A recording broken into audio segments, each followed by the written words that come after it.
Hey friend, I'm here to help you relax and sleep tonight. The channel is going through a difficult time and I really need your support.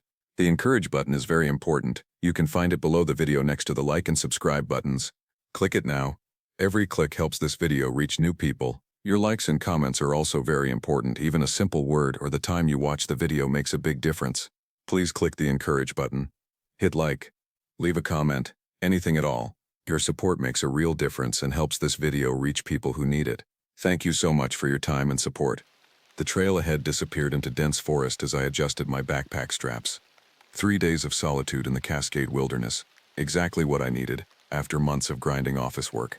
My research had been thorough. Maps downloaded, routes marked, emergency contacts informed of my itinerary. I'd been backpacking since college, but this would be my first solo multi-day trek. Last chance to back out, said the park ranger at the trailhead station, stamping my wilderness permit. Weather report shows storms might roll in earlier than expected. I've got gear for it, I replied, showing him my waterproof pack cover and rain shell. He nodded, unimpressed. Just stick to your filed route. We've had 3 rescue operations this month already. He hesitated before adding, and watch yourself after dark. Lots of wildlife activity lately. The first 5 miles felt glorious, nothing but bird calls and the rhythm of my boots against earth. The September air carried that perfect crispness, not yet winter's bite but past summer's oppressive heat. By mid-afternoon I'd reached the first landmark on my map, Granite Ridge Overlook. Setting down my pack, I pulled out binoculars to survey the valley below. That's when I noticed the smoke, a thin gray plume rising about 2 miles east of my position. Strange, this area required fire permits and none had been issued according to the ranger station's board. Through my binoculars, I could make out what appeared to be a small campsite, though too distant to see clearly. Probably just day hikers being irresponsible. I marked it mentally. If I crossed paths with a ranger, I'd mention it. As dusk approached, I made camp near a stream in a small clearing. Standard procedure, tent positioned on level ground. Food hung from a tree branch away from my sleeping area, bear spray within reach. I cooked a simple meal of dehydrated stew on my pocket stove and watched darkness claim the forest. The first unusual thing happened as I was cleaning my cookware. A distinct crack of a branch breaking, too heavy for a squirrel, too deliberate for natural wood settling. I switched on my headlamp, sweeping the beam across the tree line. "Hello?" I called. "Someone there?" Nothing. Just the wind rustling leaves and distant owl calls. I finished securing my camp and crawled into my tent, exhaustion from the day's hike quickly pulling me towards sleep. Just before drifting off, my consciousness snagged on a detail. The forest had gone completely silent. No insects chirping, no nocturnal rustling, nothing. At 2:17 a.m., according to my watch, I jerked awake. Something had changed in the ambient sounds. I lay motionless, listening. Footsteps, slow, methodical, circling my campsite. Not an animal. The gait was bipedal, distinctly human, but something wasn't right about the rhythm. Each step lingered too long, as if whatever was out there was deliberately taking their time, measuring each placement. I reached for my flashlight but stopped myself. Better not to reveal I was awake. The footsteps continued their circuit, occasionally pausing. Then came a sound that turned my skin to ice. Sniffing. Loud, exaggerated inhalations, like something was sampling the air, tracking a scent. My tent walls suddenly seemed absurdly thin, offering nothing but the illusion of separation between me and whatever circled outside. The footsteps eventually receded, but sleep remained impossible. I clutched my hunting knife until dawn finally broke. In morning light, I searched the perimeter of my camp. The ground was still damp from overnight condensation, yet I found no footprints, no disturbance in the soil or vegetation. I might have dismissed it as a dream, except for one detail. My backpack, which I'd left under the rain fly but outside my tent, had been moved about 3 feet, and the zipper on the outer pocket was open. Nothing appeared to be missing. But the implications made my stomach tighten. Someone had been here while I slept. Someone had touched my belongings. I should turn back, I thought, but the trailhead was a full day's hike behind me, and my planned route would bring me to a ranger outpost by tomorrow afternoon. Better to push forward than retrace my steps. As I shouldered my pack and consulted my map, movement caught my eye across the clearing, just a flicker of something tan disappearing behind a tree. I froze, staring at the spot, but nothing emerged. Just a deer, I told myself aloud, needing to hear a human voice, even my own. But I didn't believe it. Deer don't hide behind trees and watch. My second day on the trail began with leaden skies threatening rain. I hiked faster than planned, frequently glancing over my shoulder. The forest felt different now. watchful, somehow. Every shadow among the trees seemed to shift when viewed peripherally, yet nothing was there when I turned to look directly. Around noon I stopped at a mountain stream to refill my water bottles. As I crouched by the water's edge, I noticed something downstream that made me halt mid-motion. Footprints in the mud, human footprints, but oddly shaped, as if the person had been walking on the outer edges of their feet. They approached the water, then simply stopped. No returning tracks, no continuation across the stream. I hurriedly finished. That's when I heard it. A mimicry of my own breathing pattern coming from the woods below.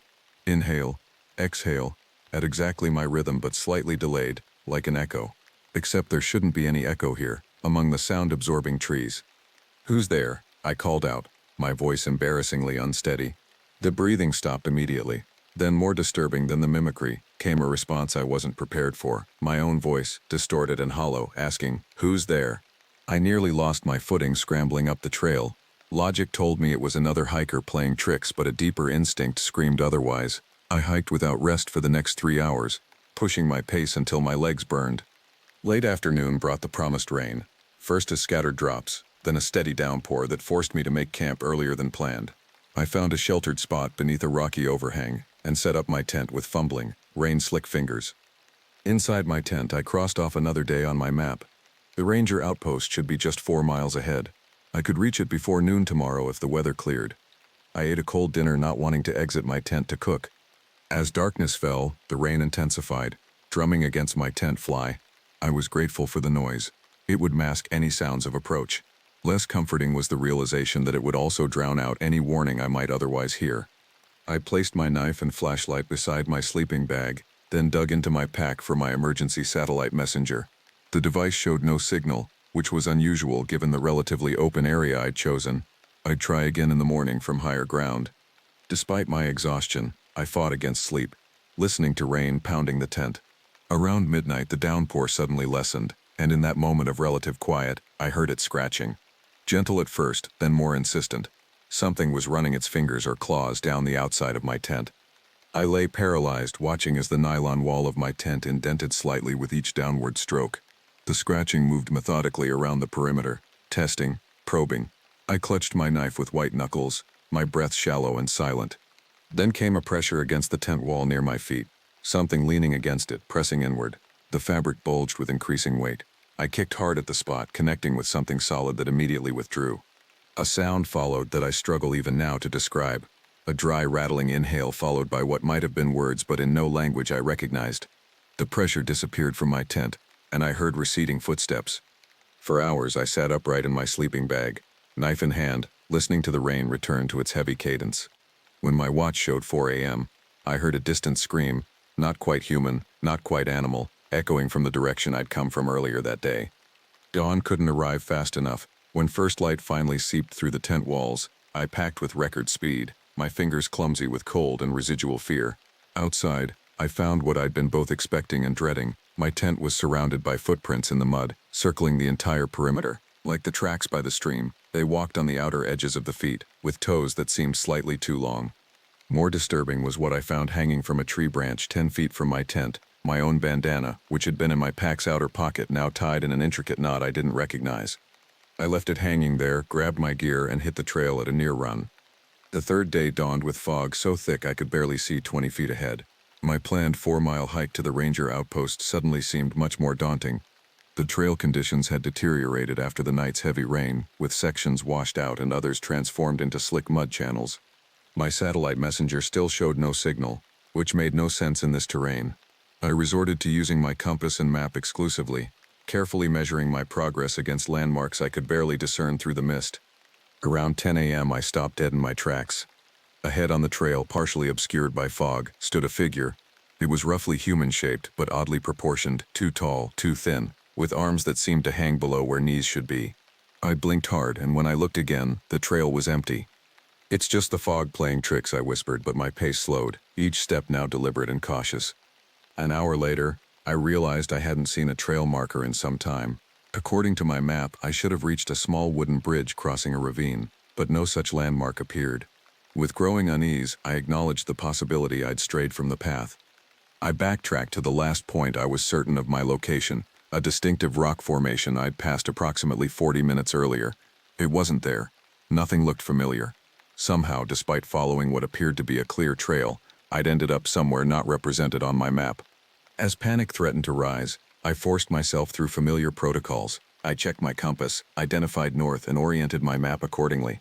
The ranger outpost should be northeast of my position. Even if I couldn't find the trail again, I could navigate cross-country in that general direction until I intercepted either the outpost or another marked trail.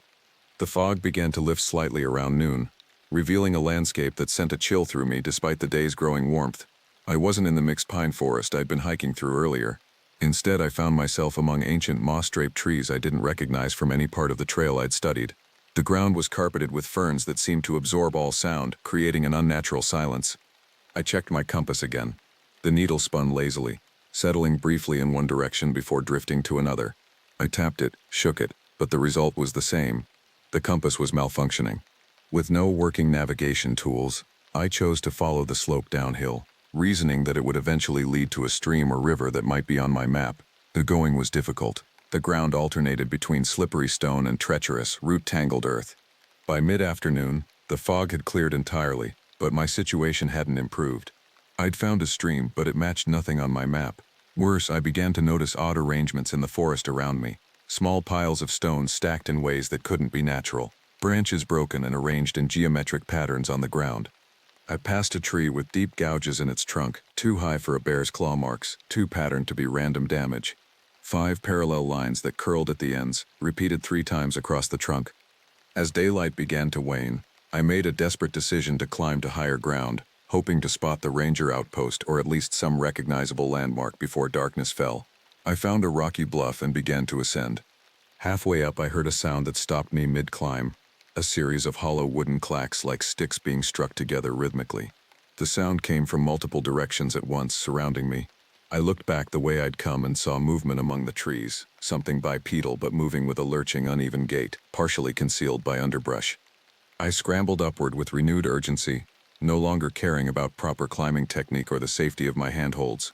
At the top of the bluff, gasping for breath, I was granted a momentary surge of hope. In the distance, perhaps 2 miles away, I could see what appeared to be a structure with a metal roof reflecting the late afternoon sun. The ranger outpost. It had to be.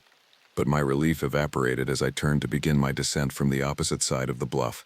There, at the base of the rocky slope, stood the figure I'd glimpsed earlier in the fog. Now in clear daylight, I could see it wasn't human, at least not entirely. Its proportions were wrong in ways that defied explanation. It wore what appeared to be clothing made of hides, and its face, I look back on this moment with the most doubt, wondering if fear had distorted my perception. Its face seemed to sit wrongly on its head, as if it were wearing a mask that didn't quite fit. When it moved, the face remained oddly rigid while the head beneath it shifted. It raised one elongated arm and pointed directly at me. That's when I ran, abandoning any thought of retrieving the outpost. I half climbed, half fell down the opposite side of the bluff, then sprinted into the forest, choosing direction based solely on instinct and the desperate need to put distance between myself and that pointing figure. I ran until my lungs burned and my legs threatened to buckle. When I finally stopped, disoriented and gasping, the forest had grown dark. I had no idea where I was, and worse, I dropped my pack during my frantic descent from the bluff. I had nothing but the clothes I wore, a pocket knife, and a small emergency flashlight.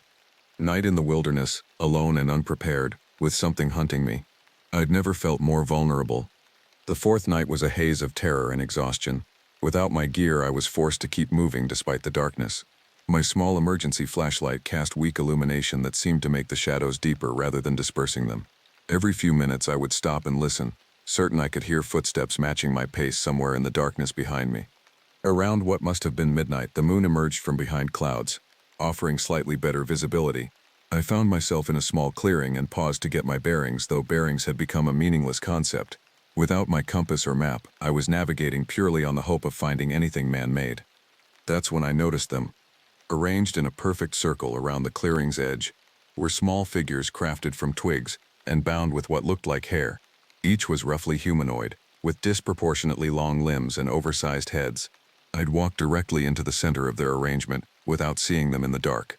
I backed away slowly, then turned to flee, and found my path blocked. The figure from the bluff stood at the clearing's edge, still and silent, its face still wrung in that indefinable way. In the moonlight, I could see details I'd missed before. Its clothes weren't merely animal hides, but incorporated fragments of what looked disturbingly like synthetic materials. A strip of blue backpack strap, a piece of orange nylon that could have come from a tent. It tilted its head at an impossible angle, regarding me with eyes that reflected the moonlight like an animal's. Then it spoke, and the sound that emerged was a distorted collage of human voices, as if it were playing back recordings of things it had heard. I recognized one phrase as my own, from when I'd called out "hello" at my first campsite. I did the only thing I could think of. I took out my pocket knife, opened the blade, and held it before me. "Stay back," I warned, my voice barely above a whisper. The figure mimicked my posture, raising its hand as if holding an invisible knife. It repeated, "Stay back," in my own voice, but with the inflection all wrong, the syllables stretched and compressed. For a moment we stood in this bizarre standoff. Then it took a sudden step forward, and I slashed wildly with my knife, connecting with nothing but air. It retreated a step, still mimicking my posture, and made a sound that might have been laughter. That's when I noticed movement at the clearing's edge, more figures similar to the first but smaller, emerging from between trees. 3, then 5, then too many to count in the dim light, all with the same wrong proportions, the same ill-fitting faces. They began to circle, moving in perfect unison, never taking their reflective eyes off me. The message was clear. I was surrounded, outnumbered, with no escape route. In that moment of absolute despair, my flashlight caught something metallic beyond the trees, reflective tape on what appeared to be a trail marker. Somehow, in my blind flight through the forest, I'd circled back to a marked trail. I made my decision in an instant. I charged directly at the original figure, knife extended before me.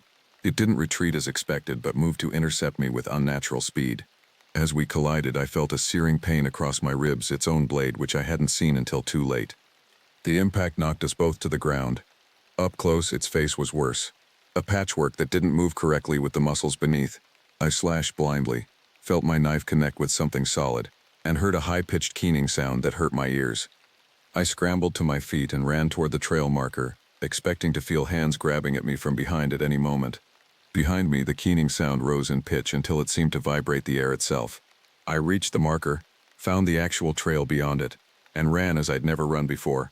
The trail sloped downward, and I followed it recklessly in the dark, stumbling and falling repeatedly but always rising to continue. Dawn found me still on the trail, moving forward on autopilot, clothes torn and bloodied from both the creature's slash and multiple falls. As light grew stronger, I saw footprints on the trail ahead, normal, human boot prints. I followed them like a lifeline. An hour later, I heard the most beautiful sound imaginable, a vehicle engine. I emerged from the forest to find a dirt road, and miracle of miracles, a Forest Service truck parked 50 yards away. A ranger was checking something on a map spread across the hood.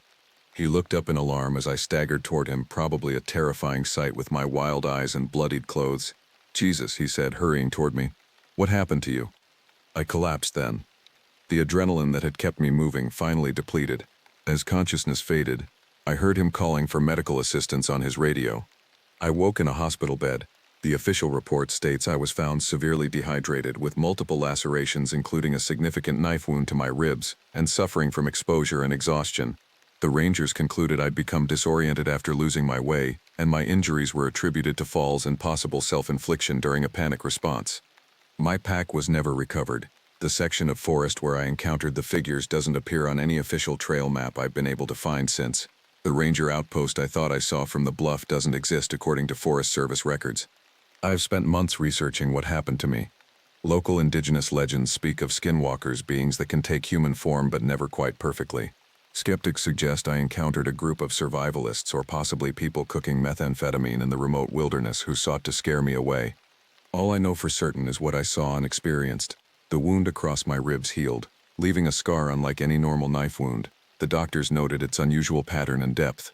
Sometimes at night I still hear that mimicry of my own voice asking, "Who's there?" And sometimes when I'm falling asleep, I could swear I hear scratching against my bedroom walls. It was 1998, and I was on my way back from visiting a client in Northern Virginia. The meeting had run longer than expected, and dark clouds were already gathering on the horizon as I started my journey back to Maryland. I should have been home by evening if I stuck to the main highways, but traffic was at a standstill on I-95. "Damn it," I muttered, drumming my fingers on the steering wheel as I stared at the sea of brake lights stretching endlessly before me. A tractor trailer had jackknifed across 3 lanes, and emergency vehicles were creating a bottleneck that wouldn't clear for hours. I wasn't one for sitting in traffic, never had been. My father always said I inherited his impatience, a trait that had gotten me into trouble more times than I could count. This time would be no exception. The GPS showed a network of rural routes that snaked through the countryside. They looked like they would eventually reconnect with Highway 301, which would take me straight home. Impulsively, I took the next exit and headed east on a 2-lane road that quickly narrowed as it cut through dense Virginia woodland. At first, the detour seemed like a good decision. The road was empty, and I made good time, even enjoying the scenery of rolling hills and autumn foliage. The GPS kept recalculating as I made turns at unmarked intersections, but I wasn't concerned. I'd find my way eventually. 2 hours later, as the sun began its descent behind the hills, casting long shadows across the increasingly neglected asphalt, doubt crept in. The roads had become narrower, more winding, with fewer signs and landmarks. Houses appeared less frequently, and those I did pass looked weathered and isolated, tucked behind overgrown fields and dilapidated fences. The dashboard GPS had given up entirely, showing only a blinking icon and the message "Signal lost." My phone showed no service bars. I checked the fuel gauge. The needle hovered just above empty, and the warning light had come on. Perfect. I said to no one, my voice sounding hollow in the quiet car. The trees pressed in on both sides of the road now, their branches creating a tunnel that seemed to swallow what little daylight remained. I hadn't seen another vehicle in at least an hour. The rational part of my brain suggested turning back, but pride and stubbornness pushed me forward. Surely there would be a town or gas station ahead. As if answering my thoughts, a sign appeared on the roadside. Time and weather had worn away most of the paint, leaving the metal rusted and barely legible. I slowed down to read it. Milview, 10 miles. An arrow pointed forward, down the increasingly neglected road. Something about the sign bothered me. Perhaps it was the way it leaned at an odd angle, as though partially pulled from the ground. Or maybe it was the crude, almost childlike lettering that had been repainted over the original text. Whatever it was, a sense of unease settled over me as I continued forward. The landscape changed subtly as I drove. The trees seemed older here, their trunks wider and their bark darker. Moss hung from branches like rotting curtains, and the underbrush appeared denser, more impenetrable. Even the air felt different, heavier with a musty scent that seeped through the car's air vents. My headlights caught the reflection of something in the road ahead. I slowed down, peering through the windshield at what appeared to be a small animal. As I approached, I realized it was a doll, an old-fashioned porcelain doll with a cracked face missing one eye. It sat upright in the middle of the road, as if placed there deliberately. I swerved to avoid it, then checked my rearview mirror. In the fading red glow of my taillights, I could have sworn I saw a small hand reach out from the roadside undergrowth and pull the doll into the darkness. My heart began to pound harder. I pressed down on the accelerator, wanting to put distance between myself and whatever I'd just seen. The rational part of my brain insisted it was just a trick of the light, but the primal part, the part that recognizes danger before we consciously understand it, was screaming at me to turn around. But I couldn't turn around. The road had narrowed to the point where there was barely room for my car between the encroaching forest on either side. And with the fuel gauge now flirting with empty, I had no choice but to press on to Milview, hoping to find both civilization and gasoline. As the miles passed, abandoned structures began to appear among the trees. A collapsed barn, its roof caved in and walls rotting. An old silo, leaning precariously against the hillside. A single chimney standing alone, the house it once belonged to long since vanished. These silent sentinels watched my passage with hollow windows and door frames that resembled faces frozen in silent screams. The pavement gradually gave way to gravel, then to hard-packed dirt. My car bounced and lurched over ruts and potholes, each one threatening to rupture my oil pan or break an axle. I slowed to a crawl, my knuckles white on the steering wheel. At last, the trees parted to reveal what must have been Milview. The faint glow of a few scattered lights in the distance gave me a momentary sense of relief, until I got close enough to see the town properly. Milview wasn't so much a town as a collection of decaying buildings arranged haphazardly along what might once have been a main street. Most of the structures were dark, their windows broken or boarded up. The few lights I'd seen came from bare bulbs hanging in porches or windows, their weak illumination creating more shadows than clarity. I rolled slowly into town, my headlights sweeping across abandoned storefronts with faded signs. A barber shop, a general store, a small post office. All appeared to have been closed for decades, their exteriors weathered and peeling.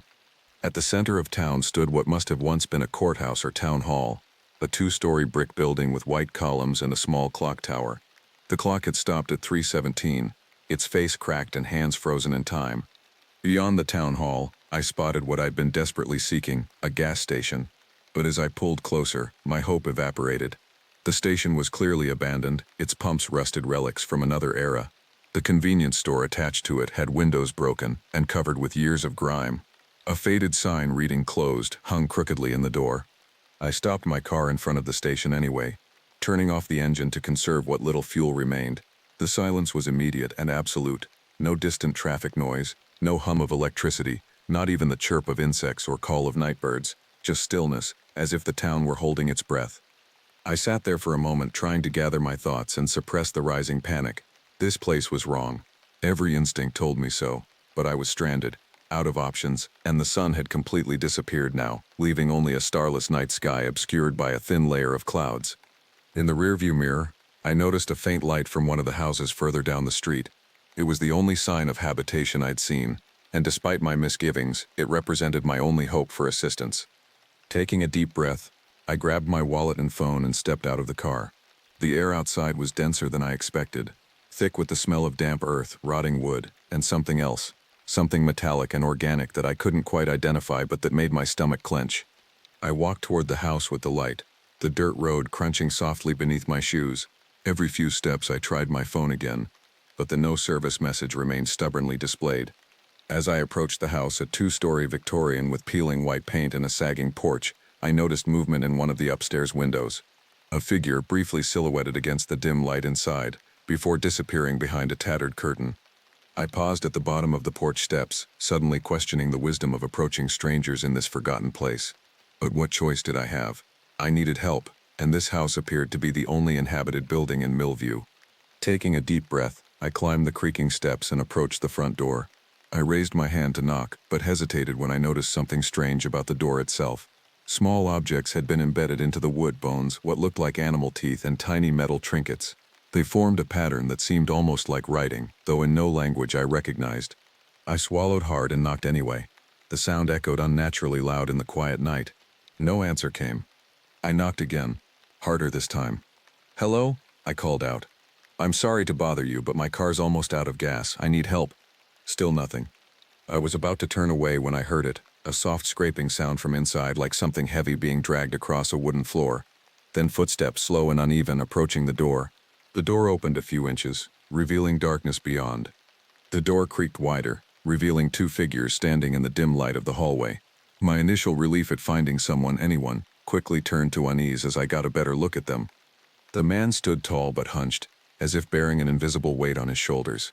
His skin was pallid, stretched tight over prominent bones, giving his face a skull-like appearance. Deep-set eyes regarded me with an unsettling intensity from beneath a heavy brow. His clothes, overalls, and a flannel shirt were stained with dark patches of what might have been mud, though the coppery smell suggested otherwise. His hands were caked with dirt, nails black with grime. Beside him stood a woman, short and stout, with stringy hair hanging in matted clumps that partially obscured her face. What I could see of her features was dominated by a smile, not the warm, welcoming expression of a potential helper, but something predatory and calculating. Her teeth were yellowed and uneven, some missing entirely, creating gaps in her grin that made it all the more disturbing. "Sorry to bother you," I repeated, fighting the urge to back away. "My car's almost out of gas and I'm trying to get back to Maryland. Is there anywhere in town I can get fuel?" The pair remained silent for a moment, simply staring at me. Then the woman's grin widened further, revealing more of those crooked teeth. "Ain't no gas here," she said, her voice low and raspy, as if unused to speaking. "Not for many years now." "No gas station? Nothing at all?" I asked, desperation creeping into my voice. The man shifted slightly, moving closer to the door. "Town's been empty a long time," he said, his voice surprisingly soft for someone of his stature. "Just a few of us left now. Is there a phone I could use? My cell doesn't have service here." The woman made a sound that might have been a laugh. "No phones, no need for 'em." She tilted her head, studying me with undisguised curiosity. "But you're welcome to come in, rest a while." Every instinct screamed at me to decline and retreat. There was something fundamentally wrong about these people, something that went beyond their unkempt appearance or strange manner of speaking. It was in their eyes, a hunger that had nothing to do with food. "I appreciate the offer, but I should try to find help," I said, taking a step backward. "Is there anyone else in town who might have gas or a working vehicle?" The man and woman exchanged a look I couldn't interpret. "Ain't nobody can help you tonight," the man said, Roads get tricky after dark. Bad things happen to folks who wander. What kind of bad things? I asked before I could stop myself. The woman's smile twitched. People get lost, never find their way out again. She leaned forward slightly. Best to wait till morning. Come inside, we don't bite. She paused, her smile growing impossibly wider. Much. I'm not sure if she meant it as a joke, but the way her companion's lips curled upward made my skin crawl. Thank you, but I'll just wait in my car, I said firmly, taking another step back. I appreciate your time. The man's expression hardened. Suit yourself, he said, but lock your doors. His eyes flicked to the wooded areas beyond the town. They come out at night. Before I could ask who they were, the woman pulled the door shut, leaving me alone on the porch. I hurried back to my car, looking over my shoulder with every step. The darkness between houses seemed deeper now, the shadows more substantial. I could feel eyes watching me from windows, from alleys between buildings, from the tree line that encircled the town like a noose. Once inside my car, I locked all the doors and tried to calm my racing heart. The encounter had left me shaken, my mind filling with images of what those people might have done if I'd accepted their invitation. I tried my phone again, still no signal. The car's fuel gauge showed empty now, the warning light glaring at me accusingly. I would have to spend the night here and hope to find help in the morning. Maybe another resident would be more normal, more helpful, or perhaps I could walk to a neighboring town, though I had no idea how far that might be. As night fully descended on Milview, the darkness became absolute. No streetlights illuminated the roads. No porch lights or household lamps brightened windows. Even the house I'd just visited had gone dark, as if its occupants had suddenly vanished. I reclined my seat slightly and tried to get comfortable, though sleep seemed impossible in such circumstances. I kept my keys in the ignition, ready to start the car if necessary, though I knew the remaining fuel wouldn't take me far. Time passed with excruciating slowness. Each creak of the trees in the wind, each distant sound from the forest set my nerves on edge. I found myself staring at the rearview mirror, watching for movement behind the car. Around midnight, according to my watch, since the car clock had inexplicably stopped working, I noticed a faint glow coming from the woods beyond the town. At first I thought it might be headlights from an approaching vehicle, but the quality of the light was wrong. It flickered and danced, like flames. Curiosity overcame caution, and I adjusted my position to get a better view. Deep among the trees, perhaps half a mile away, a fire burned. I could make out movement around it, figures circling the flames, though they were too distant to see clearly. As I watched, wondering if these might be campers or hikers who could help me, my engine suddenly sputtered and died completely. The dashboard lights flickered once, then went out, plunging the car's interior into darkness. No, no, no, I muttered, turning the key repeatedly. The engine made a weak grinding noise but wouldn't catch. After several attempts, even that sound faded, leaving only an ominous click when I turned the key. I sat in stunned silence. The battery had been fine. This was something else, something I couldn't explain or fix. I was truly stranded now. A soft tapping on the window beside me nearly stopped my heart. I whipped my head around to see a face pressed against the glass, a child's face, pale and gaunt, with eyes that reflected light like a cat's. The child, I couldn't tell if it was a boy or girl, stared at me without expression, then slowly raised a hand and beckoned. I fumbled for the door lock, making sure it was still engaged. "Go away," I shouted, my voice muffled by the window. The child continued to stare, unblinking. Then, without any change in expression, it placed both hands on the glass and began to push, as if testing the window's strength. I scrambled across to the passenger side, putting distance between myself and the child. From this new angle, I could see that the child wasn't alone. 4 or 5 more figures stood in the shadows behind it, adults of varying heights, all watching the car with the same unnerving stillness. The child continued pressing against the window, and to my horror I heard the glass begin to creak under the pressure. How could a child exert such force? Making a split-second decision, I grabbed my wallet and phone, flung open the passenger door and bolted from the car. I heard startled noises behind me as I sprinted down the town's main street, away from my car and the strange figures surrounding it. I ran blindly, my only thought to put distance between myself and those people. The road beneath my feet changed from dirt to cracked pavement, then to grass as I veered off into a field behind what looked like an abandoned diner. Only when my lungs burned for air did I stop, crouching behind a rusted dumpster to catch my breath. The night was silent again, no sounds of pursuit reaching my ears. Had I lost them? Or were they simply waiting, knowing I had nowhere to go? I needed shelter, somewhere to hide until daylight. The diner behind me was an option, but it seemed too obvious. My eyes scanned the area, settling on a small building at the edge of the field. It looked like a storage shed or workshop, its weathered boards offering potential concealment. Staying low, I made my way toward it, freezing at every sound: the rustle of leaves, the creak of distant wood. The shed door hung partially open on rusted hinges. I slipped inside, pulling it closed behind me as quietly as possible. The interior was pitch black. I fumbled for my phone, activating its screen to provide a weak light. The shed contained farming equipment, ancient, rusted tools hanging from pegs on the wall, bags of what might once have been fertilizer now hardened into unusable lumps, and a workbench covered in dust and cobwebs. In one corner sat an old generator, its metal casing corroded but potentially functional. Beside it, a shelf held several gas cans. I nearly sobbed with relief as I lifted one. It had weight to it, suggesting it contained fuel. If I could get this back to my car, I might be able to escape. But the thought of venturing outside again, of potentially encountering those people, made me hesitate. And what about the child? The unnatural strength it had displayed as it pressed against my window. I decided to wait until dawn. Surely in daylight the town would seem less threatening. Perhaps I'd even find a rational explanation for everything I'd experienced. Setting the gas can aside for later, I cleared a space in the corner furthest from the door and sat down, my back against the wall. I tried my phone again, still no signal. The battery was at 40%, and I knew I needed to conserve it. As I sat in the darkness, I became aware of sounds outside. Soft footfalls in the grass, whispered conversations too faint to make out. They were searching for me. I drew my knees to my chest, trying to make myself as small as possible. The footsteps came closer, pausing just outside the shed. I held my breath, fear pulsing through me with each heartbeat. The door creaked open an inch, then another. A sliver of moonlight cut through the darkness, illuminating a single eye peering through the gap, an eye too large, too round to belong to a normal human face. I remained frozen, not daring to move or breathe. After what seemed like an eternity, the eye withdrew and the door eased shut again. The footsteps moved away, fading into the distance.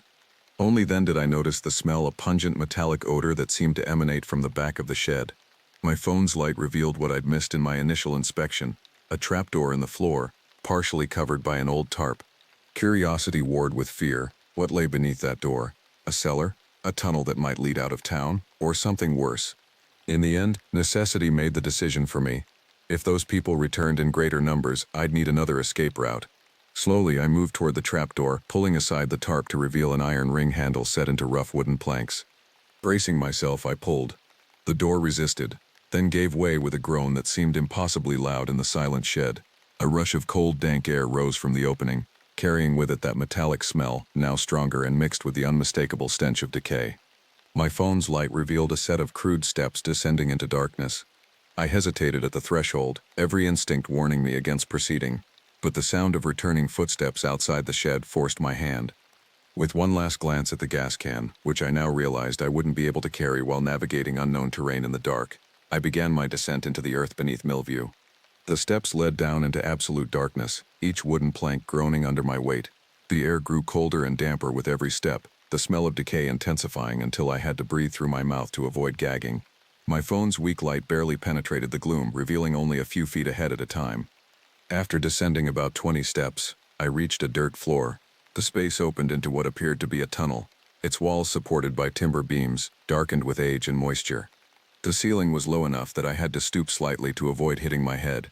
I paused, listening for sounds of pursuit from above, but heard nothing beyond the soft drip of water somewhere in the darkness ahead. Taking a deep breath, I began moving forward, one hand trailing along the rough wall for guidance. The tunnel extended straight for about 50 feet, before branching in two directions. I hesitated at the junction, uncertain which path to take. The left tunnel seemed to angle slightly upward, while the right continued deeper underground. Hoping the rising path might lead to an exit, I turned left. As I progressed, I noticed that the timber supports gave way to stone walls, not modern construction but old masonry work with irregular blocks fitted together without mortar. The floor changed too, from packed earth to worn flagstones that felt unnaturally smooth beneath my shoes, as if polished by countless footsteps over many years. The tunnel widened into a chamber about the size of a small classroom. My phone's light couldn't reach the far wall, but it revealed enough to make me freeze in place. The room's floor was covered with small objects arranged in precise patterns: bones, feathers, small animal skulls, and tarnished coins or medallions, all forming intricate spirals and geometric shapes that made my eyes hurt if I looked at them too long. At the center of the chamber stood a stone table or altar, its surface stained dark with what could only be blood. old and new layers overlapping in a horrific palimpsest of violence. Around the altar, candle stubs in various states of melting suggested recent use.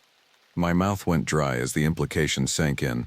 Whatever was happening in Milview went beyond rural isolation or eccentric locals. This was something ritualistic, something ancient and perverse. I began backing toward the tunnel entrance, unwilling to turn my back on the chamber. As I retreated, my foot knocked against something that rolled across the flagstones with a hollow sound. I lowered my phone's light to see what it was, and immediately regretted it. A human skull, smaller than an adult's, grinned up at me from the floor. A child's skull, with delicate bone structure and teeth still emerging from the jaw. I stifled a scream, turning to flee back the way I'd come. In my haste, I moved too quickly, striking my head on a low-hanging support beam. Pain exploded behind my eyes and I stumbled forward, losing my grip on my phone. It clattered to the ground, its light briefly illuminating the ceiling, revealing dozens of similar skulls embedded in the mortar between stones, empty eye sockets seeming to watch my panic. I scrambled to retrieve my phone, my fingers closing around it just as its screen went dark, either from impact damage or power-saving mode engaging. I jabbed desperately at the buttons, but the screen remained black. Darkness enveloped me completely. I stood frozen, disoriented, my heart pounding so loudly I feared it might echo through the tunnels and give away my position. Without light, I had no choice but to feel my way back, one cautious step at a time. I placed my hand on the wall and began moving, trying to retrace my path to the junction. Each step was an exercise in terror, my imagination populating the darkness with watching eyes and reaching hands. The sound of my own breathing seemed thunderous in the confined space. After what felt like an eternity, I reached the junction, or at least I thought it was the junction. Without light, I couldn't be certain. I turned right, hoping it would lead back to the stairs, but the tunnel seemed different, wider, the ceiling higher than I remembered. I continued anyway, having no alternative. The floor began to slope downward, contradicting my memory of the path I'd taken. I should have been climbing back toward the trapdoor, not descending deeper. I was lost. Panic threatened to overwhelm me. I leaned against the wall, trying to control my breathing and think rationally. As I stood there, I became aware of a sound, faint at first, then growing clearer. Voices, chanting in unison, the words unintelligible, but the rhythm hypnotic. The sound came from somewhere ahead. Logic told me to move in the opposite direction, but I found myself drawn forward, as if the chanting exerted a physical pull. I resisted for a moment, then surrendered to the compulsion, moving cautiously toward the source. The tunnel opened into another chamber, this one much larger than the first. Light spilled from its entrance, not the harsh glare of electric bulbs, but the warm, flickering illumination of dozens of candles and torches set in wall sconces. I approached the entrance and peered around the edge, careful to remain hidden in the shadows of the tunnel. What I saw defied rational explanation. The chamber was circular, its high domed ceiling lost in shadows. The walls were lined with niches, each containing what appeared to be mummified remains, human figures with skin pulled tight over bones, preserved in postures of agony. Their hands reached outward as if pleading for help that never came. In the center of the chamber stood a group of people, 20 or 30 individuals arranged in concentric circles around a central pit from which red light glowed with pulsing intensity. They wore simple clothes similar to what I'd seen on the man and woman at the house, but adorned with bizarre accessories, necklaces of teeth and bone, headdresses made from animal skulls, and cloaks decorated with patches of what looked disturbingly like human skin. Among them I recognized the gaunt man and the woman with the unsettling grin. They stood in the innermost circle, closest to the pit. The woman held a curved knife that caught the firelight as she raised it above her head. The chanting grew louder, more frenzied. From my position I couldn't see into the pit, but I could hear a sound rising from it, a wet, slithering noise punctuated by what might have been whimpers. I knew I should flee, should try to find another way out of the tunnels, but horror rooted me to the spot. I watched as the inner circle began to sway in unison, their movements becoming more erratic with each passing moment. Then the chanting stopped abruptly, leaving a silence so complete it seemed to have physical weight. The woman with the knife stepped forward to the edge of the pit, her back to me. She spoke words I couldn't understand, her voice carrying clearly in the silent chamber. From the pit came a response, not words but a sound so profoundly wrong that my mind refused to process it fully. It was like 1,000 voices speaking at once, some high and childlike, others deep and guttural, all overlapping in a symphony of madness. The assembled crowd prostrated themselves, foreheads touching the stone floor. Only the woman remained standing, her arms outstretched toward the pit. "We bring you another," she said, her voice now clear and carrying a note of reverence. "A stranger who wandered into our domain. An offering of fresh blood for the covenant." With dawning horror, I realized they were talking about me. Somehow they knew I was here, knew I was watching. But how? I'd been careful, silent in my approach. The answer came as I felt a hand close around my ankle. I looked down to see a figure crouching in the shadows beside me. The same childlike form I'd seen at my car window, its eyes reflecting the distant candlelight with an unnatural glow. It had followed me, tracked me through the darkness with senses I couldn't comprehend. I kicked out instinctively, my foot connecting with something that felt too soft, too yielding to be human bone. The creature, for I could no longer think of it as a child, made no sound, but its grip loosened enough for me to pull free. I turned and ran blindly into the tunnel, no longer caring about the noise I made. Behind me the chanting resumed, now with an urgency that suggested pursuit. I ran without direction, without thought, driven solely by the need to escape. The darkness was complete, but fear lent me a strange clarity. My hands found the walls, guiding me through turns and junctions I hadn't noticed before. I stumbled frequently, skinning my palms and knees on rough stone, but each time I pushed myself up and continued. After what seemed like hours but could only have been minutes, I saw it, a faint rectangle of lesser darkness ahead, a doorway or opening, different from the tunnels I'd been traversing. I sprinted toward it, hope giving me a final burst of speed. I emerged into open air, gulping it gratefully despite the same musty metallic odor that permeated everything in Milview. I was in some kind of yard or clearing, surrounded by dilapidated buildings. The moon had emerged from behind clouds, providing enough light to see my surroundings. I recognized one of the buildings, the abandoned gas station I'd seen when I first arrived in town. Somehow the tunnels had led me almost back to where I'd started. In the distance I could hear movement, multiple figures emerging from other openings in the ground, spreading out to search for me. They moved with purpose, with the confidence of predators on familiar hunting grounds. I needed shelter, a place to hide until daylight. The gas station seemed my best option, familiar territory with multiple exits and potential weapons inside. I moved toward it, staying low and using the shadows for cover. As I neared the building, I saw something that made me pause, my car, parked exactly where I'd left it. But that was impossible. I'd abandoned it on the other side of town when fleeing from the child and the other figures. Unless I'd become disoriented in the tunnels, had traveled in a circle without realizing it, or unless someone had moved my car, perhaps to lure me back. I approached cautiously, expecting an ambush. The driver's door stood partially open, keys still in the ignition. Beyond the car, the gas station's door hung open as well, darkness yawning within. I faced a choice: try to start the car and escape, or hide in the gas station until dawn. The car seemed the better option, but I remembered how the engine had died earlier, how the battery had failed for no apparent reason. What if the same thing happened again, leaving me exposed and vulnerable on the road? The decision was made for me as I heard voices approaching too close to risk the time it would take to start the car. I ducked into the gas station, pulling the door nearly closed behind me but leaving it ajar enough to watch the street. The interior was pitch black, but my eyes were beginning to adjust after my time in the tunnels. I could make out the shapes of shelving units, a counter with an ancient cash register, and doorways leading to what might be storage areas or restrooms.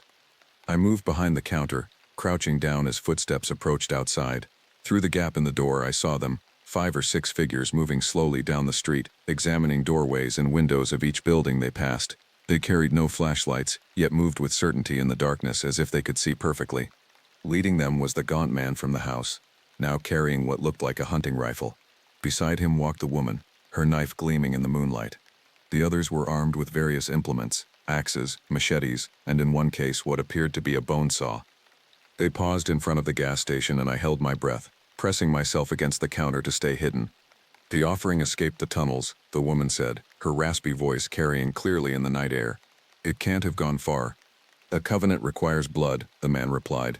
Fresh blood, freely flowing. We cannot return empty-handed. The town boundaries are sealed, another voice added. It cannot leave without our permission. The woman turned slowly, her gaze sweeping across the buildings. For a terrifying moment, her eyes seemed to fix directly on the gap in the door, on my hiding place. Then she smiled, that same disturbing grin I'd seen earlier. It hides, she said, thinking itself clever, but we know this place. Every stone, every shadow. She gestured to the others. Spread out, find it.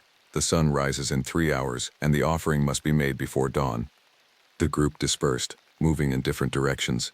2 headed toward the woods, 1 crossed to the building opposite, and 1 remained on the street, watching. The woman and the gaunt man approached my car, examining it closely.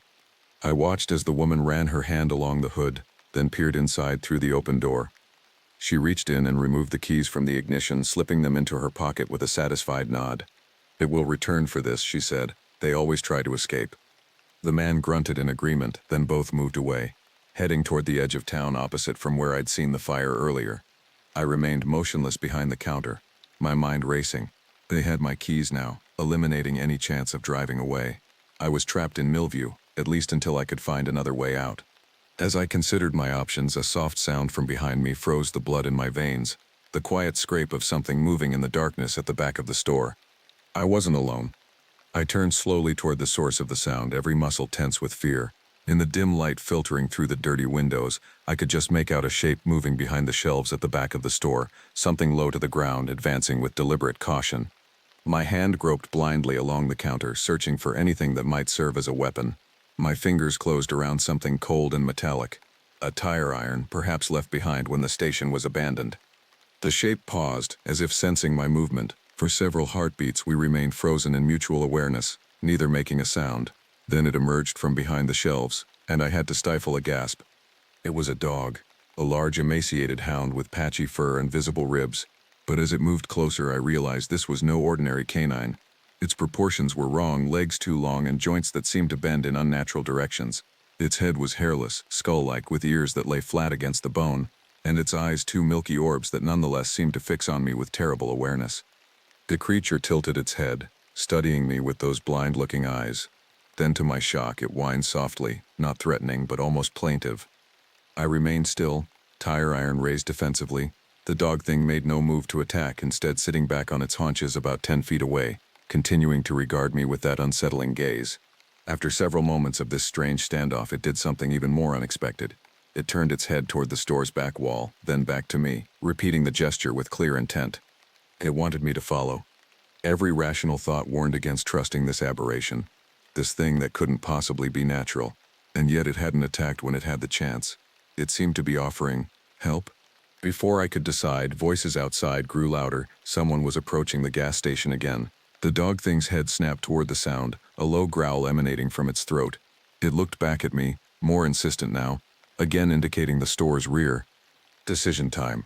I could stay and face whoever was coming, or I could follow this unnatural creature to who knew where. Neither option seemed particularly safe, but at least the dog wasn't actively trying to kill me yet. I moved quietly from behind the counter, staying low. The dog thing immediately stood and padded toward the back of the store, pausing to ensure I followed. It led me to a door marked "Employees Only," nudging it open with its snout to reveal a small storeroom beyond. The room contained shelves of ancient inventory, canned goods with faded labels, dusty bottles of motor oil, boxes of unused paper products. At the far end, the dog scratched at a section of the wall that, upon closer inspection, turned out to be another door, this one hidden by its identical paint color to the surrounding wall. I pushed it open to find a narrow staircase leading down, more tunnels. The thought of returning underground filled me with dread, but the sound of the gas station's front door opening made the decision for me. I slipped through the hidden door, the dog thing following close behind. I pulled the door shut just as flashlight beams swept the storeroom. Voices filtered through, two people speaking in the same strange cadence I'd heard during the ritual. "It was here," one said. "I can smell it." "Not long gone," the other replied. "The scent is fresh." They moved around the storeroom, their footsteps heavy on the wooden floor above my head. I held my breath, the tire iron clutched in white-knuckled hands as I pressed myself against the wall of the stairwell. The dog thing had no such concerns. It continued down the stairs without waiting, disappearing into the darkness below. With no better options, I followed, feeling my way down step by step until I reached what felt like a wine cellar, cool and dry with earthy-smelling air. The dog had stopped at the bottom of the stairs, its outline barely visible in the near-total darkness. It waited until I reached it, then moved forward again, leading me through rows of shelving that seemed to contain bottles and jars. We progressed through the cellar and into another tunnel, this one different from those I'd traversed earlier. The walls were smooth concrete rather than stone, suggesting more recent construction. Pipes ran along the ceiling, perhaps part of the town's water system or other utilities. The dog moved with confident familiarity, never hesitating at junctions or turns. I followed blindly, having no choice but to trust this bizarre guide. The darkness was so complete that I frequently bumped into walls or tripped over uneven flooring, but the sound of the dog's claws on concrete kept me oriented. After what seemed like an hour of walking, though my rattled sense of time made it impossible to judge accurately, I detected a change in the air. It became fresher, carrying hints of pine and damp earth. We were heading toward an exit. Sure enough, the tunnel began to slope upward, and ahead I could see the faintest lightening of the darkness, not daylight but perhaps moonlight filtering through trees. The dog increased its pace, and I hurried to keep up. We emerged in a small clearing in the woods, the exit concealed by thick undergrowth that had been pushed aside to allow passage. The night sky was visible through gaps in the canopy, stars now clearly visible as the clouds had dispersed. The dog stopped at the edge of the clearing, turning to face me. In the moonlight it looked even more unnatural, less like a dog, and more like something that had once seen a dog and attempted to recreate the form without fully understanding its anatomy. It made no sound, but its intent was clear. This was as far as it would take me. I had been delivered from immediate danger, but what happened next was my responsibility. "Thank you," I said, feeling ridiculous for speaking to the creature but compelled to acknowledge its help. The dog thing's milky eyes regarded me for a moment longer, then it turned and melted into the underbrush, disappearing as silently as it had appeared in the gas station. Alone again, I took stock of my situation. I was somewhere in the woods outside Milview, with no clear idea of which direction might lead to safety. My car keys were gone, my phone was dead, and dawn was still hours away. But at least I was away from those people and their disturbing ritual. I had a weapon of sorts in the tire iron, and the cover of darkness in which to put distance between myself and the town. I looked up at the stars, trying to orient myself. The North Star was visible, which meant I could establish direction. Maryland lay northeast of Virginia. If I could maintain that heading until reaching a road or another town, I might find help. I began walking, staying beneath the cover of trees but keeping the stars visible for navigation. The forest was unnervingly quiet. No insects chirping, no night birds calling, not even the rustle of small animals in the underbrush. It was as if all natural life had abandoned this area, leaving only silence and the occasional whisper of wind through leaves. After about 20 minutes of hiking, I noticed light ahead. Not the diffuse glow of dawn, but the focused illumination of flames, the fire I'd glimpsed earlier from town. Caution warred with curiosity. The fire might represent danger, more of the townspeople and their rituals, but it could also be campers or hunters, normal people who might help me. I approached slowly, using trees for cover. As I drew closer, details became clearer, extinguishing any hope of finding friendly assistance.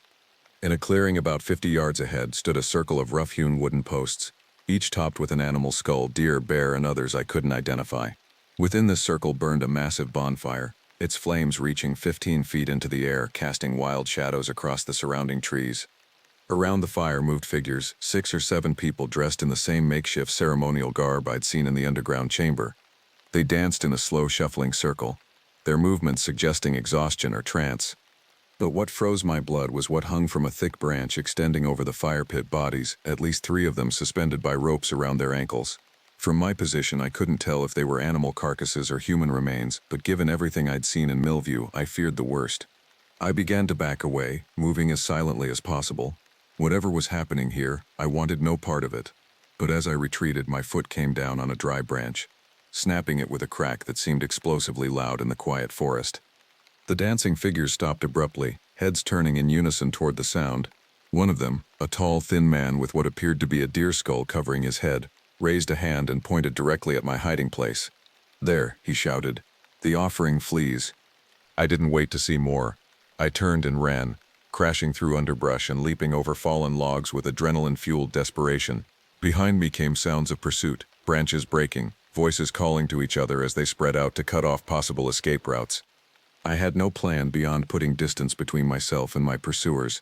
The tire iron slapped against my leg as I ran, temporarily forgotten in the panic of flight. The forest seemed to close in around me, branches reaching like grasping hands to slow my progress, roots rising from the earth to trip my feet.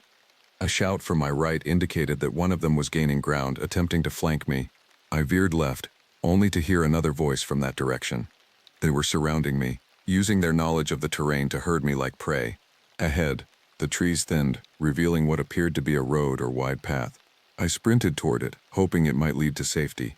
As I burst from the tree line, moonlight revealed a dirt track wide enough for vehicles, perhaps a fire road or access path for the forestry service.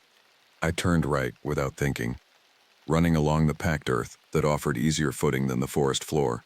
Behind me, figures emerged from the trees, giving chase with tireless determination. The road curved ahead, revealing a structure in the distance, a small building with a metal roof reflecting moonlight. As I drew closer, I recognized it as a ranger station or fire lookout, the kind of remote outpost that might have a radio or other means of communication. Hope surged within me. If I could reach it, barricade myself inside, perhaps I could call for help or at least find better weapons than a tire iron. I redoubled my speed, ignoring the burning in my lungs and the cramping in my legs. Behind me, my pursuers seemed to realize my destination and likewise increased their pace, their calls taking on a more urgent tone. The station stood on a slight rise, a single window illuminated by what might have been emergency lighting or a security lamp. A set of wooden steps led to a door that represented my only chance of safety. I took the steps 3 at a time, grasping the door handle and twisting with desperate strength. To my immense relief, it turned freely, and I flung myself inside, slamming the door behind me and searching frantically for a lock. There was none. Just a simple latch that wouldn't hold against determined force.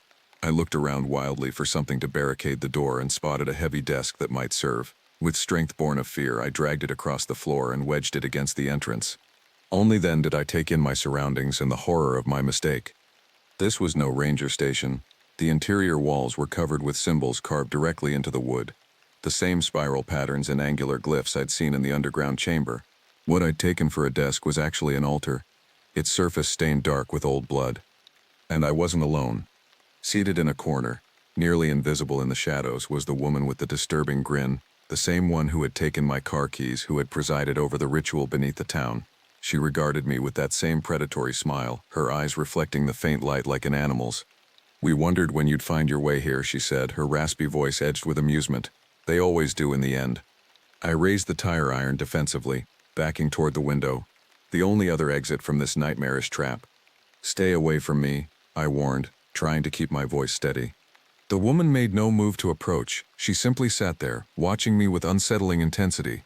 "You can't leave," she said matter-of-factly.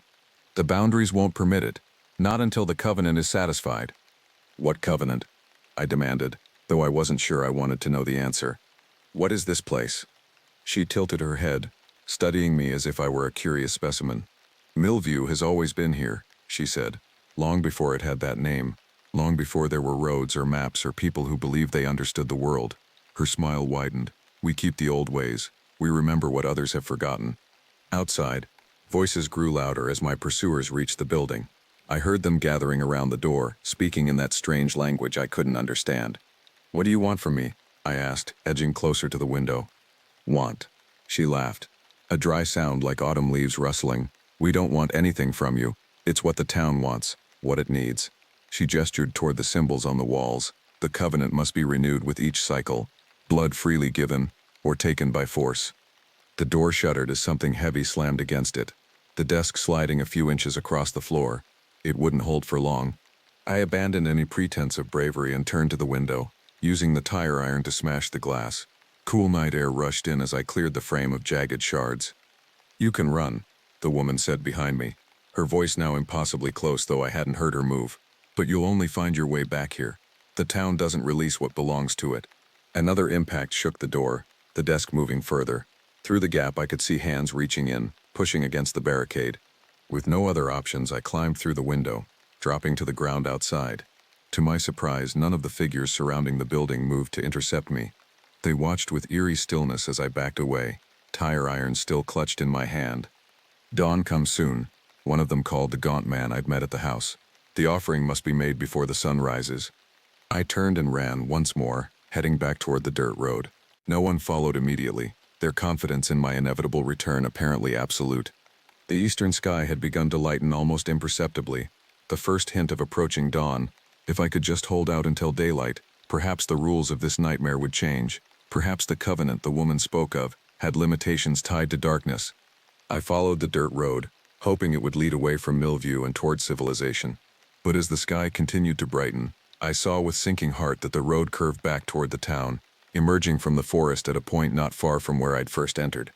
I stopped, staring in disbelief at the collection of decrepit buildings now visible in the pre-dawn light. Somehow, despite running in what I thought was the opposite direction, I'd circled back to Milview. Was it possible I'd become so disoriented that I'd traveled in a circle? Or was something more sinister at work? Some property of the land itself that prevented escape, as the woman had claimed. With daylight approaching, I decided to try once more. I turned away from the town and headed back into the forest, this time ignoring roads and paths, using the steadily brightening sky to maintain a straight course away from Milview. I walked for what must have been an hour, pushing through increasingly dense undergrowth, climbing over fallen trees and skirting boggy areas where the ground grew soft and treacherous. The forest should have ended, should have given way to fields or highways or other signs of the Virginia countryside I knew existed beyond Milview. Instead, the trees began to thin, revealing familiar buildings ahead: the abandoned courthouse, the shuttered general store, the gas station where my car still waited. Milview. Again.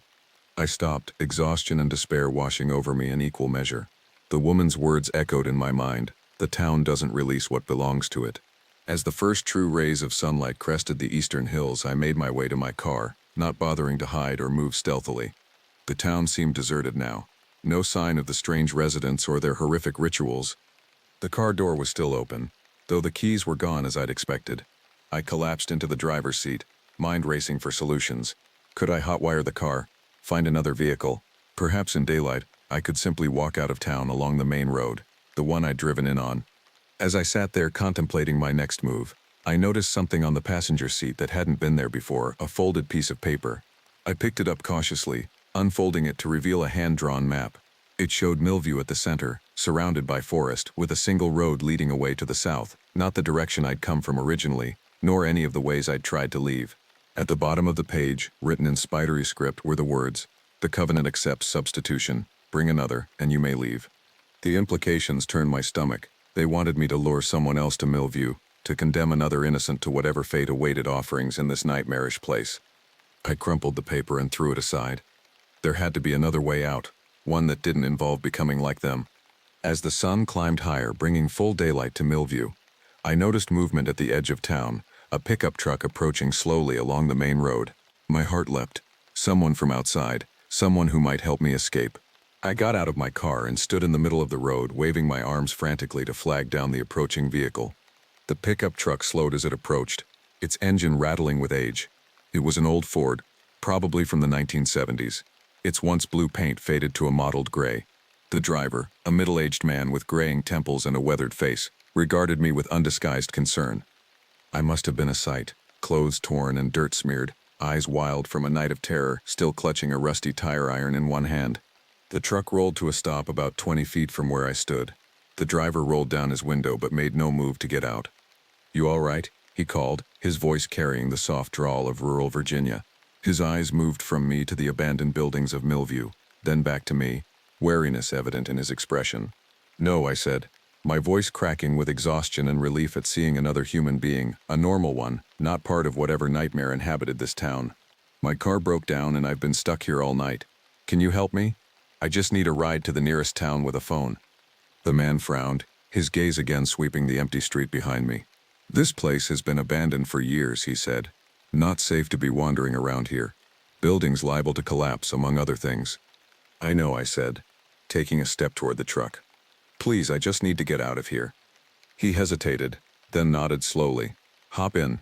I'm heading to Glenville, about 20 miles south. You can call for help from there." 20 miles. The distance seemed impossible. Had I really wandered so far from civilization? But it explained why no one had intervened in whatever was happening in Milview. The town was truly isolated, forgotten by the modern world. I moved toward the passenger side of the truck, relief making my legs weak. As I reached for the door handle, movement in my peripheral vision made me freeze. They were emerging from the buildings, from doorways and alleys and shadowed porches.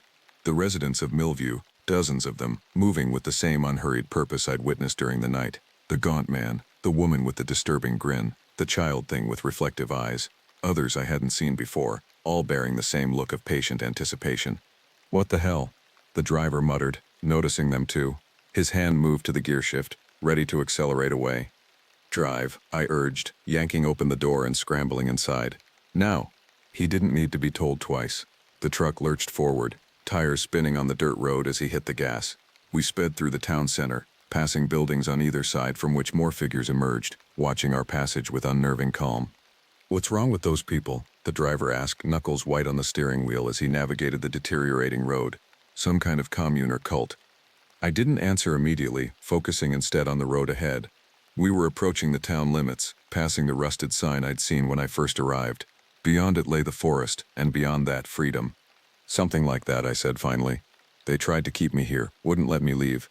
He shot me a skeptical glance. What? They held you prisoner? How could I explain what I'd witnessed? The rituals, the tunnels beneath the town, the inexplicable way the roads had led me back no matter which direction I fled. He would think I was insane. Sort of, I said. Look, I just want to get as far from here as possible. He nodded, focusing on the road again. We had entered the forest now, trees pressing close on either side of the narrow lane. The truck bounced over ruts and potholes, its aged suspension groaning in protest. I watched the side mirror, half expecting to see the townspeople in pursuit, but the road behind us remained empty. Had we escaped? Was it really that simple? Just driving away in broad daylight? The woman's words echoed in my mind. The covenant accepts substitution. Bring another and you may leave. I hadn't brought the driver to Milview intentionally, but he was here now. Another potential offering for whatever dark purpose the town required. The thought made me sick with guilt. We should go faster, I said, unable to shake the feeling that we weren't yet free. The driver gave me another look, his expression now more concerned than before. Road's too rough. Bust an axle out here and we're both stuck.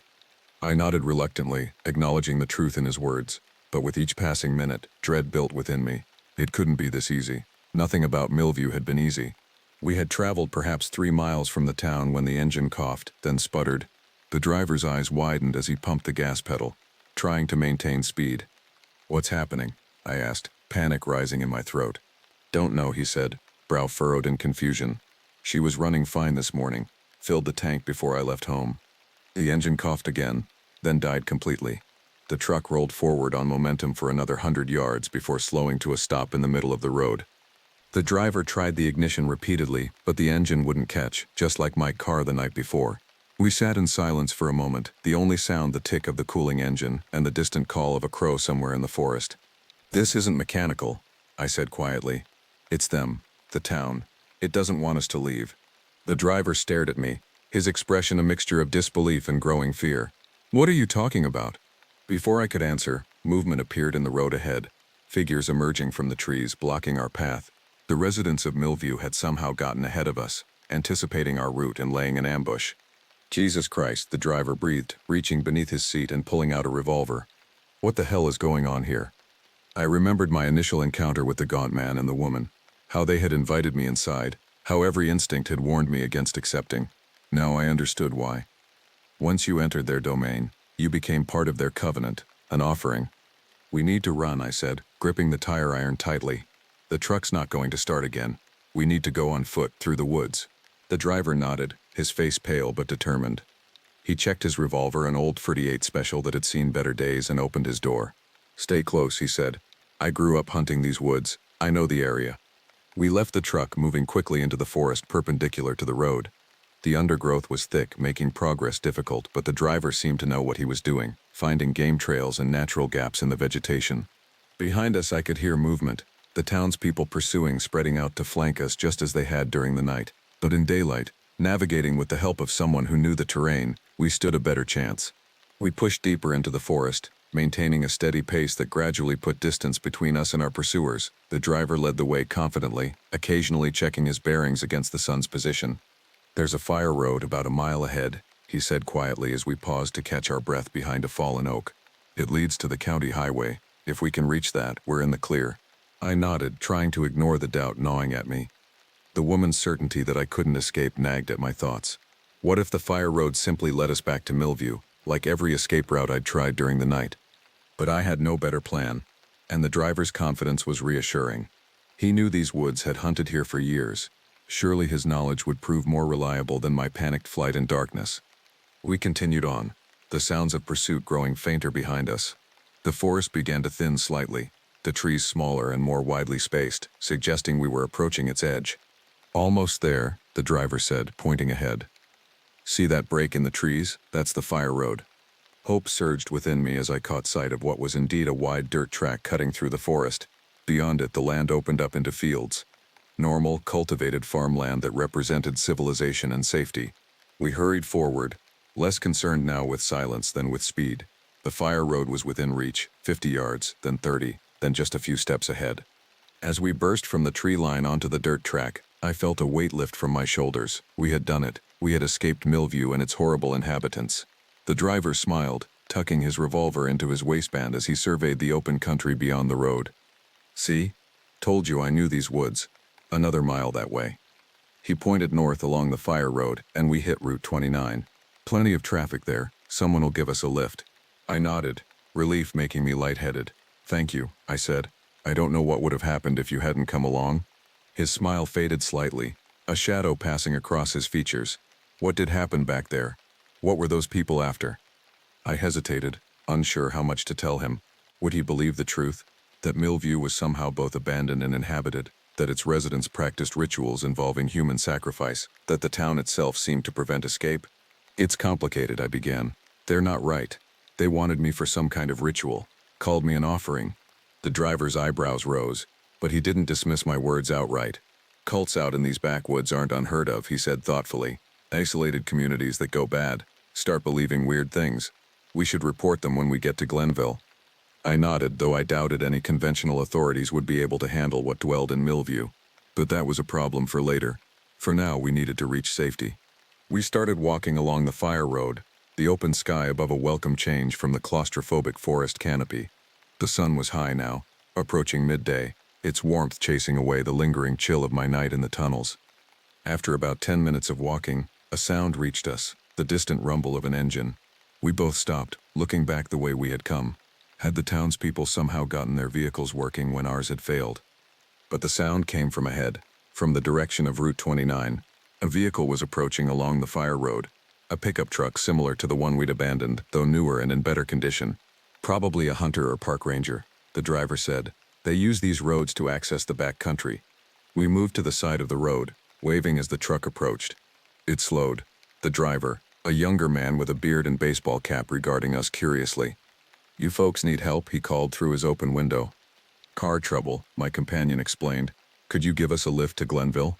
The man in the truck hesitated, then nodded. "Hop in the back. I'm heading that way anyhow." Relief washed over me again as we climbed into the truck bed. The vehicle resumed its journey, carrying us further from Milview with each passing moment. I leaned against the cab, closing my eyes briefly as exhaustion threatened to overwhelm me. When I opened them again, the landscape had changed. We were passing through farmland now, fields of corn and soybeans stretching to the horizon. Normal, ordinary, safe. "We made it," I said, my voice barely audible over the road noise. The driver nodded, his own relief evident in the relaxation of his features. "Gonna have to send a tow truck back for my pickup," he said, though I'm half tempted to just leave it there. I understood the sentiment. Anything connected to Milview seemed tainted, corrupted by whatever malevolence pervaded that place. The truck eventually turned onto a paved road, Route 29 presumably, and shortly thereafter, we entered the outskirts of what must have been Glenville. It was a small town but beautifully normal gas stations with functioning pumps, a diner with customers visible through its windows, houses with cars in driveways and children playing in yards. Our benefactor dropped us at a gas station with an attached convenience store. As he drove away, I felt the last of my tension begin to ebb. We were safe. We had escaped. The driver, whose name I learned was Michael, used the payphone to call for a tow truck for his pickup. He also contacted the county sheriff's office, reporting what little I was willing to tell him about Milview and its residents.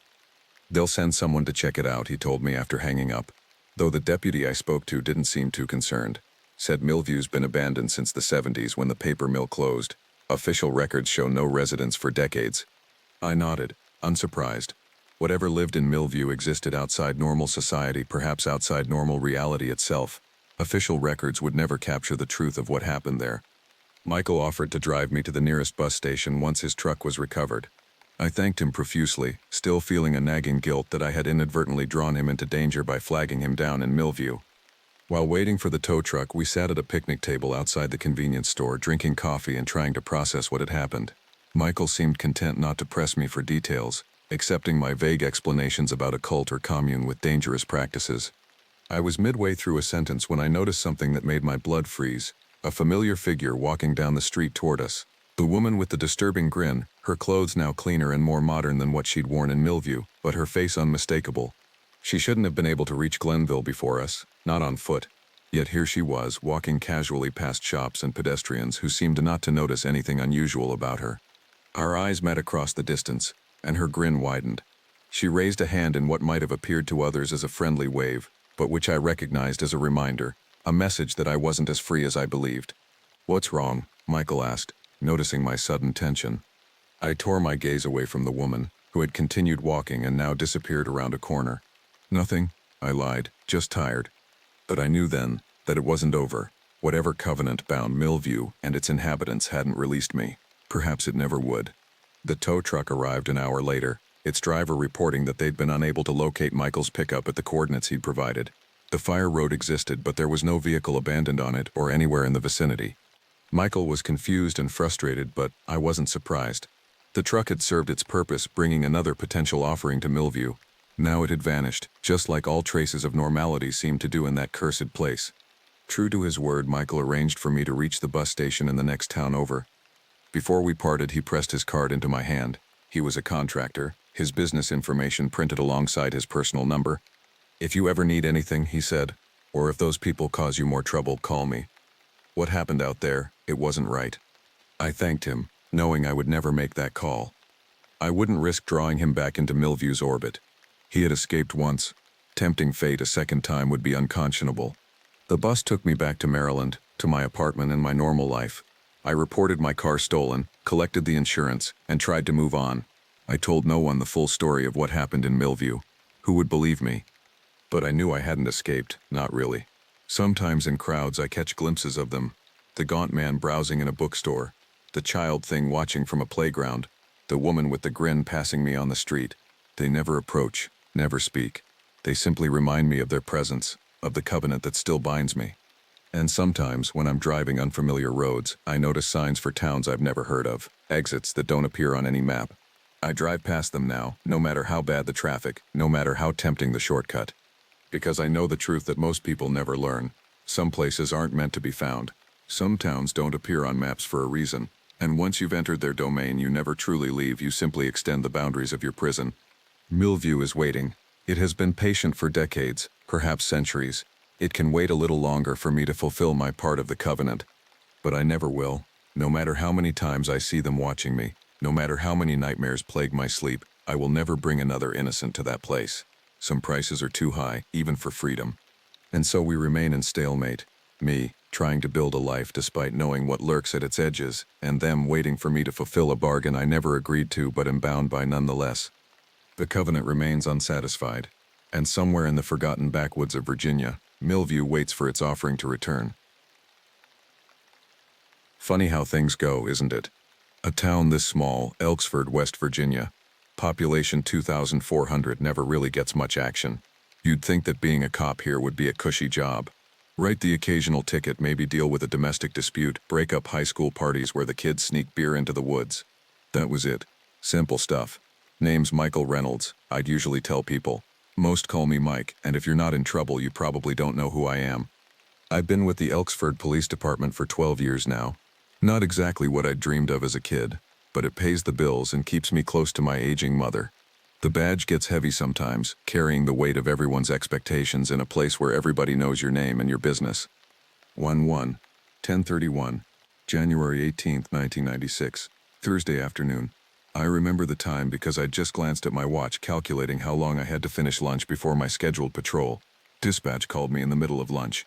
Corned beef sandwich from Annie's Diner. Best corned beef in the state, or so she tells everyone. I was about 3 bites in when the radio crackled to life. "Officer Reynolds, we got a situation over by Wilson's Field. Something off, might want to check it out." The voice belonged to Rita, our dispatcher for the past 15 years. She wasn't one for dramatics, which made the edge in her voice all the more noticeable. Now Wilson's Field is about 15 minutes from town, up past Old Quarry Road. It's this wide-open area where kids hang out to drink cheap beer and do whatever else teenagers do when they think no one's watching. That day, a couple of them had gone missing. Seemed like something that would resolve itself. Probably they'd wandered off too drunk to find their way back. Still, you check on things, it's what we do. I wrapped up what remained of my sandwich, ignoring Annie's disapproving stare from behind the counter. She hated when food went to waste, but duty called. The bell above the door jangled as I pushed my way outside into the January chill. The air had that crisp, clean quality that only comes with winter in the mountains. It filled my lungs as I zipped up my jacket and climbed into my cruiser. The drive was uneventful. You could hear the faint hum of the forest, thick trees that felt older than anything else in the town. People say there are spots in those woods that have never been touched by sunlight. Gave me the creeps, but I didn't say that out loud. No cop wants to admit he's afraid of the dark. Old Quarry Road winds through some of the densest parts of the forest. Even at midday, the trees create a canopy that blocks out most of the light. As I drove, I noticed how the temperature seemed to drop with each mile, as if the forest itself was breathing out cold air. The radio had gone silent. Usually Rita would check in every few minutes when I was heading to a call, but not today. I tried not to read too much into it. Reception gets spotty out by Wilson's field anyway. Still, the silence was unnerving. I arrived at the field, parked the cruiser, and immediately saw Old Man Wilson pacing by the gate. His property bordered the field, and he'd named it after himself when he sold a portion to the town decades ago. "Mike," he muttered, his voice shaky. "It ain't right at all." Wilson was in his 70s, a gaunt figure with skin that hung loose on his frame. His eyes darted nervously between me and the tree line as if expecting something to emerge at any moment. "Calm down," I said, placing a hand on his shoulder. "What's not right?" "Kid's been screaming last night. Screaming like I ain't ever heard." I wasn't sure what to make of it. Wilson had always been a bit dramatic, prone to exaggeration. He'd call the station about trespassers when deer wandered onto his property. "You hear where it came from?" I asked, scanning the tray line. I noticed how quiet everything was, like the birds had decided to take the day off. The field itself was empty, just tall, brown grass swaying gently in the cold breeze. "Deep, somewhere in there." Wilson pointed toward the woods. "Something bad, I tell ya, something real bad." I glanced around and saw one of the kids' cars still parked by the fence. A blue Honda Civic. Mud splashed up the sides. No signs of a struggle. Looked normal enough except for the fact it was abandoned. The driver's side door was closed but unlocked. Inside, I found a half-empty bottle of cheap vodka and some cigarettes. Typical teenager stuff. "Parents reported Jason Collins and Cassie Miller missing this morning," I said, more to myself than to Wilson. "Said they were supposed to be home by midnight." "That's Jason's car," Wilson confirmed, wringing his hands. "Good kid. Works summers at the hardware store." I nodded, reaching into my cruiser for my flashlight. It was still daylight, but I knew those woods got dark fast. The metal handle felt cool in my palm as I checked that it worked. "I'm going to take a look around. You should head back to your house." Wilson shook his head. "Ain't letting you go in there alone. Been living next to these woods 62 years, know 'em better than anyone." I couldn't argue with that logic, and truth be told, I wasn't eager to head into the trees by myself. There was something about the silence that put me on edge, though I'd never admit it. "Stay behind me," I instructed, unholstering my gun and keeping it pointed at the ground. Standard procedure when investigating a missing persons case with potential danger. We crossed the field, our footsteps muffled by the dry grass. The temperature seemed to drop with each step toward the tree line. January in West Virginia is always cold, but this was different, a penetrating chill that seemed to seep through my uniform and into my bones. The border between the field and forest was abrupt. One moment we were in open space, and the next, surrounded by ancient oaks and pines. The light changed immediately, filtered through branches to create dappled patterns on the forest floor. What struck me most was the silence. Forests are supposed to be alive with sound, birds, insects, the rustle of small animals, but here there was nothing. "Where did you hear the screaming?" I asked Wilson, keeping my voice low. He pointed deeper into the trees, that way, quarter mile, maybe more. We followed a faint trail, likely made by teenagers sneaking into the woods for privacy. Beer cans and cigarette butts littered the ground, confirming my suspicions. The path was narrow, forcing us to walk single file. I took the lead, my right hand hovering near my holster. After about 10 minutes of walking, the trail widened into a small clearing, and that's when I noticed something off. The ground was disturbed. The earth soft and churned up like someone had been digging or dragging something heavy. The leaf litter was displaced, revealing dark soil underneath. "What do you make of this?" I asked Wilson, who had gone pale beside me. Before he could answer, I saw it, a smear of dark red across a fallen log at the edge of the clearing, leading deeper into the woods. Even in the dim light, there was no mistaking it for anything other than blood. "Jesus," I whispered, immediately regretting the outburst when I saw Wilson flinch. The severity of the situation hit me all at once. This wasn't just some kids who'd wandered off drunk. Something was very wrong here. I pulled out my radio to call for backup, but all I got was static. We were too deep in the woods for a signal. "We should go back," Wilson suggested, his voice barely audible. "Get more people." He was right, of course. Protocol dictated that I should return to my vehicle and call for assistance. But something kept me rooted to the spot, a mixture of duty and a growing sense of urgency. If Jason and Cassie were out here, injured and bleeding, they might not have time for me to go back. You head back, I told Wilson. Tell Sheriff Bryson we need everyone he can spare out here. Wilson looked relieved at the suggestion but hesitated. What about you? I'm going to follow this trail a bit further, see if I can find them. Be careful, Mike, he said, already backing away toward the path we'd followed. Whatever's out there, it ain't natural. I watched him disappear into the trees before turning back to the blood trail. It was fresh, still tacky in places, which meant whatever happened had occurred within the last few hours. Drawing my weapon, I began to follow the crimson path deeper into the woods, unaware that I was walking into the worst day of my life. The blood trail was easy enough to follow, despite the gathering darkness of the forest. Bright red against brown leaves and black soil, it stood out like neon. With each step, the forest grew denser, the trees closer together, their branches forming a canopy that blocked out the afternoon sun. The temperature continued to drop, and I could see my breath forming clouds in front of my face. I checked my watch, 1:01:32 p.m. I'd been in the woods for about 20 minutes. Wilson should be reaching the clearing by now, hopefully on his way to get help. I wasn't sure what I was walking into, but the amount of blood I was seeing told me it wasn't good. The trail took a sharp turn to the left, moving away from any established path and into a part of the forest that looked untouched by human presence. No cigarette butts or beer cans here, just undisturbed undergrowth and massive trees whose roots rose from the ground like the gnarled fingers of buried giants. The silence was getting to me. I found myself straining to hear anything. Birds, insects, the wind, but there was nothing except the sound of my own breathing and the soft crunch of leaves beneath my boots. Every horror movie I'd ever seen flashed through my mind, but I pushed those thoughts away. This was real life, not some Hollywood production. As I moved forward, gun drawn and flashlight sweeping the area ahead, I noticed something strange about the blood trail. It wasn't continuous anymore, but appeared in splashes and smears, as if whatever was bleeding had been moving erratically, perhaps struggling. In some places, the blood was smeared in long streaks, like someone had been dragged. And then I saw it, a shoe, a white Nike sneaker lying on its side about 10 feet ahead of me. As I approached, I could see dark stains around the laces. I recognized it immediately as the kind of shoe popular with teenagers in town. Jason? Cassie? I called out, my voice sounding unnaturally loud in the quiet forest. There was no response, just that oppressive silence pressing in on me from all sides. I continued following the trail, which was becoming more pronounced now. The splashes of blood were larger, pooling in places. Whatever was bleeding was losing a lot of blood. And then I found him. Jason Collins, one of the kids from town. He was lying face up in a small clearing, partially obscured by fallen leaves. His chest had been ripped open, ribs exposed like someone had used a crowbar to peel him apart. The expression on his face, eyes wide open, mouth in a permanent scream, was the kind of thing that doesn't leave your head. I'd seen dead bodies before, car accidents, hunting mishaps, even a domestic dispute that ended with a shotgun blast. But nothing like this. This wasn't just death, it was violence beyond anything I could comprehend. I felt my stomach churn, acid burning at the back of my throat. Turning away from the body, I emptied the contents of my stomach onto the forest floor, my corned beef sandwich making an unwelcome reappearance. After a few moments, I wiped my mouth with the back of my hand and turned back to the body. Training kicked in, pushing through the horror. I knelt beside Jason, careful to avoid the pool of blood surrounding him. He was definitely dead, no pulse to check. His body was still warm though, which meant he hadn't been dead for long, hours at most. Looking closer at the wounds, I could see that they weren't clean. This wasn't done with a knife or any conventional weapon.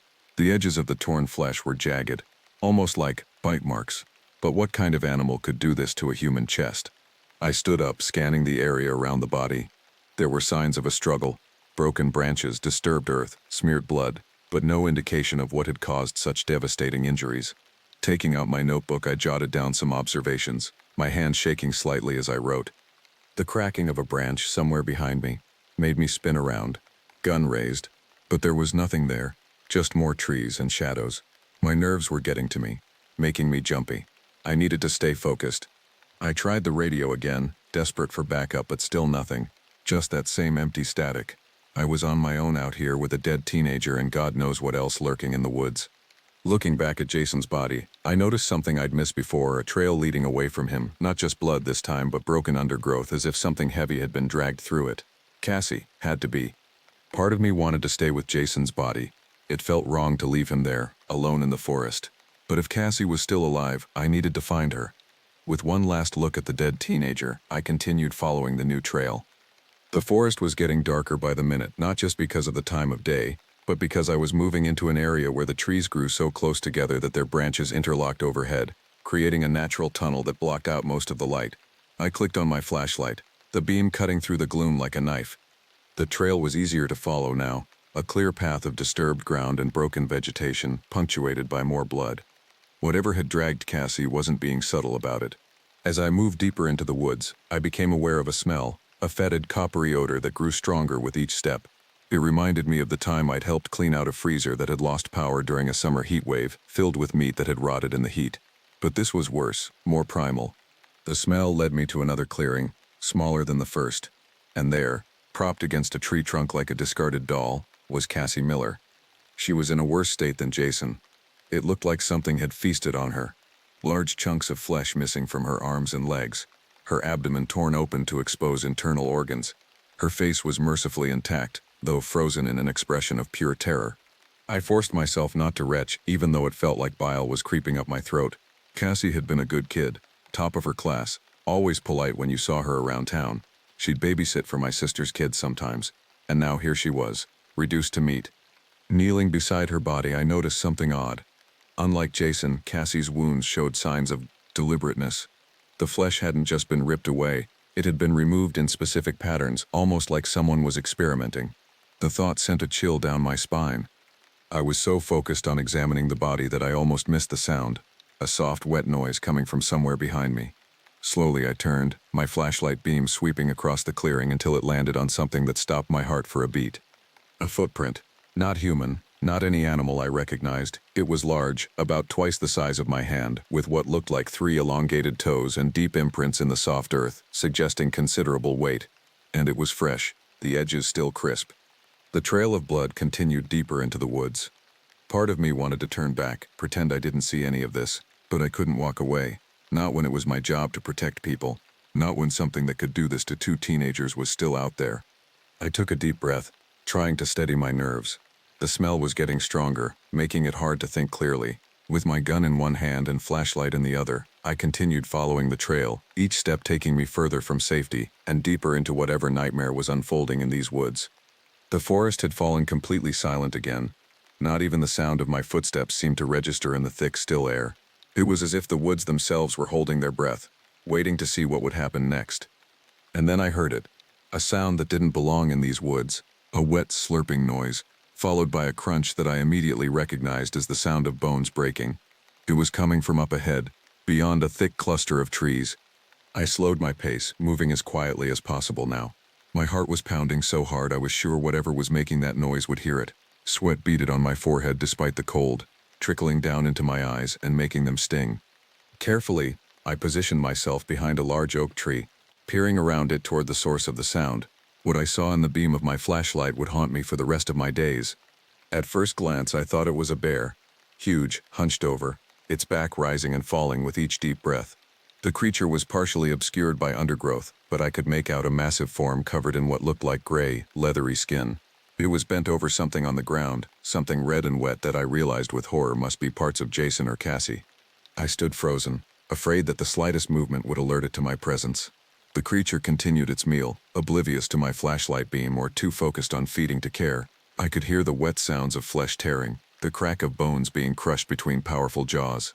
Slowly, carefully, I began to back away, one step, then another.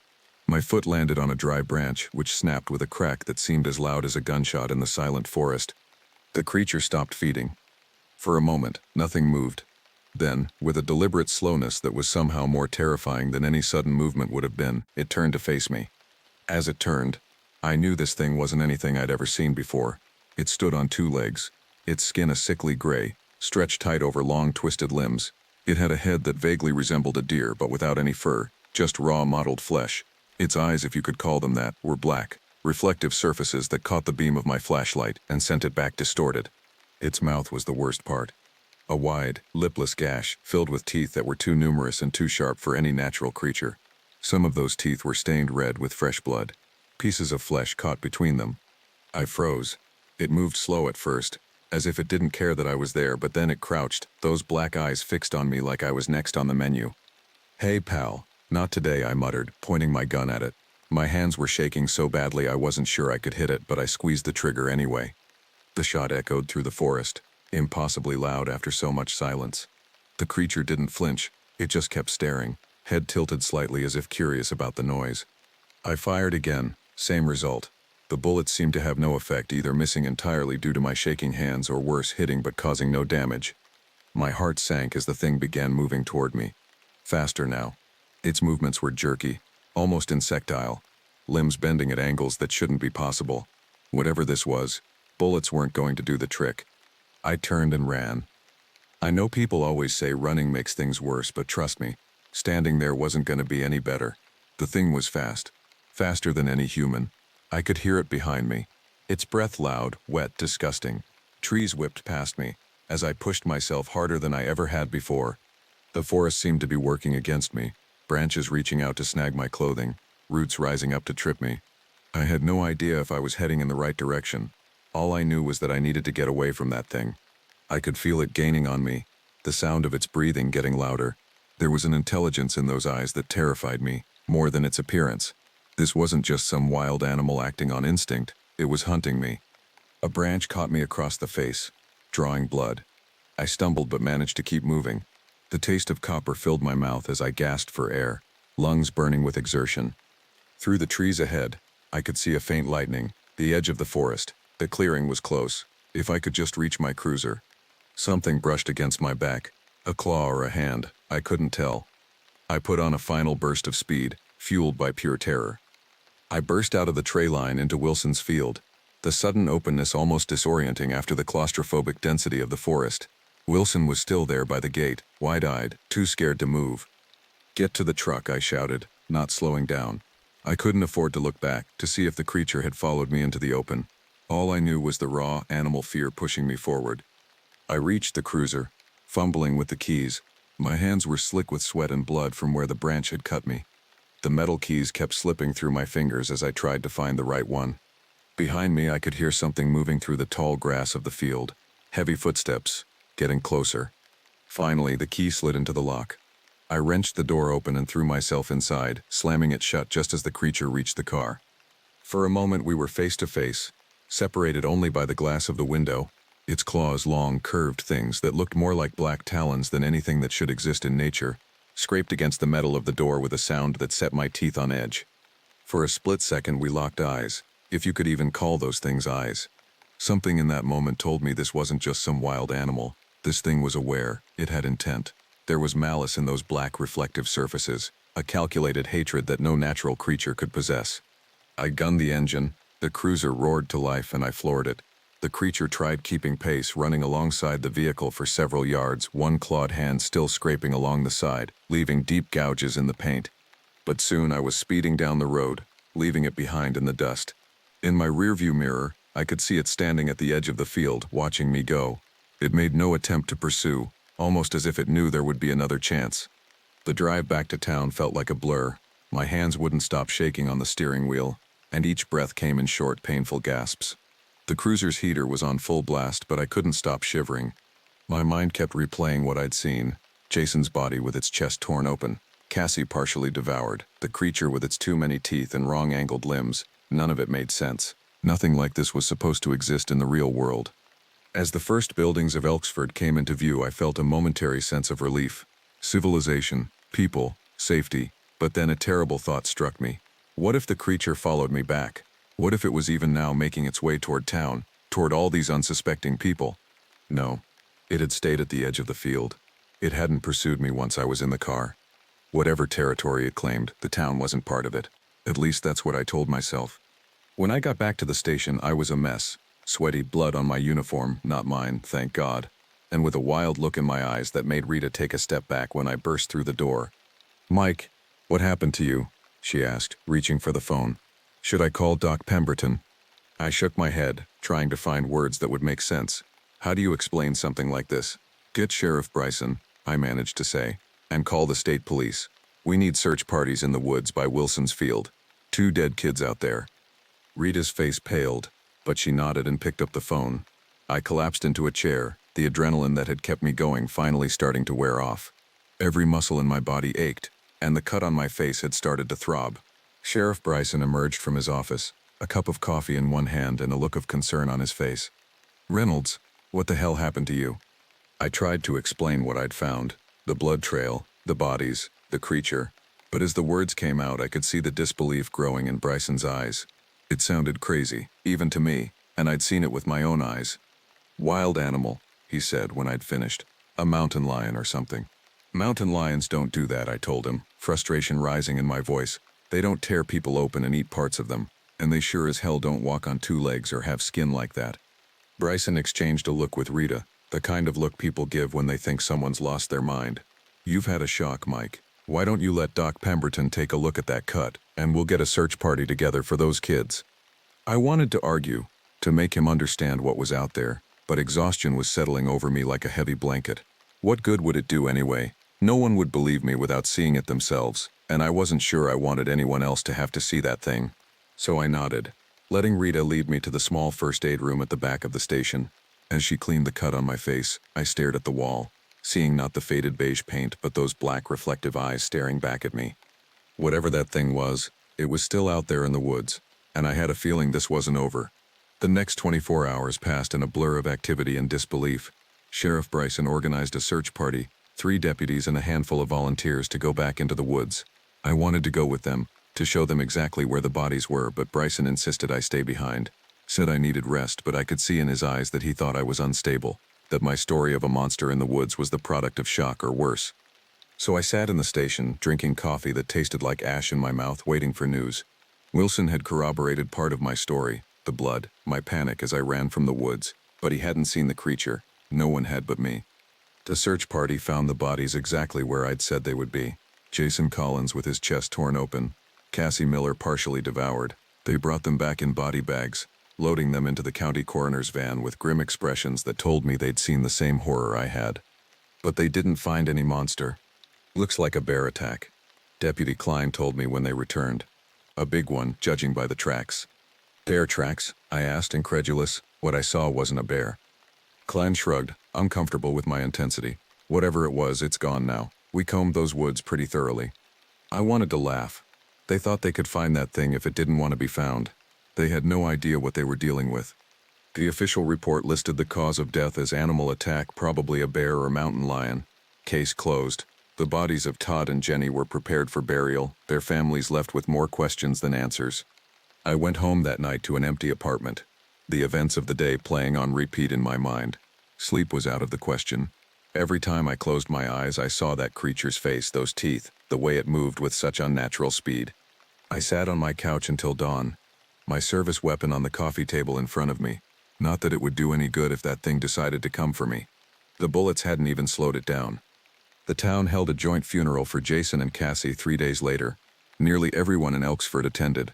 The high school gym packed with mourners dressed in black. I stood at the back, unable to look at the closed caskets at the front of the room. I knew what was inside them. People avoided me at the service.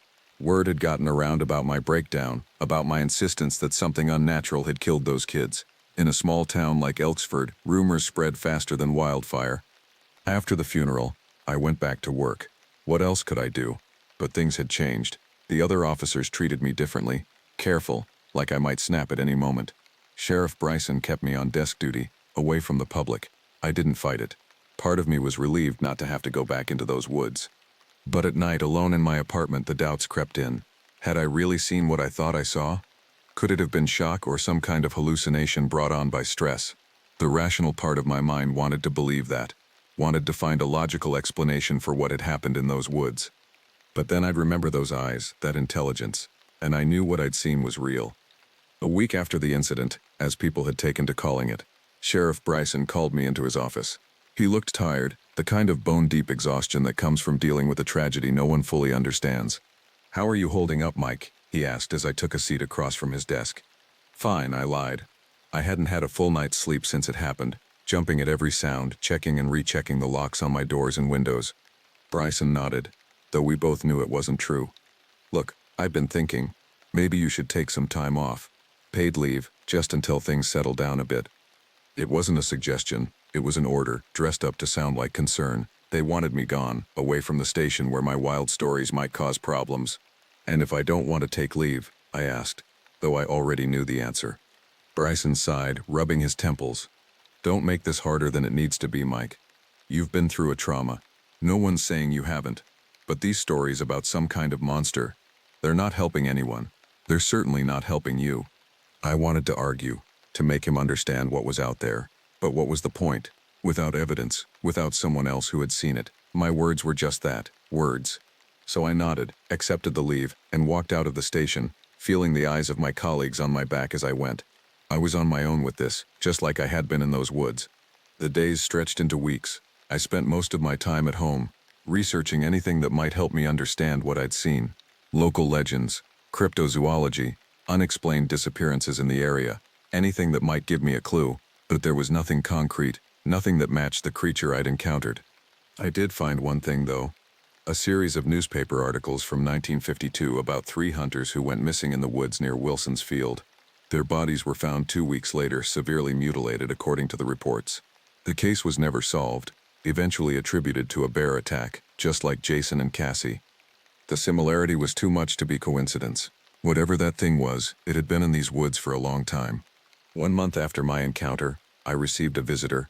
Wilson, the old man who owned the field, showed up at my apartment unannounced, looking even more haggard than usual. "We need to talk," he said, his voice lower than I remembered, his eyes darting around as if afraid of being overheard. I led him inside, curious but wary. I hadn't spoken to anyone from town in weeks, choosing isolation over the sideways glances and whispered conversations that stopped when I approached. Wilson sat on my couch, hands clasped tightly in his lap. "I didn't tell you everything that day," he began, not meeting my eyes. "About what I heard the night those kids disappeared." I felt a chill run through me. "What do you mean?" "The screaming. It wasn't just screaming. There were words mixed in. Begging. One of them. The boy, I think, he kept saying, 'It's watching us.'" Wilson swallowed hard. "And then there was the other sound." "What other sound?" I asked, though part of me didn't want to know. "Like nothing I've ever heard before. Not animal, not human. A kind of chittering noise, but deeper, like it was coming from something big." Wilson finally looked up at me, his eyes filled with a fear I recognized all too well. "You saw it, didn't you? The thing that made that sound." I nodded slowly. "Yes, I saw it." Relief flooded his face, as if hearing someone else acknowledge what he'd experienced lifted a weight from his shoulders.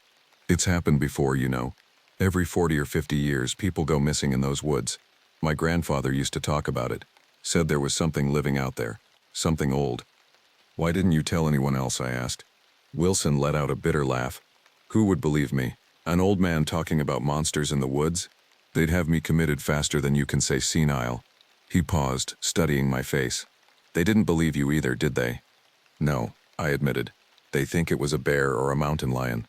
Wilson shook his head, disgust clear on his face. "People see what they want to see. They can't handle the truth that there are things in this world that don't fit into their neat little boxes." We talked for hours after that, Wilson sharing stories his grandfather had told him, me recounting every detail of my encounter with the creature. It felt good to finally talk to someone who didn't think I was crazy, who understood that what I'd seen was real. Before he left, Wilson placed a hand on my shoulder, his grip surprisingly strong for a man his age. "Be careful, Mike. It knows who you are now. It saw you, just like you saw it, and I don't think it likes being seen."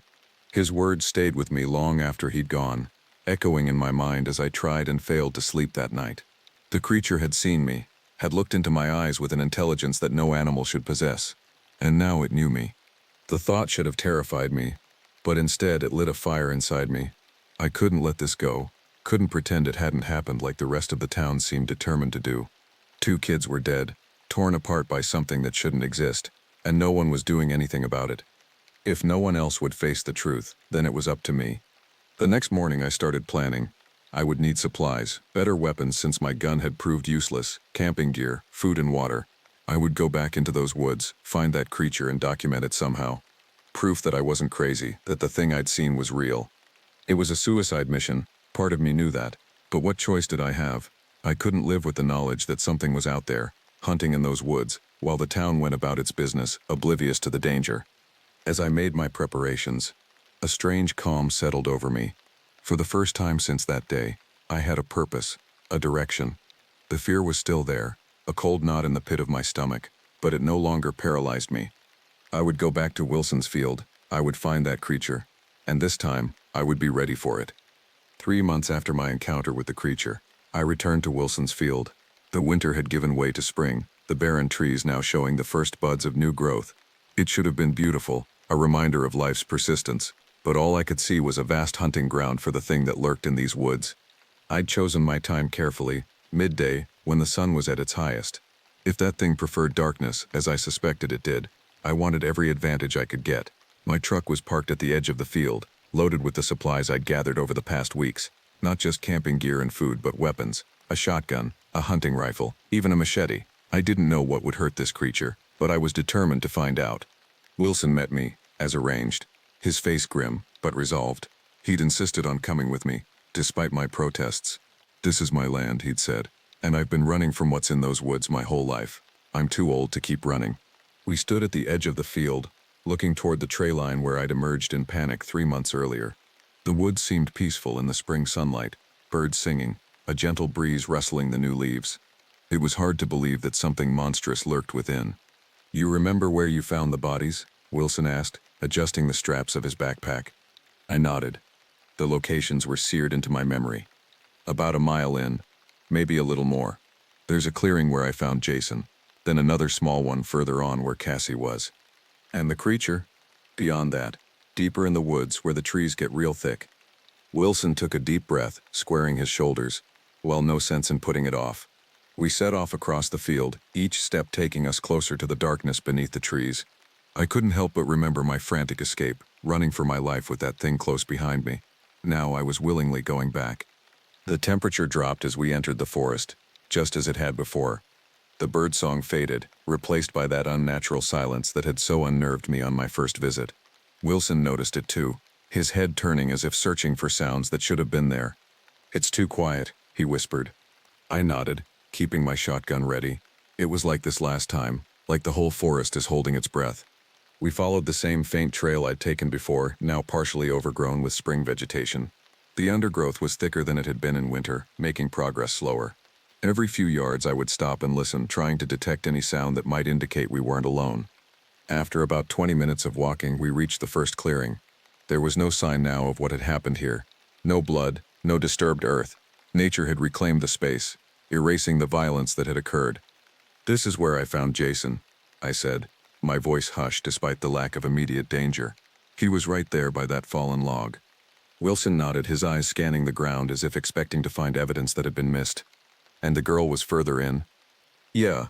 There was a trail leading from here to where she was, like something had dragged her." We continued on, following the path I remembered. The forest grew denser as we went, the canopy overhead blocking more and more of the sunlight. Despite it being midday, it felt like dusk beneath the trees. The second clearing looked different than I remembered. The tree against which Cassie's body had been propped was gone, leaving only a stump. The ground around it had been disturbed, the earth churned up and then smoothed over, as if something had been digging. "This isn't right," I muttered, approaching the stump cautiously. The tree was here, a big oak. Wilson came up beside me, his brow furrowed. "Looks like it was cut down. Recently too, judging by how fresh the stump is." I knelt down, examining the stump more closely. The cut was clean, too clean for natural causes. Someone came back here and removed it, but why? Wilson didn't answer, his attention caught by something else. He moved a few yards away, bending down to look at something on the ground. "Mike, you need to see this." I joined him, following his gaze to what looked like a series of marks scratched into a flat rock. They weren't random. They had a deliberate pattern to them, almost like symbols or primitive writing. "What is this?" I asked, tracing one of the marks with my finger. It was deeply etched into the stone, the edges sharp as if recently made. "I don't know," Wilson replied, his voice tight with tension. "But I don't like it. It feels wrong." He was right. There was something unsettling about the symbols, a sense of alien intelligence behind them. I took out my camera, an old Polaroid I'd brought to document anything we found, and snapped a picture of the markings. "Let's keep moving," I suggested, suddenly eager to be away from this place. If the creature followed the same pattern as before, it would have taken parts of the bodies deeper into the woods. Wilson nodded, straightening up. "Lead the way." We pressed on, now moving beyond where I'd gone on my first visit. The forest continued to darken around us, the trees growing closer together, their branches intertwining overhead to create a natural tunnel that blocked out most of the light. I clicked on my flashlight, the beam barely penetrating the gloom. The silence was complete now. Not even the sound of our footsteps seemed to register in the thick, still air. It was as if we were walking through a void, a place where normal rules of sound and light didn't apply. And then we both heard it, a soft, wet noise coming from somewhere ahead of us. It was the same sound I'd heard before, the sound of the creature feeding. Wilson and I exchanged a glance, no words needed. We both knew what that sound meant. Slowly we approached, moving as quietly as possible. My heart was pounding so hard I was sure it would give us away, the adrenaline making my hands shake despite my determination. We came to another clearing, larger than the previous ones, and there, in the center, was a sight that made my blood run cold. It wasn't the creature, it was what remained of it. The thing that had killed Jason and Cassie, the monster that had chased me through these woods, was spread out on the ground in pieces. Its gray, leathery skin had been peeled back to expose what looked like internal organs, though they were unlike any I'd seen before. Strange, pulsating structures in colors that shouldn't exist in nature. The head, with its deer-like shape and too many teeth, had been separated from the body and placed on a crude altar of stacked stones. The black, reflective eyes were dull now, no longer containing that malevolent intelligence I'd seen before. And standing over the dissected creature was something else. Something worse. At first, I couldn't make sense of what I was seeing. It had a human shape, more or less, but there was something fundamentally wrong about its proportions. Too tall, too thin, with limbs that bent at impossible angles. Its skin, if you could call it that, seemed to shift and ripple, changing texture and color like oil on water.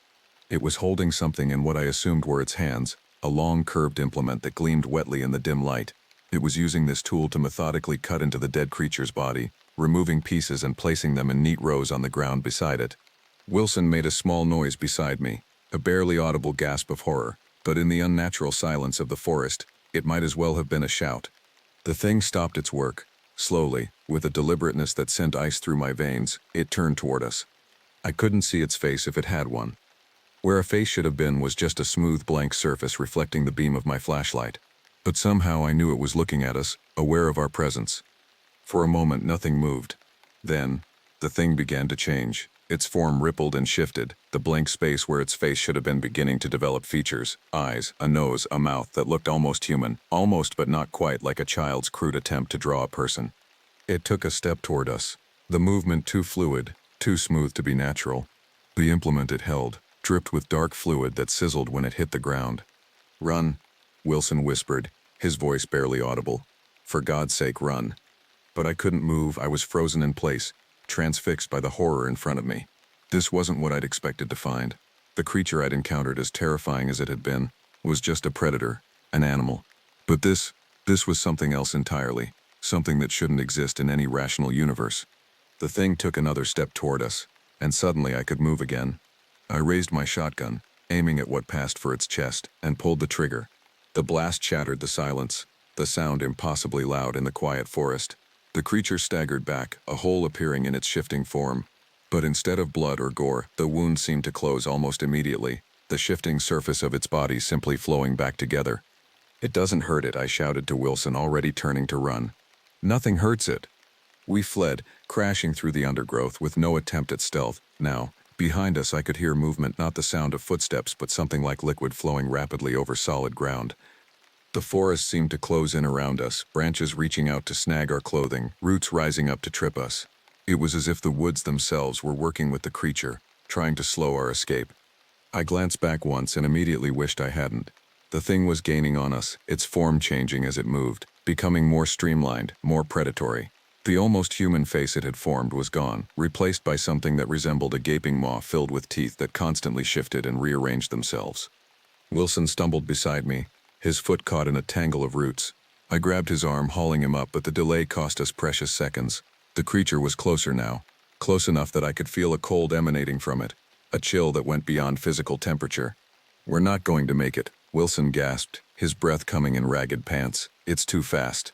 He was right.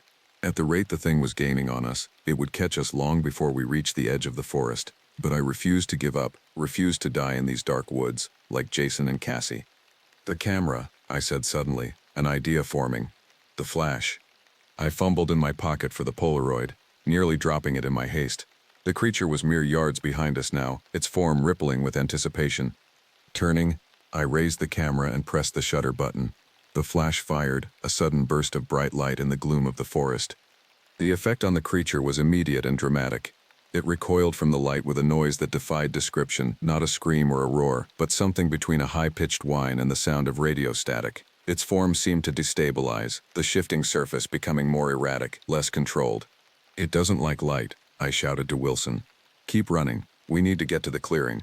We pushed on, my legs burning with exertion, lungs heaving as I gasped for breath. Every few yards I would turn and fire the camera again, the flash buying us a few precious seconds as the creature recoiled from the light. The trees began to thin out ahead of us, suggesting we were nearing the edge of the forest. I could see daylight through the branches, the open space of Wilson's field beyond. With a final burst of speed, we broke through the tray line into the field. The sudden brightness was almost shocking after the gloom of the forest. I turned, expecting to see the creature right behind us, but there was nothing there, just the dark shadow of the woods, silent and still. Wilson collapsed onto the grass, his chest heaving as he tried to catch his breath. I remained standing, gun trained on the tray line, waiting for the creature to emerge. But it didn't. Whatever that thing was, it seemed unwilling or unable to leave the darkness of the forest. "What the hell was that?" Wilson gasped between breaths. I shook my head, unable to find words that could adequately describe what we'd seen. "I don't know, but it killed the creature I saw before, the one that killed those kids." Wilson nodded, his face ashen. "It was studying it, taking it apart piece by piece. The implications of that were too horrifying to contemplate. If the deer-headed creature that had killed Jason and Cassie was just an animal, a predator doing what predators do, then what was the thing that had killed it? What kind of intelligence would dissect another creature with such methodical precision?" We made our way back to my truck in silence, both lost in our own thoughts. The camera hung heavy in my pocket, containing the only evidence of what we'd seen. Images that I wasn't sure I wanted to develop.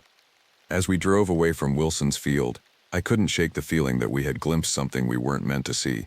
A corner of reality that should have remained hidden, a truth too vast and terrible for human minds to comprehend. The town moved on as small towns do, pretending it didn't happen. The deaths of Jason and Cassie were filed away as animal attacks, tragic but explainable. Life returned to normal, or a semblance of it. But Wilson knew, he saw it too, and I still see it, even now when I close my eyes. Whatever that thing was, it's still out there in the woods, waiting for someone else to wander too far from town. Maybe next time, they won't be so lucky. Funny thing about that day, I never did finish my sandwich. My name doesn't matter much anymore, not after what I've seen in these mountains. But when I first arrived at Glacier National Park 3 years ago, I was just another ranger looking for purpose in the wilderness. The job posting had been specific: remote station at McCoon's Lake, minimal human contact, extensive backcountry patrols, perfect for someone running from the noise of civilization. I'd taken the position for reasons that seemed noble at the time. After losing my father to cancer and watching my mother fade into grief, I needed space to breathe. The mountains promised solitude, a chance to help people who genuinely needed it, and distance from the suffocating sympathy of well-meaning friends. What I found was something far more complex than healing. McCoon's Lake sits in a depression between 3 peaks, accessible only by a 14-mile hiking trail that winds through dense pine forests and over 2 mountain passes. The ranger station is a modest log cabin built in the 1940s, equipped with solar panels, a wood stove, and radio equipment that works about half the time. The lake itself stretches nearly a mile across, its waters so clear you can see the rocky bottom even at the deepest points. My supervisor, Ranger Kowalski, had driven me to the trailhead that first day in early June. The man was built like a tree trunk, with weathered hands and eyes that seemed permanently squinted against mountain sun. "You sure about this assignment?" he'd asked as we unloaded my gear. "Most rangers request transfer after 1 season up there. Gets lonely, gets strange." I'd laughed off his concern then, eager to prove myself capable of handling isolation. Strange how. Wildlife behavior mostly. Animals acting confused, aggressive. Hikers report weird sounds at night, probably just echo effects from the canyon walls, but he'd shrugged, shouldering my pack with ease. Radio check every morning at 8, every evening at 6. Missed 2 consecutive checks, and we're sending search and rescue. The hike to McCoon's Lake took 6 hours, winding through forests so dense that sunlight barely penetrated to the trail. Kowalski moved with the steady pace of someone who'd made this journey countless times, pointing out landmarks and hazards as we climbed. He told me about the Blackfeet tribe's connection to this area, how they'd considered certain peaks sacred and avoided them during winter months. "They had names for things up here that don't translate well," he said as we crested the second pass. "McCoon's Lake means Little Bear in Ojibwe. though this area was traditionally Blackfeet territory. Government mapmakers weren't too concerned with cultural accuracy back in the day. When we finally reached the cabin, the sun was setting behind the western peaks, casting long shadows across the lake's surface. The building looked solid but weathered, its log walls darkened by decades of mountain weather. Inside, everything was Spartanly functional. A single room with a bed, desk, cooking area, and shelves lined with field guides and emergency supplies. Previous ranger left some notes, Kowalski said, pointing to a manila folder on the desk. Mostly routine stuff, trail conditions, wildlife sightings, visitor logs, though. He hesitated, then pulled out a separate notebook bound with rubber bands. Marcus also kept this. Personal observations. Might be worth reading, might be nonsense. Guy was here 2 seasons before he requested transfer. After Kowalski left the next morning, I spent my first week settling into routines. Morning radio check, equipment maintenance, trail patrols, evening reports. The work was exactly what I'd expected. Physically demanding, but mentally straightforward. Hikers were rare this early in the season, mostly experienced backpackers who knew enough to leave no trace and respect wildlife. It was during my second week that I finally opened Marcus's personal notebook. The entries started normal enough. Weather observations, animal behavior, maintenance notes. But as I read deeper, a pattern emerged. Marcus had been documenting sounds he couldn't identify, animal tracks that didn't match known species, and what he termed displacement events. June 15th, found campsite at North Shore completely destroyed.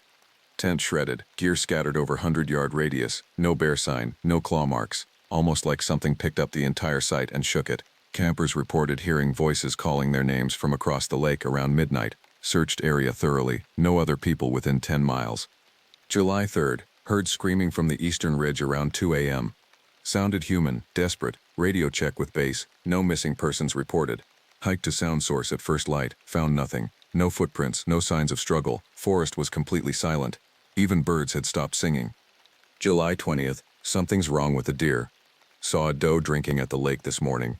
When she lifted her head, her eyes were solid black. No white, no iris, just black. She stared at me for maybe 30 seconds, then walked backward into the forest without breaking eye contact. Never seen anything like it. I closed the notebook and stared out the cabin window at the peaceful lake.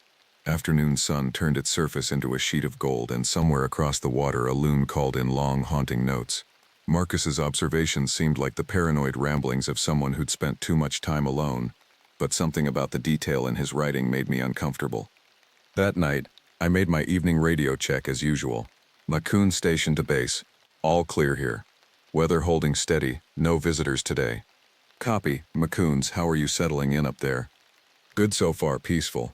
I hesitated, then asked, Hey Kowalski, what exactly happened to Marcus? Why did he transfer?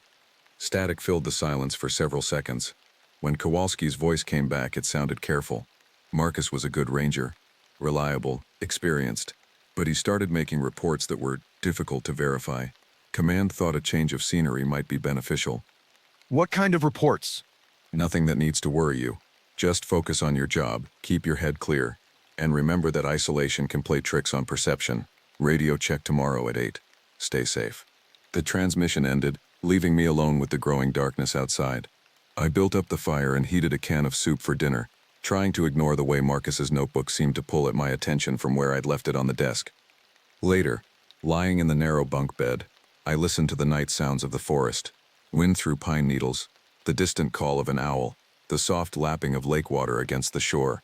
Normal sounds. Comforting sounds. It was just after midnight when I heard the voices. At first I thought it was wind distorting sound, creating auditory illusions among the trees. But as I lay still and listened, the sounds resolved into something unmistakably human. Multiple voices calling across the lake from the eastern shore. I couldn't make out words, but the tone was clear. People in distress, calling for help. I grabbed my flashlight and radio, pulling on boots and jacket as I rushed outside. The night was clear, stars brilliant in the thin mountain air. Across the lake I could see nothing unusual, just the dark line of trees against the starlit sky. Hello, I called, my voice echoing off the water.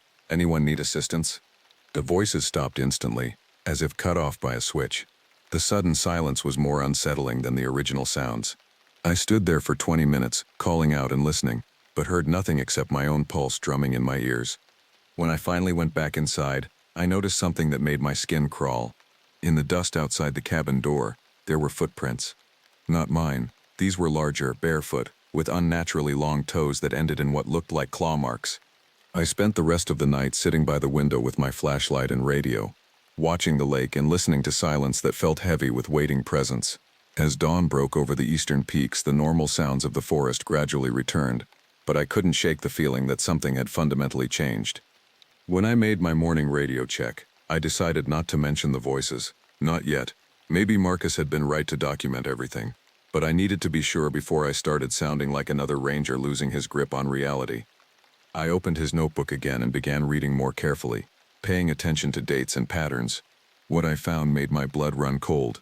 Marcus's first entry about strange voices was dated exactly 3 years ago, the same date I'd heard them.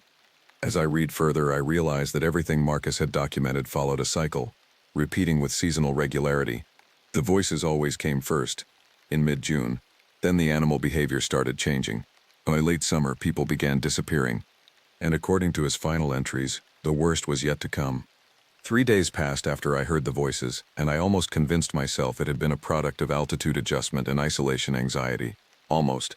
But then the first hikers of the season arrived, and everything Marcus had written started making terrible sense. Jessup and Rodriguez were experienced backpackers from Colorado, both in their 30s with the lean build and easy confidence of people who spent every weekend in the mountains. They'd hiked in during the morning while I was patrolling the northern trail, and I found them setting up camp at the designated site on the lake's western shore. "Beautiful spot," Jessup said as I approached. "We were hoping to stay 3 nights, do some fishing and photography." I went through the standard routine, checking their permits, reminding them about food storage and fire safety, providing weather updates. They were model visitors, properly equipped, environmentally conscious, experienced enough to handle themselves without constant supervision. Fair warning, I added as I prepared to leave them to their setup. Wildlife's been a bit more active than usual this season. Bears especially. Make sure you use the bear canisters for all scented items. Rodriguez nodded, securing a rope around their food bag. "We heard about that from the ranger at the permit office. Any particular areas we should avoid?" I hesitated, thinking of Marcus's notebook. Nothing specific, just, if you hear anything unusual at night, particularly voices calling from across the lake, don't investigate, come find me instead. The 2 men exchanged glances. "Voices?" Jessup asked. "Probably just sound distortion from the canyon walls, but better safe than sorry." That evening I watched their campfire from my cabin window as I filled out daily reports. Around 9 o'clock I saw them bank the fire and disappear into their tent. The lake settled into peaceful darkness and I allowed myself to hope for a quiet night. The screaming started at 2:17 a.m. I jerked awake to sounds of absolute terror coming from the campsite. Not the voices I'd heard before, these were real human, filled with a panic that bypassed rational thought and struck directly at primal fear. I grabbed my flashlight, radio and emergency medical kit, running toward the sound in boots and long underwear. The campsite was chaos. The tent had been torn open from the outside, not unzipped but shredded, as if something with enormous claws had simply peeled it apart. Jessup sat in the dirt beside the ruins, rocking back and forth, his eyes wide and unfocused. Rodriguez was nowhere to be seen.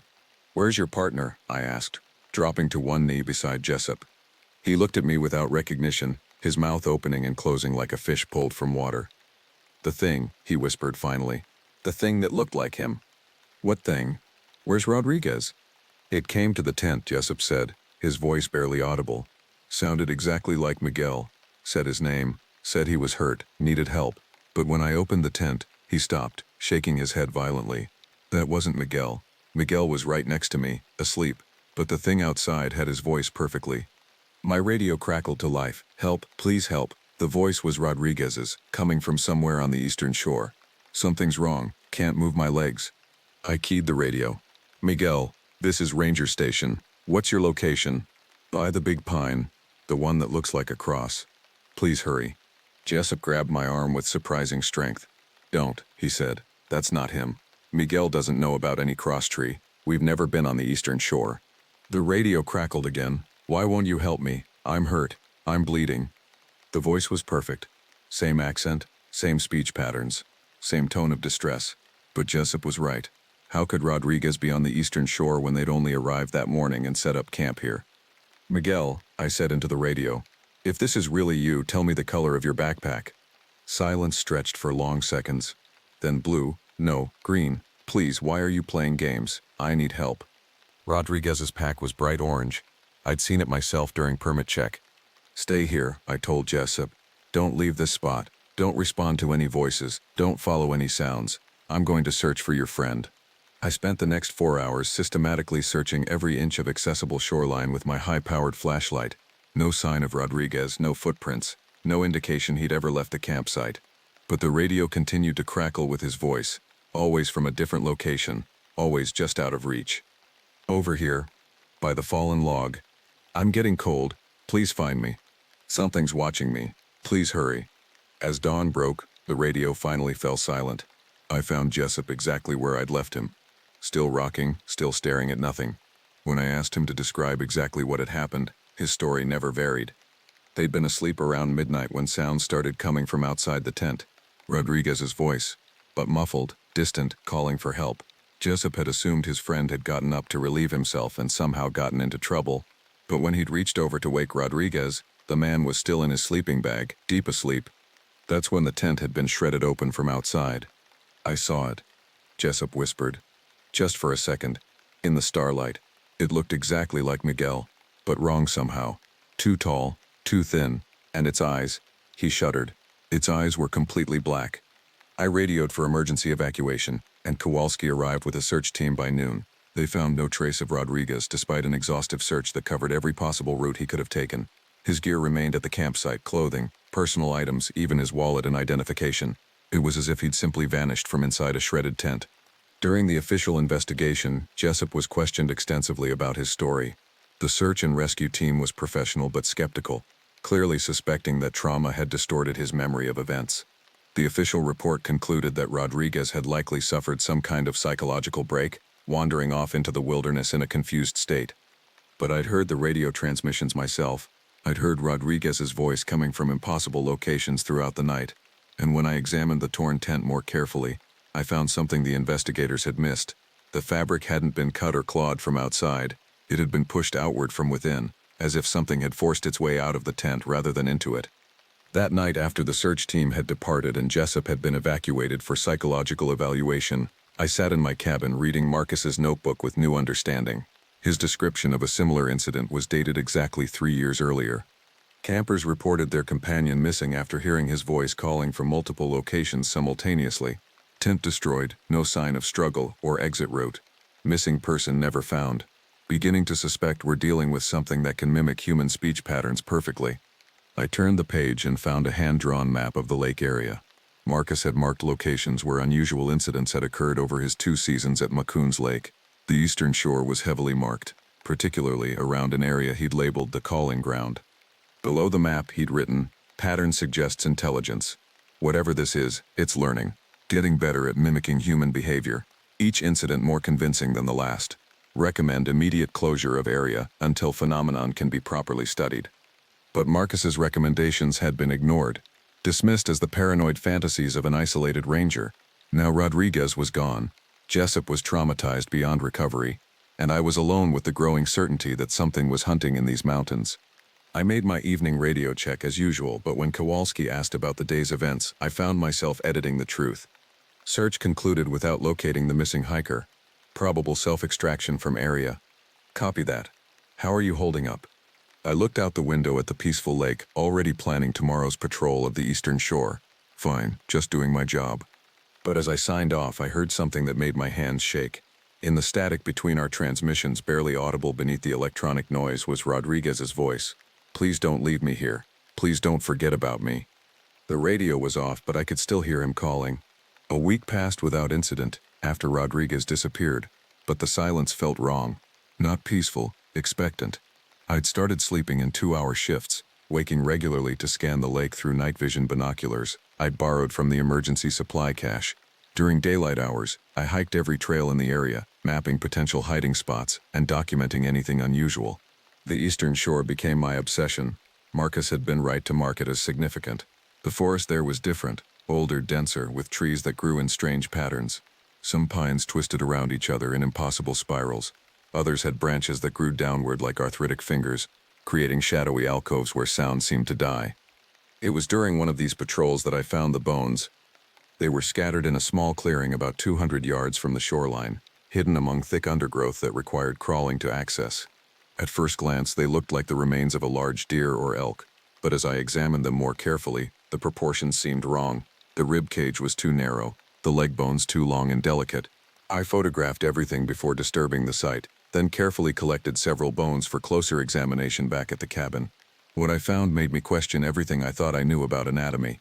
The bones were human, but they'd been modified somehow, stretched and elongated as if subjected to enormous pressure over time. The skull was the most disturbing, recognizably human in shape but elongated with eye sockets that had been enlarged to nearly twice normal size. I compared my photographs to Marcus's notebook and found a sketch that matched perfectly. Below it he'd written, "Found similar remains in 3 different locations. Bones appear human but distorted, as if the skeleton had been forcibly reshaped while still living. Local Blackfeet legends speak of hunger spirits that consume both flesh and form, growing larger with each feeding." That night, I researched everything I could find about Native American folklore related to cannibalistic spirits. The Wendigo legends were consistent across multiple tribal traditions, creatures that had once been human, transformed by hunger and desperation into something monstrous. They were said to grow larger with each feeding, developing an endless appetite for human flesh and an ability to mimic the voices of their victims. According to the stories, Wendigos were particularly drawn to isolated areas where people might disappear without immediate notice. They would call to potential victims using the voices of loved ones, luring them away from safety into areas where they could feed undisturbed. I was beginning to understand what had happened to Rodriguez, but understanding didn't make me feel safer. If anything, it made the situation worse. Something was living in these mountains, something that had learned to hunt humans with intelligence and patience. My radio crackled to life just after midnight. "Base to Macoun Station. We have hikers reporting distress signals from your area." I grabbed the handset. "This is Macoun's. I haven't heard any distress signals. What's the source?"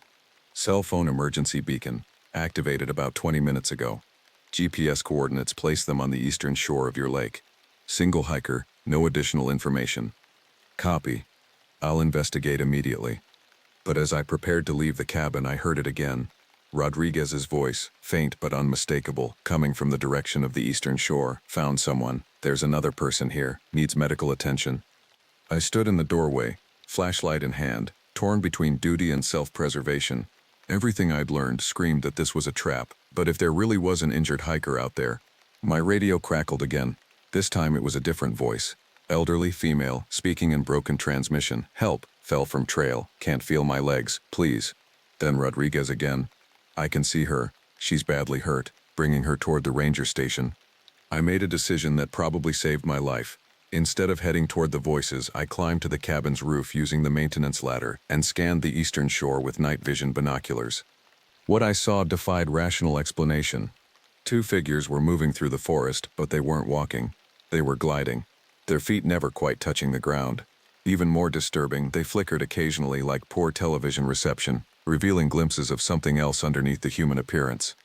The larger figure was tall and skeletal, with arms that reached nearly to the ground. The smaller one moved with jerky, unnatural motions, its head turning a full 180 degrees to scan the forest behind them. As I watched, the larger creature opened its mouth and Rodriguez's voice emerged. "Almost there, just need help carrying her."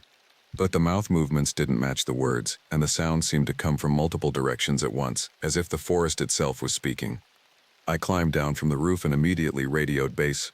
"Macoun's to base, emergency report. Do not send search and rescue to these coordinates. Repeat, do not send personnel to my location."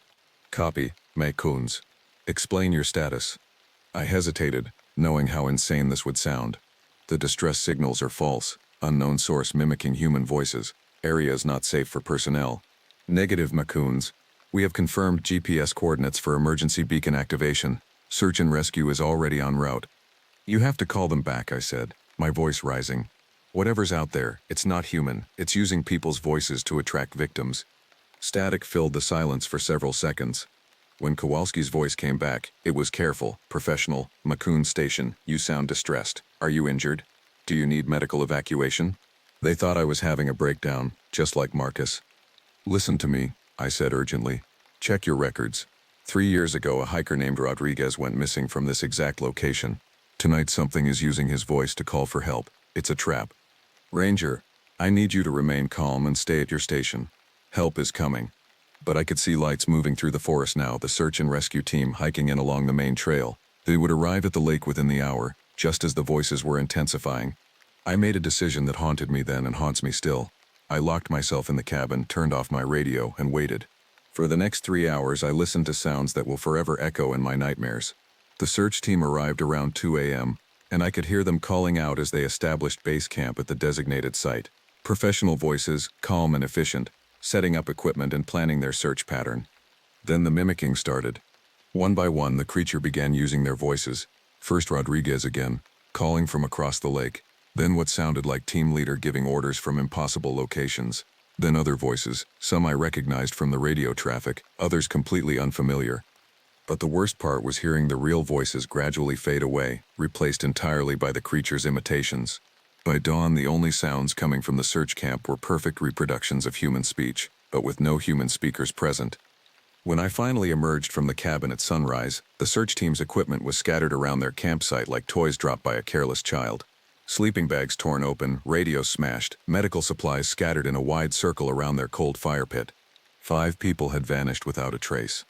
I found their boot prints leading toward the eastern shore, but the tracks stopped abruptly at the water's edge, as if the entire team had simply walked into the lake and disappeared beneath its surface. My hands shaking, I radioed base with an emergency report that I knew would end my career but might save lives. Macoons to base.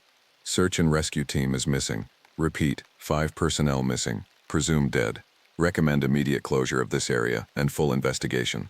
Copy, Macoons. Emergency response team en route. Remain at your station. But I was done remaining at my station. I was done pretending this was a normal ranger assignment. As I packed my emergency gear and prepared to hike out, I left Marcus's notebook open on the cabin desk, turned to his final entry. It's not just one creature. It's a colony, or a hive mind, or something else entirely. Each person it takes makes it stronger, gives it new voices to use. The hunger grows with feeding. If this continues, it will eventually have enough voices to sound like an entire community calling for help.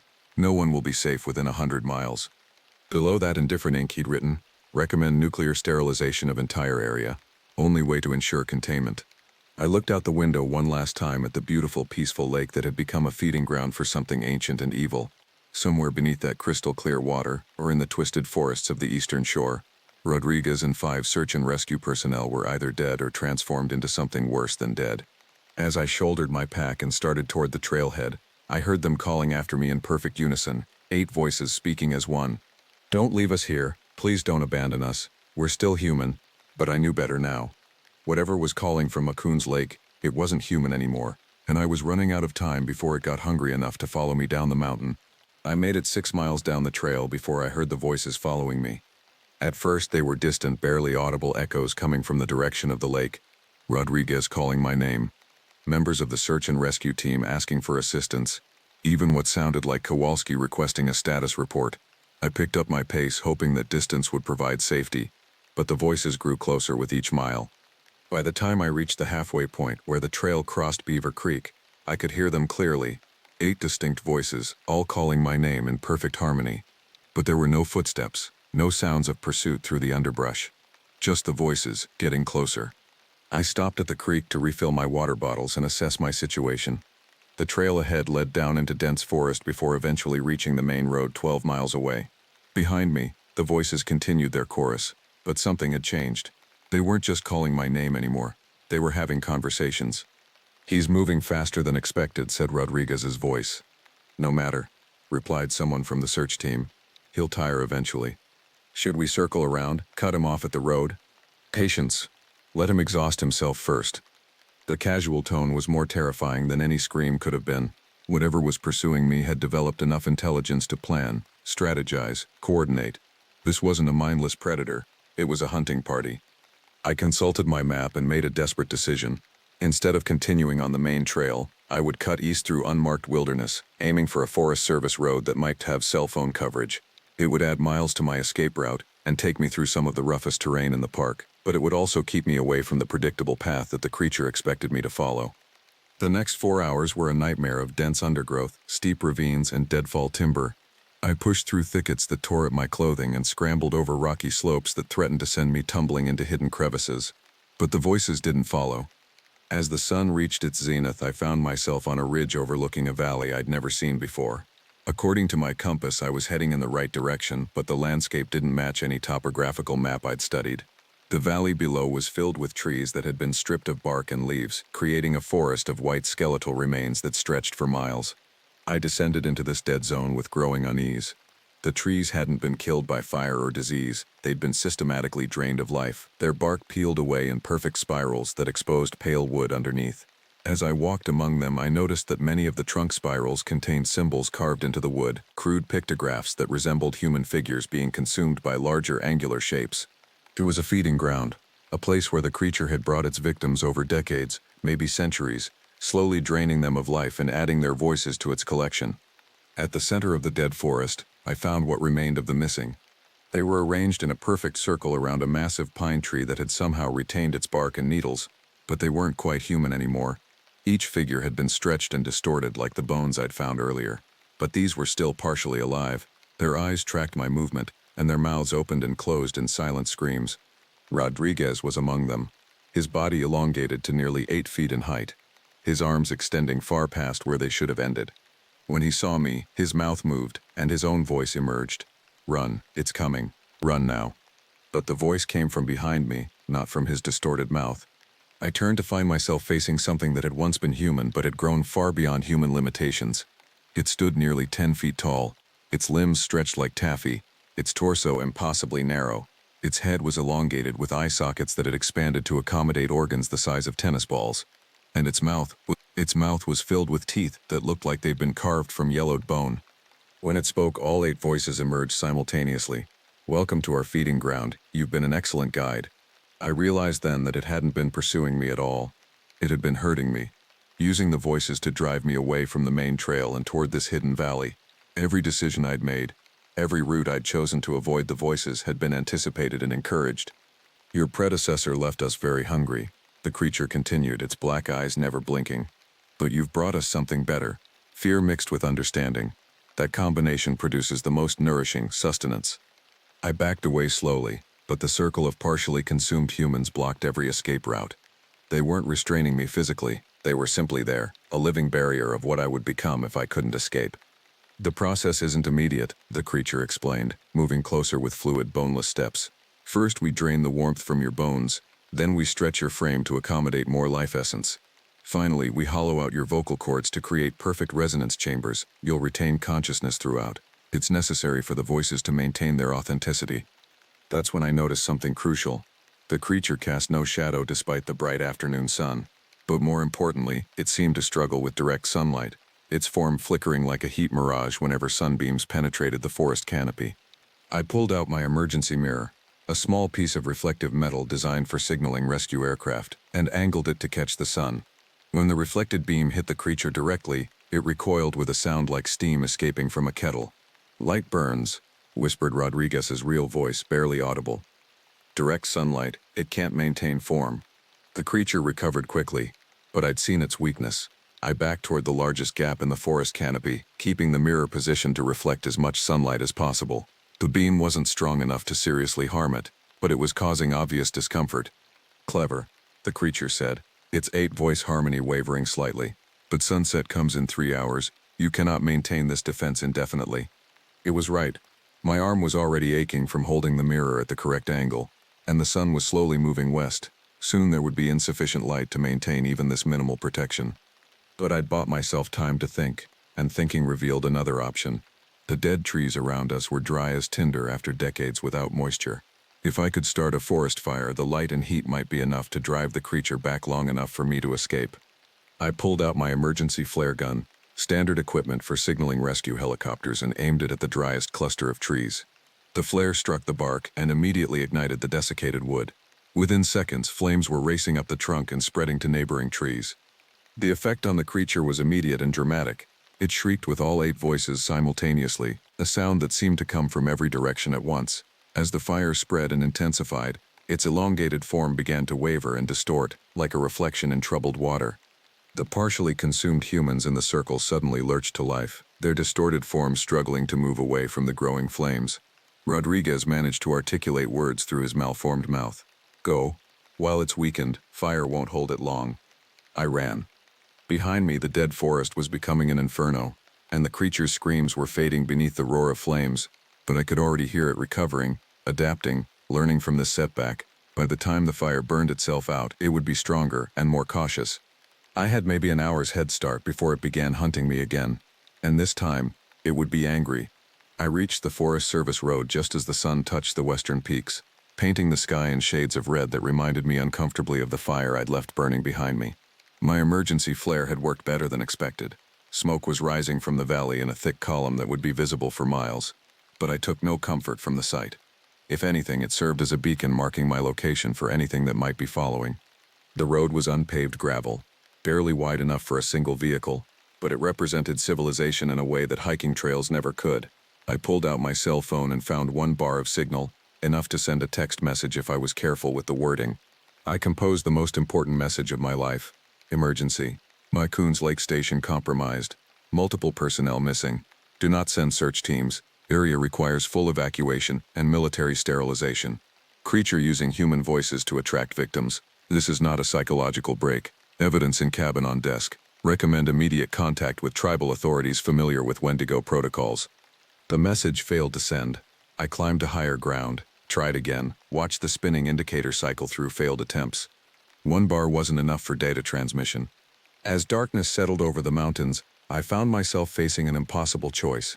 I could continue down the road toward the main highway, which would take me farther from cell towers and deeper into wilderness where the creature could hunt me without interference. Or I could return toward civilization by the most direct route, which meant hiking back past Coons Lake. The decision was made for me when I heard the voices starting again. They came from multiple directions this time, surrounding my position. Rodriguez calling from the north, search team members calling from the south and east, even what sounded like hikers requesting assistance from the western ridge. But I knew now that these were all the same entity, using its collected voices to triangulate my location. I had one advantage. The creature seemed to require darkness to maintain its full power. During daylight, it had struggled with direct sunlight and had been vulnerable to fire. If I could survive until dawn, I might have another chance to escape. I climbed the tallest pine tree I could find and settled into a fork between thick branches about 30 feet above the ground. Not ideal shelter, but it would provide a clear view of my surroundings and force the creature to climb if it wanted to reach me. Pine sap made my hands sticky and provided a strong scent that might mask my human odor. From my elevated position, I could see lights moving through the forest below. At first glance, they looked like flashlight beams from a search party, but the movement patterns were wrong.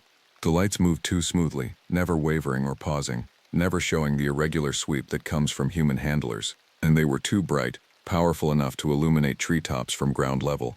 As the lights moved closer, I could hear the voices more clearly. The creature was calling out in perfect imitation of standard search and rescue protocols.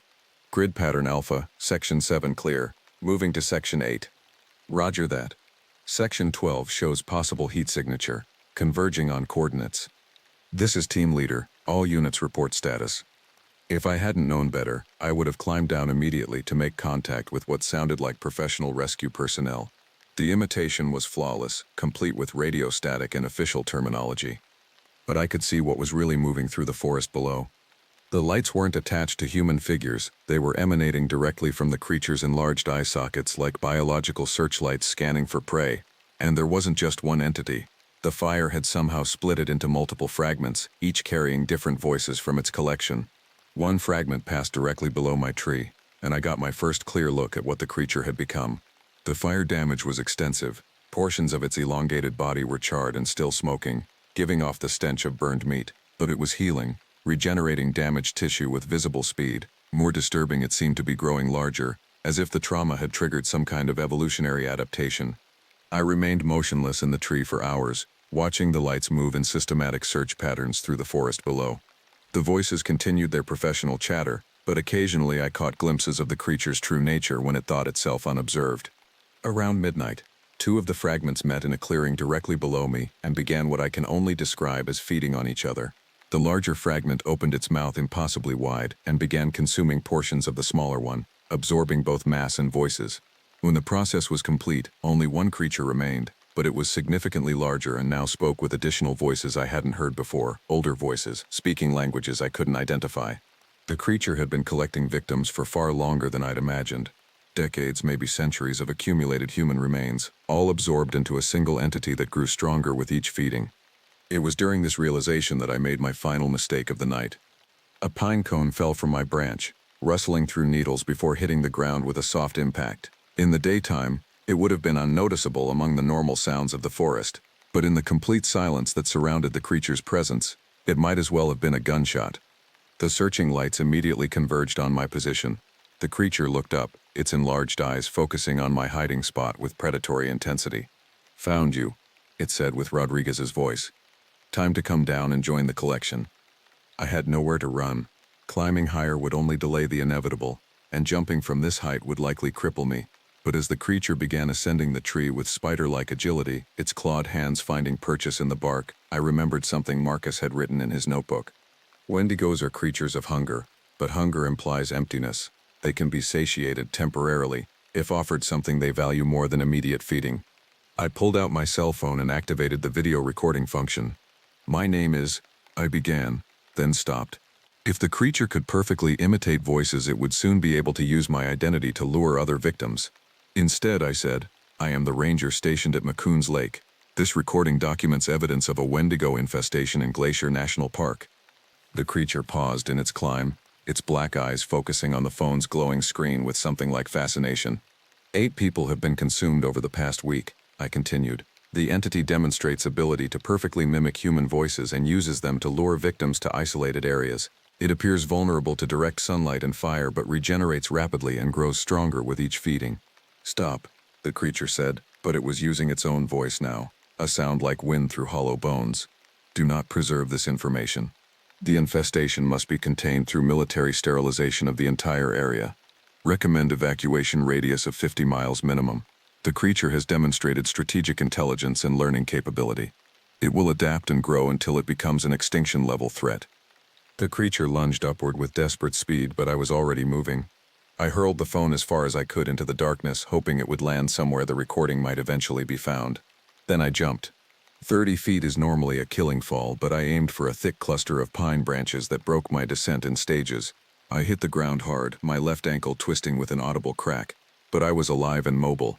Behind me, the creature crashed through the tree canopy, its elongated form moving with boneless fluidity. But it was no longer focused on capturing me. It was searching frantically for my phone, understanding instinctively that the recorded evidence posed a greater threat than any single human ever could. I limped away as quickly as my injured ankle would allow, using the creature's distraction to put distance between us. By the time it gave up searching for the phone, I had reached the gravel road and was making steady progress toward the main highway. Dawn broke over the eastern peaks as I finally saw asphalt ahead. Real highway with yellow lines and mile markers and the promise of cell phone towers beyond the next ridge. Behind me, the creature's voices were fading, weakened by daylight and distance. I reached the highway just as a Montana State Police cruiser crested the ridge, probably responding to the smoke from my forest fire.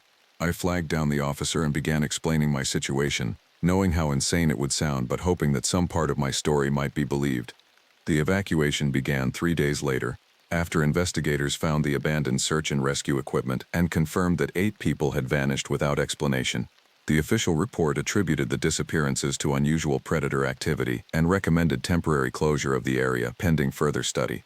But I know the truth, and sometimes, late at night when the wind is blowing through the pines outside my new duty station in Wyoming, I can hear them calling to me across the distance, 8 voices in perfect harmony, patiently waiting for me to return to Macoons Lake.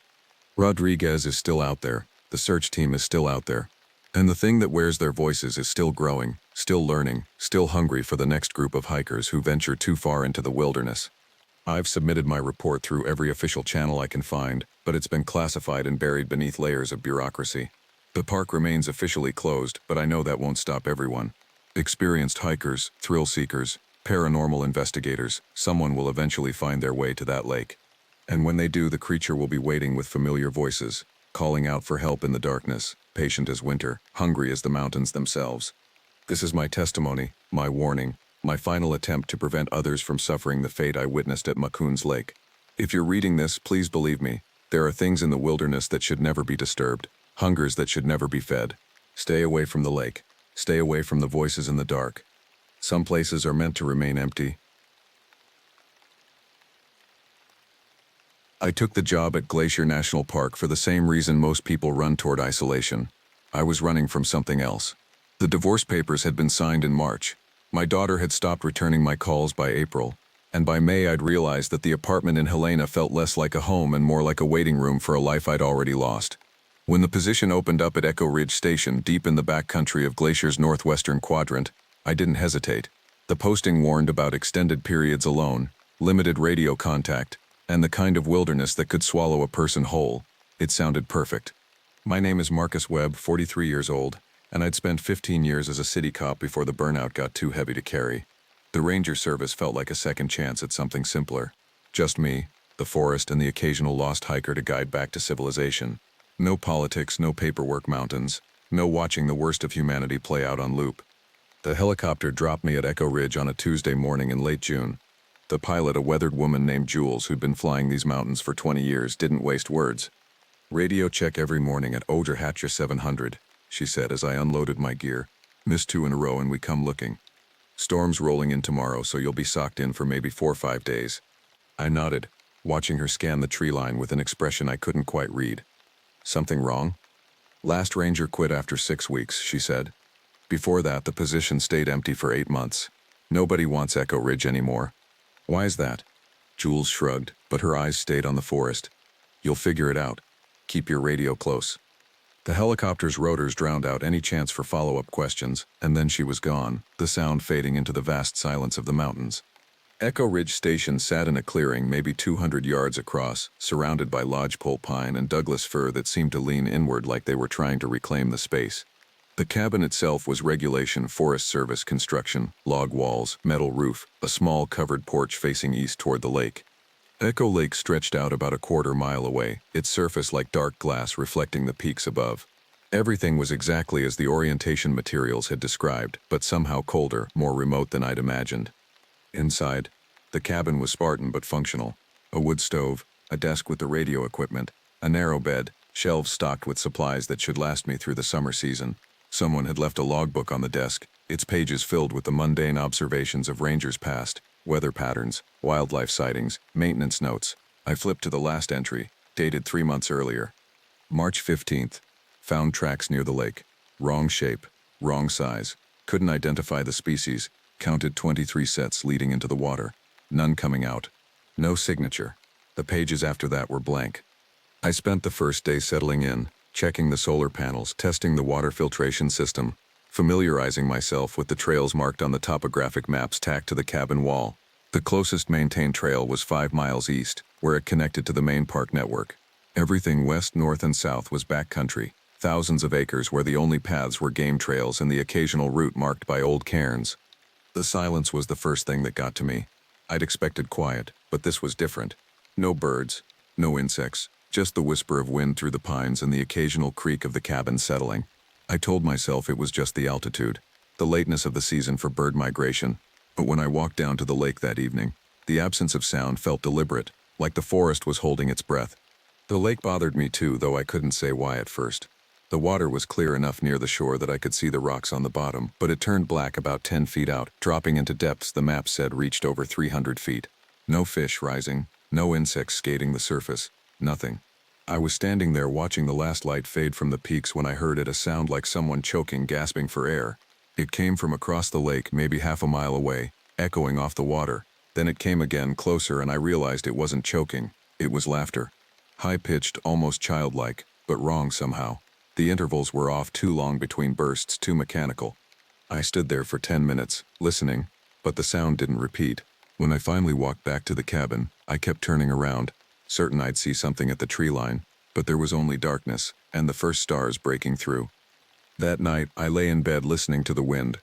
Around midnight, I heard footsteps on the porch, slow, deliberate, too heavy to be an animal. They moved from one end to the other, then stopped at the door. I grabbed my flashlight and the service pistol they'd issued me, my heart hammering, and yanked the door open. Nothing. The porch was empty, the clearing beyond bathed in moonlight, but there in the dirt at the bottom of the steps were prints. Barefoot, human-sized, but the toes were too long, the arch too pronounced. They led from the tree line to the porch, then stopped. No prints leading away. I searched the perimeter with my flashlight, my breath clouding in the cold air, but found nothing else. When I went back inside, I locked the door and pushed the desk chair against it. Sleep came in fragments, broken by the sound of something moving through the trees, circling the cabin in wide, patient loops. The radio check came at 7 sharp. I reported everything normal because what else was I going to say? That I'd heard phantom laughter and found impossible footprints? They'd pull me out on the next flight, mark me down as another burnout who couldn't hack the isolation. After the check-in, I made coffee and studied the topographic maps, trying to plan my first patrol. The area was crisscrossed with old trails marked in fading red ink, most of them unmaintained for years. One caught my attention, a route that led northwest from the cabin, deeper into the wilderness, ending at a place marked only as Kitiko Point. The name meant nothing to me, and there was no explanation in any of the reference materials. I decided to save that route for another day. Instead, I'd do a simple loop to the east, check the main trail junction, then circle back. Easy first patrol, nothing too ambitious. The morning was cold and clear, the kind of early summer day that reminded you winter was never far away in these mountains. I packed my kit, first aid, emergency shelter, water filtration, bear spray, the radio, and headed out around 9. The forest was different in daylight, but no less unsettling. The trees were dense enough to block most of the sun, leaving everything in a perpetual twilight. The ground was soft with years of pine needles, muffling my footsteps, and still there were no birds, no squirrels chattering, no signs of the abundant wildlife that should have been everywhere. About 2 miles in, I found the first cairn. It was old, stones covered in lichen, but someone had added fresh rocks to the top, granite pieces that were clean, unweathered. I looked around, scanning the forest, but saw no one. The trail continued east, but now there were marks on the trees, deep scratches, running vertical, too high for any bear I'd ever heard of. Some of them went up 12, 15 feet. I took photos with my phone, knowing they'd be useless without signal, but needing to document something. The scratches were recent, pale wood showing through the bark, sap still bleeding from the wounds. That's when I heard my daughter's voice. "Dad?" It came from somewhere ahead, off the trail, muffled by distance but unmistakable. Emma's voice, with that slight uptick at the end that made everything sound like a question. "Emma?" I called back, my mind racing through impossibilities. She was in Helena, 200 miles away, living with her mother. There was no way she could be here. "Dad, I'm lost. Please help me." The voice was moving, circling through the trees to my right. I crashed through the undergrowth, branches whipping at my face following the sound. My rational mind was screaming that this was wrong, that I should turn back, but the father in me couldn't stop. "Where are you? Keep talking." "I'm scared, Dad. It's so dark here." I broke through into a small clearing and stopped. The voice was coming from everywhere now, surrounding me, and I realized with a sick lurch that it wasn't quite right. The pitch was perfect, the words were Emma's, but there was no breath behind them, no human rhythm. It was like listening to a recording, spliced together from fragments. The forest went silent again, and I stood there, breathing hard, understanding with absolute clarity that I was not alone. Something was watching me from the trees, something that had learned my daughter's voice and used it like a lure. I backed out of the clearing slowly, keeping my eyes on the dark spaces between the trees, and didn't stop moving until I was back at the cabin with the door locked and every window shade drawn. The storm Jules had predicted rolled in that night with a violence that shook the cabin's walls. Rain hammered the metal roof like gravel, and wind screamed through the pines with a sound almost human.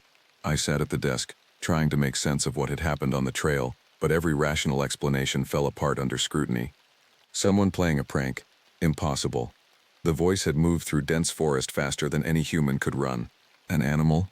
Nothing in these mountains could mimic human speech with that precision. I'd heard recordings of lyrebirds and parrots, knew what trained mimicry sounded like. This was different. This was targeted. The logbook sat open in front of me, and I found myself reading back through the entries, looking for patterns.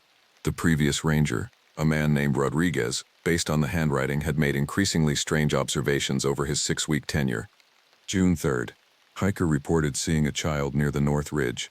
Child was calling for help but ran away when approached. Search found nothing. No missing persons reported in the area. June 8th. Another sighting. This time 2 children, holding hands, walking into the lake. Witness said they kept walking until the water closed over their heads, dragged the lake near shore. Found nothing. June 12th. The children are back. I can hear them at night, playing outside the cabin. Their laughter sounds like it's coming from underwater. I don't look anymore. June 15th. Not children, don't know what they are. Request immediate extraction. The entry stopped there. I checked the date. June 15th was the day Rodriguez quit, leaving the position vacant until my arrival. I should have called it in right then. Should have used the radio and demanded an explanation, or at least warned someone about what was happening at Echo Ridge. But I didn't. Some stubborn part of me, The part that had driven me into law enforcement in the first place needed to understand. Needed to prove I wasn't losing my mind to isolation after barely a day alone. The storm lasted through the night and into the next morning, making my scheduled radio check full of static. I reported the weather, mentioned I'd postpone patrol due to conditions, and signed off before they could ask questions. Then I spent the day going through every file cabinet in the cabin, every drawer, looking for information about Cahoe Point and the history of Echo Ridge. What I found was fragmentary and strange. Old incident reports, some dating back to the 1960s, describing similar phenomena.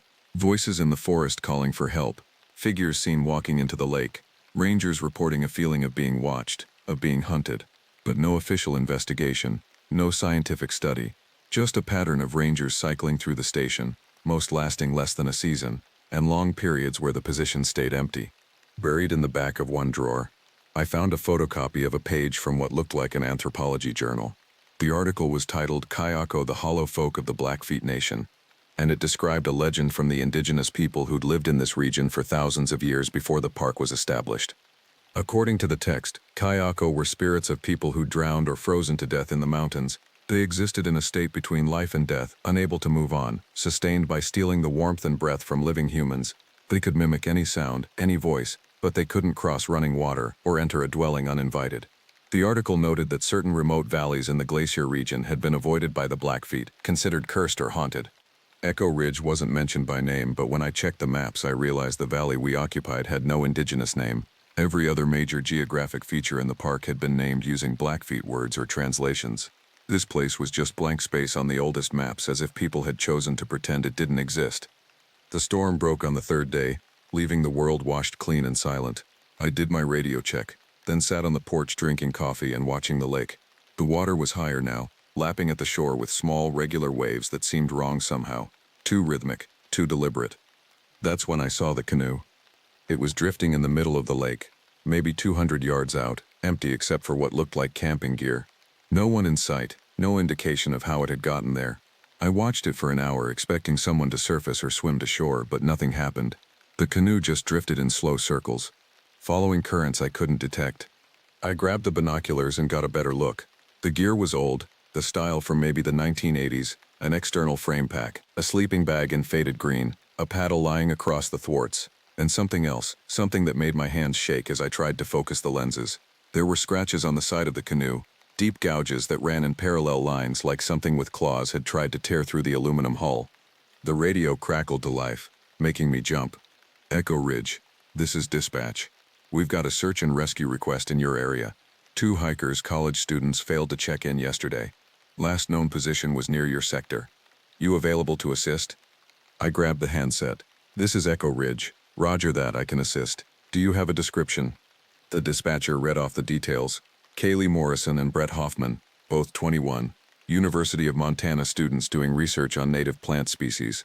They'd planned a 3-day trip through the northwestern quadrant, with Echo Ridge Station as their midpoint. Expected check-in was yesterday at noon. They were supposed to stop at your station, the dispatcher said. Did they make contact? Negative. I haven't seen anyone since I arrived. Copy. Weather might have slowed them down. Can you do a sweep of the established trails? Park Service is sending a team from the south, but they won't reach your area until tomorrow afternoon. I confirmed and signed off, then stood there looking at the canoe still drifting on the lake. 2 missing hikers and an abandoned boat. The coincidence felt deliberately cruel, like the forest was mocking me. I geared up and headed out, following the trail the missing students would have taken from the south. The forest was different after the storm, wetter, darker, with that particular stillness that comes after heavy rain. Water dripped from the branches, pattering on the ground in irregular rhythms that sounded almost like footsteps following behind me. About 3 miles in, I found their first campsite.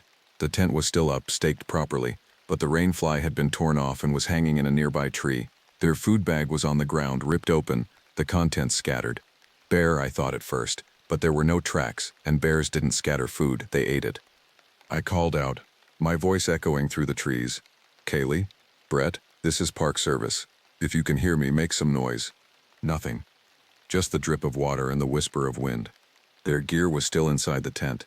Sleeping bags, clothing, books, everything except their day packs and water bottles, like they'd left the tent intending to come back and simply never did. I searched the area in widening circles, looking for tracks, for any sign of which direction they'd gone. That's when I found the marks, bare footprints, dozens of them, surrounding the campsite in overlapping circles, the same wrong prints I'd seen at my cabin, too long, too narrow, the toes splayed in ways human anatomy didn't allow. They led away from the camp, heading west, deeper into the wilderness, toward Kaiko Point. I followed them for an hour, my hand resting on the bear spray canister at my hip, knowing it would be useless against whatever had made these tracks. The trail climbed through dense forest, crossing several small streams, then emerged onto a ridge that looked down into a narrow valley. What I saw there made me stop cold. The valley floor was dotted with structures, not natural formations, but constructed things. Stone cairns, dozens of them arranged in patterns that suggested purpose but no logic I could understand. And between the cairns hanging from the trees were objects, clothing, backpacks, shoes, all old, weathered by years of exposure, a graveyard of abandoned gear, decades worth, maybe more. And standing among the cairns, not moving, were figures. I counted 7 of them, spaced evenly across the valley floor. They were human-shaped but wrong, their proportions subtly off in ways my eyes couldn't quite process. Too thin, too tall, their limbs bent at angles that suggested too many joints. They stood perfectly still, facing the same direction, toward something at the far end of the valley I couldn't see from my vantage point. I raised the binoculars with shaking hands and focused on the nearest figure. It wasn't human. The skin was gray and mottled, like something that had been underwater too long. The face was smooth, featureless except for a mouth that hung open in a permanent ope of surprise or hunger. No eyes, no nose, just that mouth and the suggestion of something moving inside it, something wet and writhing. One of them turned its head toward me, a slow mechanical rotation that should have been impossible without eyes, and opened its mouth wider. The sound that came out was Brett's voice, clear as if he were standing next to me. "Help me. God, please help me. I'm so cold." The other figures turned too, all of them facing my direction now, all of them opening their mouths to speak in voices I didn't recognize. A woman crying, a child screaming, a man begging for water, a chorus of the lost echoing across the valley. I ran. I'm not proud of it, but I ran, crashing back down the trail with no thought for stealth or safety. Behind me I could hear them following, not running but moving through the forest with a rustling, scraping sound like dry leaves being pulled across stone. And their voices kept calling, kept pleading, using every inflection of human suffering to draw me back. I didn't stop until I reached my cabin, didn't look back until the door was locked and barred. Then I grabbed the radio and called it in, my words tumbling out in a rush. "Dispatch, this is Echo Ridge. I found evidence of the missing hikers. You need to send the search team now, and you need to evacuate this station. There's something wrong with this valley, something." The radio died, not just lost signal but completely dead. The power indicator dark. I checked the connections, the battery, the solar panels. Everything was fine mechanically, but the radio wouldn't respond, like something had reached through the electronics and stopped it from working. I went to the window and looked out at the clearing. The sun was setting, casting long shadows across the grass. And at the tree line standing just beyond the boundary of cleared ground were the figures from the valley. All 7 of them, arranged in a semicircle facing the cabin. They didn't move, didn't make a sound, just stood there as darkness fell, their mouths hanging open, waiting. I kept every light in the cabin burning that night, the generator running full throttle despite knowing I'd burned through a week's worth of fuel in a few hours. The figures stood at the tree line until well past midnight, then simply melted back into the forest without a sound. But I could feel them out there, circling, patient, in a way that suggested they had all the time in the world. The radio stayed dead. I tried everything. Reset the system, checked every connection, even swapped out components from the emergency backup kit. Nothing worked. Whatever had killed it had done so at a level I couldn't fix with the tools available. Morning came with a fog so thick I couldn't see past the porch. It rolled in off the lake like a living thing, gray and cold, pressing against the windows with an almost physical pressure. I made coffee with shaking hands and tried to think rationally about my situation. The helicopter wouldn't return for another 4 days unless I missed multiple radio checks. The search and rescue team was coming from the south, but they'd be at least another day, maybe more if they stopped to process the campsite I'd found. I had supplies to last weeks if needed, and the cabin was solid. I could wait them out. But wait out what? Exactly. The Kyako, if that's what they were? Spirits of the drowned and frozen, according to the anthropology article. But those figures I'd seen hadn't been spirits. They'd been physical, solid, real enough to leave tracks and move through the forest. Real enough to speak with stolen voices. I spent the morning reviewing everything I'd learned, trying to piece together a pattern.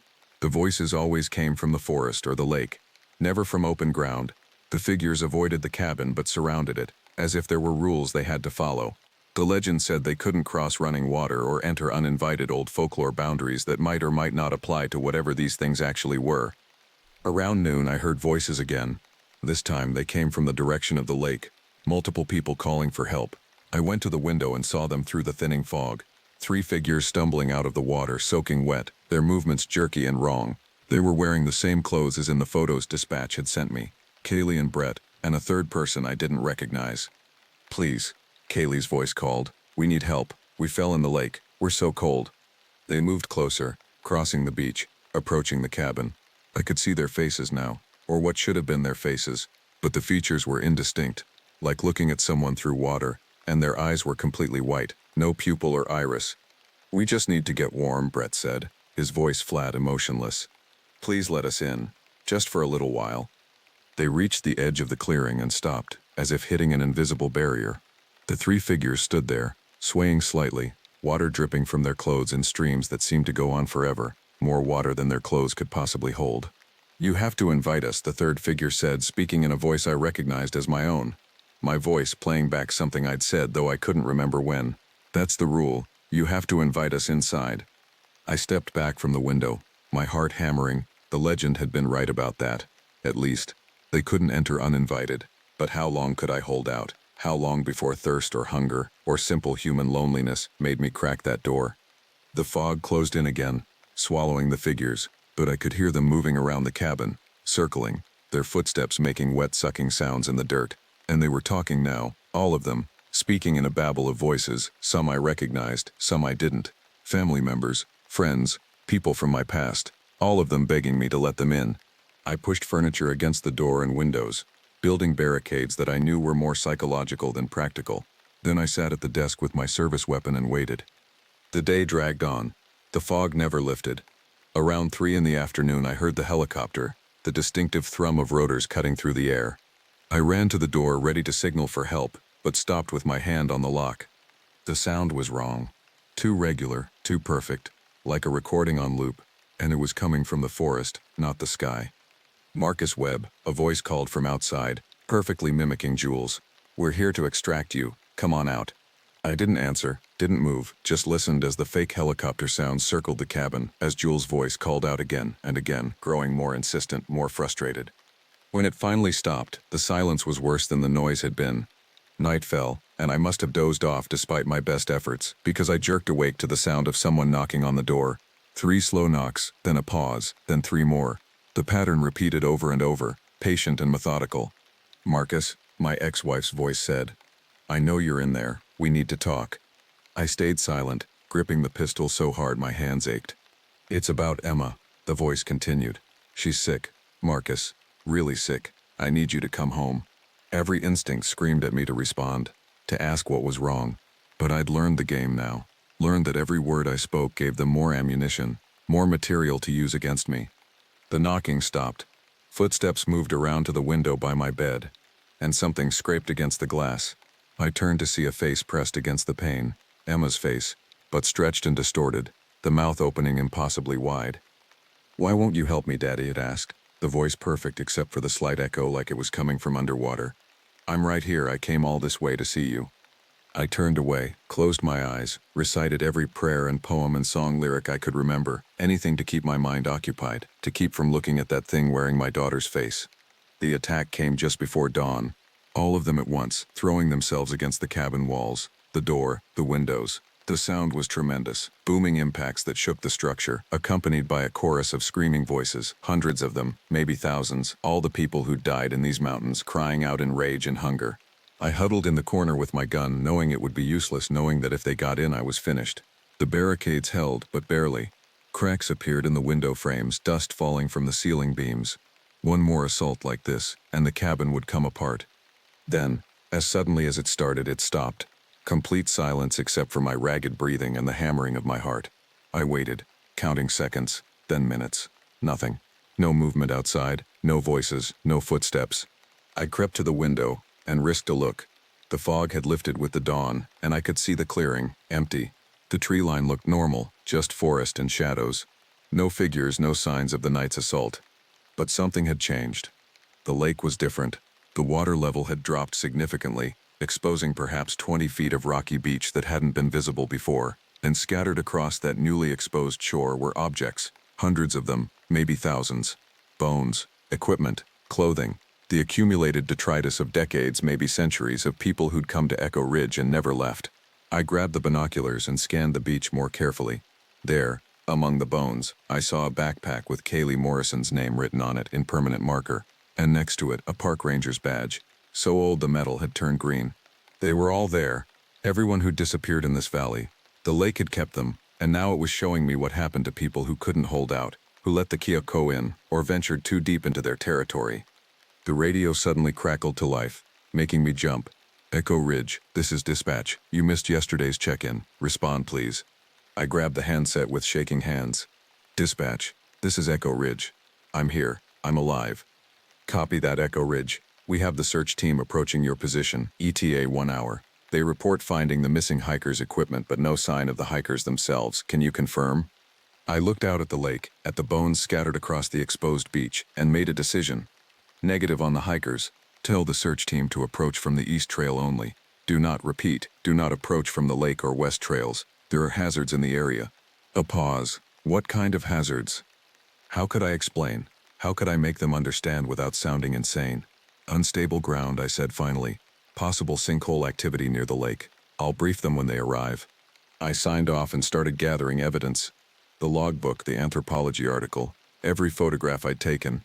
The search team would have questions, and I needed to be ready with answers that wouldn't get me committed to psychiatric evaluation.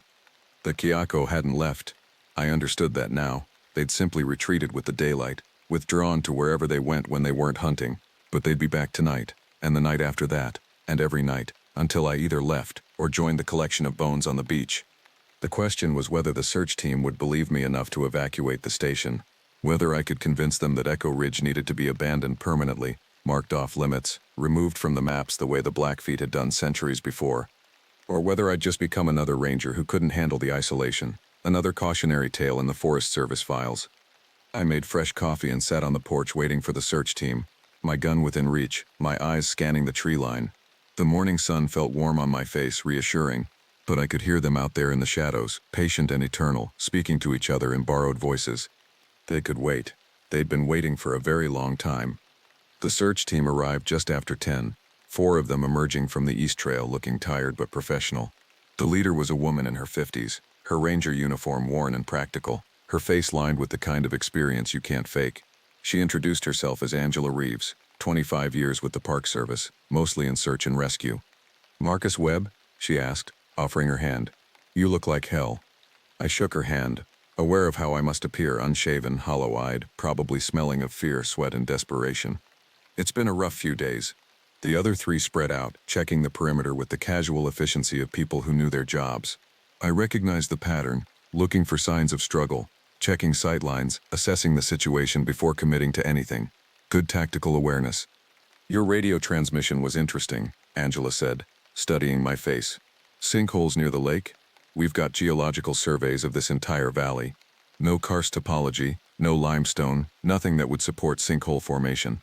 I needed to get your attention without die." I paused, choosing my words carefully, without sounding like I'd lost my mind. "And have you lost your mind?" I gestured toward the lake, where the lowered water level still exposed the beach and its grim collection. "Take a look and tell me what you think." We walked down together, the rest of the team following. Angela stopped short when she saw the bones, her expression going carefully neutral. One of her team, a younger man with a name tag that read Patel, swore under his breath. "How long has the water been down?" Angela asked. "Since dawn. It was higher yesterday, covering all of this." "That's not possible. This lake is glacial feed rainfall collection. It doesn't fluctuate by 20 feet overnight." "I know." We spent the next hour documenting everything. Patel took photographs while another team member, a woman named Garcia, carefully collected evidence. The backpack with Kaylee's name, several other items that looked fresh enough to be from recent years. But there were older things too. A boot from the 1970s based on the style. Dog tags from Korea. A wedding ring with an inscription dated 1923. "This beach is a graveyard," Angela said quietly. "How many people?" "I don't know. Dozens at least, maybe more." I pulled out the logbook I'd brought from the cabin and handed it to her. "This goes back to the 60s. Rangers reporting strange disappearances, weird phenomena. Nobody took it seriously. Angela read through the entries, her frown deepening. Why wasn't this investigated? Look at the names. Look how many Rangers cycled through this station. 6 weeks, 8 weeks, 3 months. Everyone leaves. Everyone reports the same things. Voices, figures in the forest, people walking into the lake. What would you think if you were reading these reports? I'd think we had an isolation problem. Mental health issues. She looked up at me. Is that what this is, Marcus? Are you having a breakdown? Before I could answer, Patel called out from near the water's edge. Hey, you need to see this. We hurried over. He was standing at the water line, pointing down into the lake. The water was crystal clear and about 10 feet out, the bottom dropped away into darkness. But in that darkness, something was moving. Pale shapes, dozens of them, swimming or drifting just below the point where the light failed to penetrate. What are those? Garcia asked. I knew, but I didn't want to say it out loud. Angela watched the shapes for a long moment, then turned to me. Talk now, everything. So I told her. All of it, the voices mimicking Emma, the figures at the valley, the siege of the cabin, everything I'd learned about the Kayako. I expected skepticism, maybe concern for my mental state, but Angela just listened with that same neutral expression. When I finished, she was quiet for a moment. Then she said, I've been doing SAR in these mountains for 25 years. I've seen things I can't explain. Bodies found in impossible locations, hikers who vanished from flat open trails, rescue dogs that refused to enter certain areas. We don't talk about it officially because we'd sound insane, but everyone who works these mountains long enough knows something's wrong with certain places. You believe me? I believe this valley has a body count. Whether it's spirits or sinkholes or something else, I believe people die here more often than statistics say they should. She turned to her team. Pack it up. We're evacuating this station and marking the area off limits pending investigation. Patel looked relieved, but Garcia hesitated. What about the missing students? We're just going to leave them. They're not missing, I said, pointing at the shapes in the water. They're right there. Angela nodded.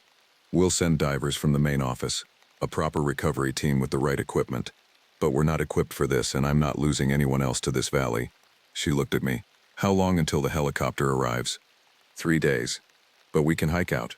The East Trail connects to the main network in about 8 miles. And then we'd be hiking through the night to reach the ranger station. I've read the logbook, Marcus. What happens after dark? I didn't have a good answer for that. We'd seen what the Kira could do at night, how they surrounded the cabin, how they tested the boundaries. 8 miles of trail in the dark with them hunting us. We wouldn't make it.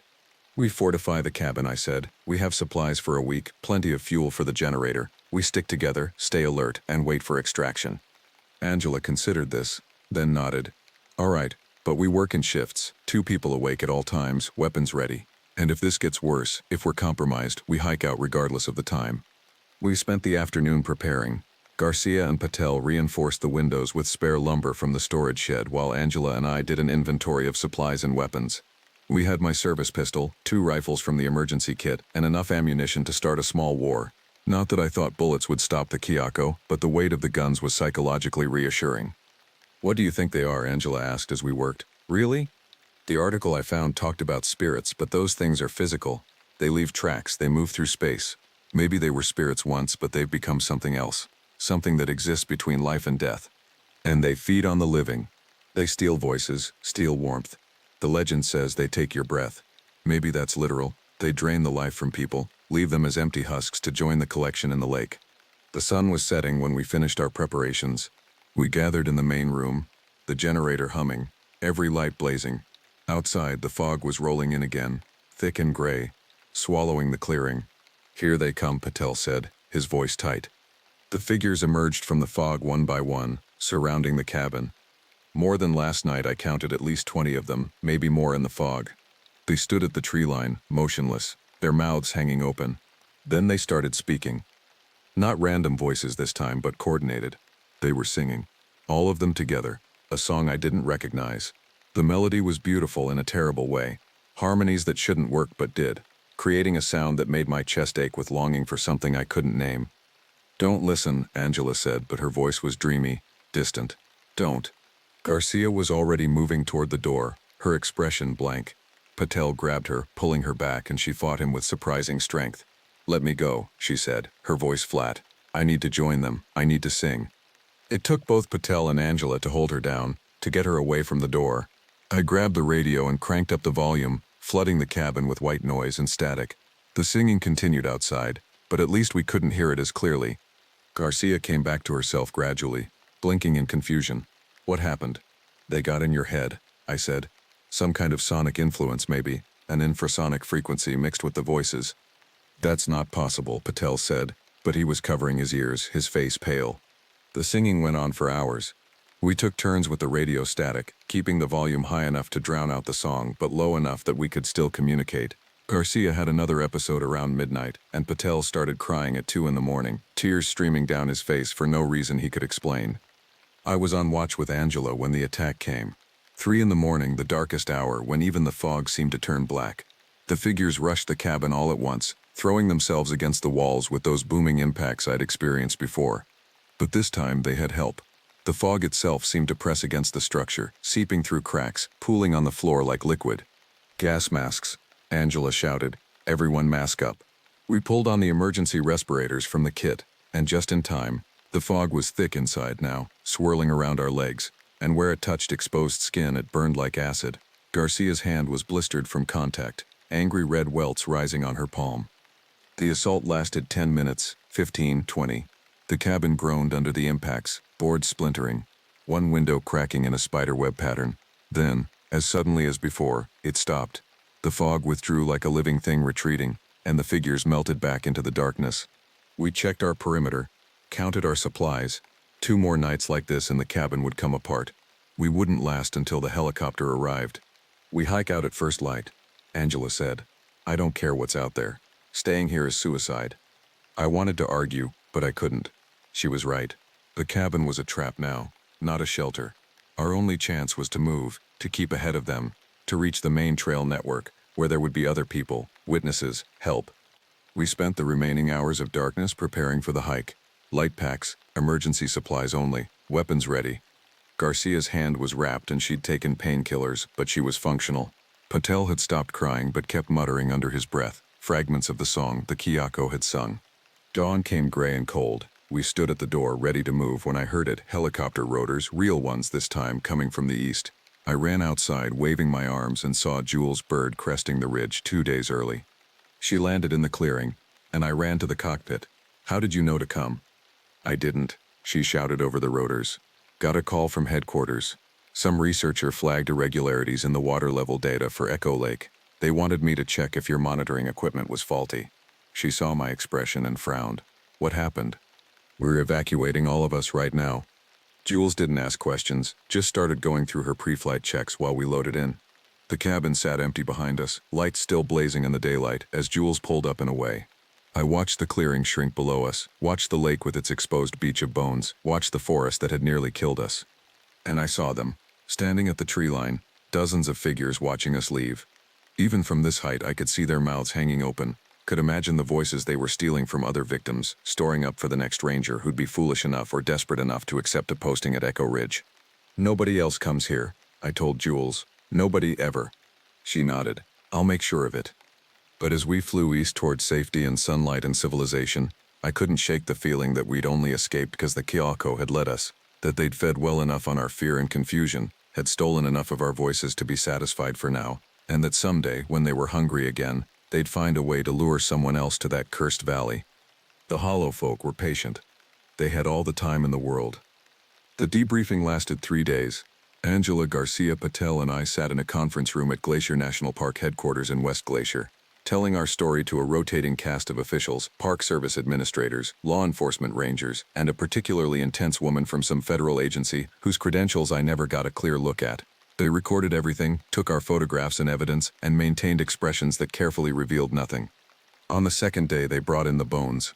Our recovery team had gone back to Echo Ridge with protective equipment and explicit instructions to work only during daylight hours.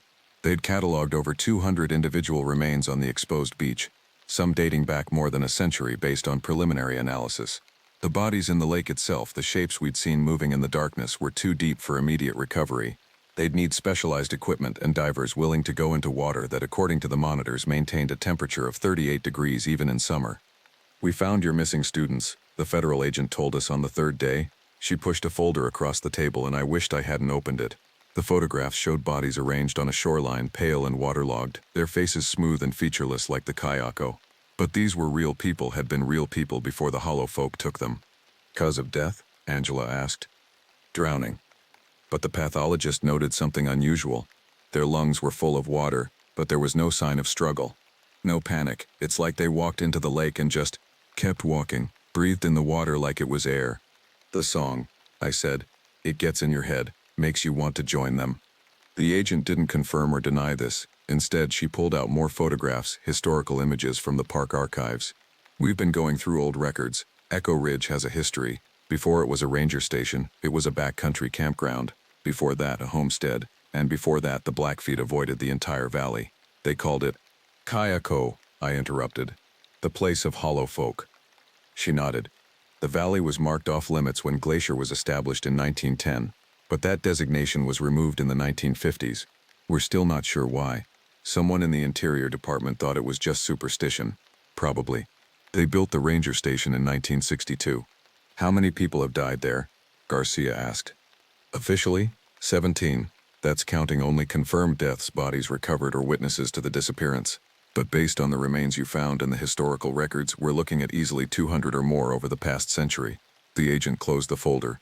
As of this morning, Echo Ridge Ranger Station is permanently closed. The valley is off limits to all recreational use. We're working on a legal mechanism to transfer the land back to the Blackfeet Nation, where it should have stayed all along. What about the things in the lake? Patel asked. What about the Kayako? That's above my clearance level, she said, which was both honest and terrifying. But I can tell you that the valley is being monitored. If those entities attempt to move beyond their territory, we have protocols in place. I wanted to ask what kind of protocols could possibly work against things that existed between life and death, but I was afraid of the answer. Some things I was learning. The government knew about but couldn't or wouldn't explain to people like me. We were released that afternoon with a combination of medical leave and NDAs that threatened significant legal consequences if we discussed the specifics of what had happened. The official story was equipment failure and severe weather, 2 tragic drownings that were under investigation. The rest, the voices, the figures, the siege of the cabin, was classified under a national security designation I'd never heard of before. Angela gave me a ride back to Helena. We didn't talk much during the drive, just shared the comfortable silence of people who'd survived something together and didn't need to explain it. As she dropped me off at my apartment, she said, "Take care of yourself, Marcus. This job isn't worth dying for." I know, I said, but I also knew I was done with the Park Service. Done with wilderness and isolation and the places where normal rules didn't apply. I'd taken the job to run from my problems and nearly got added to a collection of bones for my trouble. Emma called that night. We hadn't spoken in weeks, and hearing her voice, her real voice, not some hollow imitation, made something crack open in my chest. "Dad, are you okay? Mom said you were in some kind of accident at work." "I'm fine, sweetheart. Just needed some time off." We talked for an hour about nothing and everything. Her classes, her friends, the new apartment she was moving into near campus. Normal life, normal concerns. When we finally hung up, I sat in the dark listening to the traffic outside my window, to the sounds of people living their lives, and felt grateful for the mundane in a way I never had before. I spent the next week settling back into Helena, re-establishing routines, trying to convince myself that what had happened at Echo Ridge was finished. But I couldn't shake the feeling that I'd left something unresolved, some piece of understanding that was important. The answer came in the mail 10 days after my return, a thick envelope with no return address. Inside was a manuscript, or rather a photocopy of one, with a note paper clipped to the front. "Marcus thought you should see this. Found it in the archives of the University of Montana. Someone did research on this place decades ago. The research was never published. Now you know why. Angela, why?" The manuscript was titled The Hollow Folk, an ethnographic study of death rituals in the Blackfeet Territory, 1903 to 1910, by Dr. Samuel Greystone, Department of Anthropology. I read it cover to cover that night, and what I learned made me understand why the valley had claimed so many lives. According to Greystone's research, the Kayako weren't spirits in the traditional sense. They were people, real, living people who had undergone a ritual transformation in response to starvation or exposure during the harsh mountain winters. The transformation was voluntary, a last desperate act to survive when death seemed certain. By giving up their humanity, by becoming something else, they could persist in the frozen wilderness indefinitely. But the price was everything that made them human. Their faces, their voices, their warmth. They became hollow vessels that could only survive by stealing life from others, stealing breath, stealing warmth, stealing the essence of humanity they'd traded away. And they were bound to the place where they'd transformed, unable to leave the valley that had witnessed their metamorphosis from human to something other. The manuscript described rituals to avoid them, to protect against them. Running water was a boundary they couldn't cross easily. Sunlight weakened them, though it didn't destroy them. And most importantly, they needed permission to enter a dwelling. Some invitation or acknowledgement that broke the barrier between their world and ours. But here was the crucial detail that Greystone had discovered. The Kyako weren't malicious by nature. They were tragic, people who had been so desperate to survive that they'd given up their humanity, then found themselves trapped in an eternal hunger they couldn't satisfy. They called for help because they genuinely needed it, using the only language they remembered. The voices of people who'd come before, the stolen echoes of the lost and dying. The manuscript ended with a plea that the valley be left undisturbed, that no one attempt to eliminate the Kyako or force them from their territory. They are our predecessors, Greystone wrote, people who once loved and feared and hoped as we do. They deserve our pity, not our hatred. Let them remain in their hollow valley, and let the living remember that sometimes the price of survival is too high to pay. I set down the manuscript and looked out at the city lights of Helena, thinking about hunger and desperation and the things people would do to survive, thinking about the figures standing at the tree line, mouths open, forever calling for help they could never receive. The Park Service announced the permanent closure of Echo Ridge 2 weeks later. The official statement cited geological instability and unsafe terrain conditions. The Tribal Council of the Blackfeet Nation issued their own statement, thanking the Park Service for recognizing the sacred nature of the valley and requesting that it remain undisturbed. Most people forgot about it within a news cycle. Just another administrative decision in a national park. Nothing remarkable. But I thought about it constantly. Thought about Rodriguez, the ranger who'd quit before me. Thought about Kaylee and Brett who'd been researching native plants and ended up walking into the lake. Thought about all the names in the logbook, all the people who'd disappeared into that valley over the decades. And I thought about the voices I'd heard, Emma's voice, my ex-wife's, my own words played back to me by things that had once been human. They were still there, still calling in the darkness, still hoping for something they couldn't articulate or understand. I applied for a position with the Helena Police Department in October. City cop work, the job I'd run from 2 years earlier. But this time I knew what I was running from, and I knew that the familiar horrors of human crime were manageable in a way that the wilderness never could be. The city had rules, laws, boundaries. The mountains had only hunger and silence. Sometimes, late at night when sleep won't come, I hear them. Not really. Just in my imagination, my memory. The hollow folk singing their terrible song, calling for warmth they'll never feel, for life they'll never reclaim. I think about Dr. Greystone's words about pity and remembrance, about the price of survival being too high. And I wonder how many other valleys there are, scattered through these mountains, where desperate people made desperate choices and became something other than human. How many hollow places exist where the rules of the normal world don't quite apply, where the boundary between life and death grows thin and permeable. The mountains keep their secrets, the hollow folk keep their vigil, and I keep my distance, grateful for every ordinary day in an ordinary city, where the only voices I hear belong to people who are still, undeniably human. Last month I met Angela for coffee. She'd taken an administrative position at headquarters, done with field work for good. We talked about safer things, her grandchildren, my reconciliation with Emma, the mundane victories of ordinary life.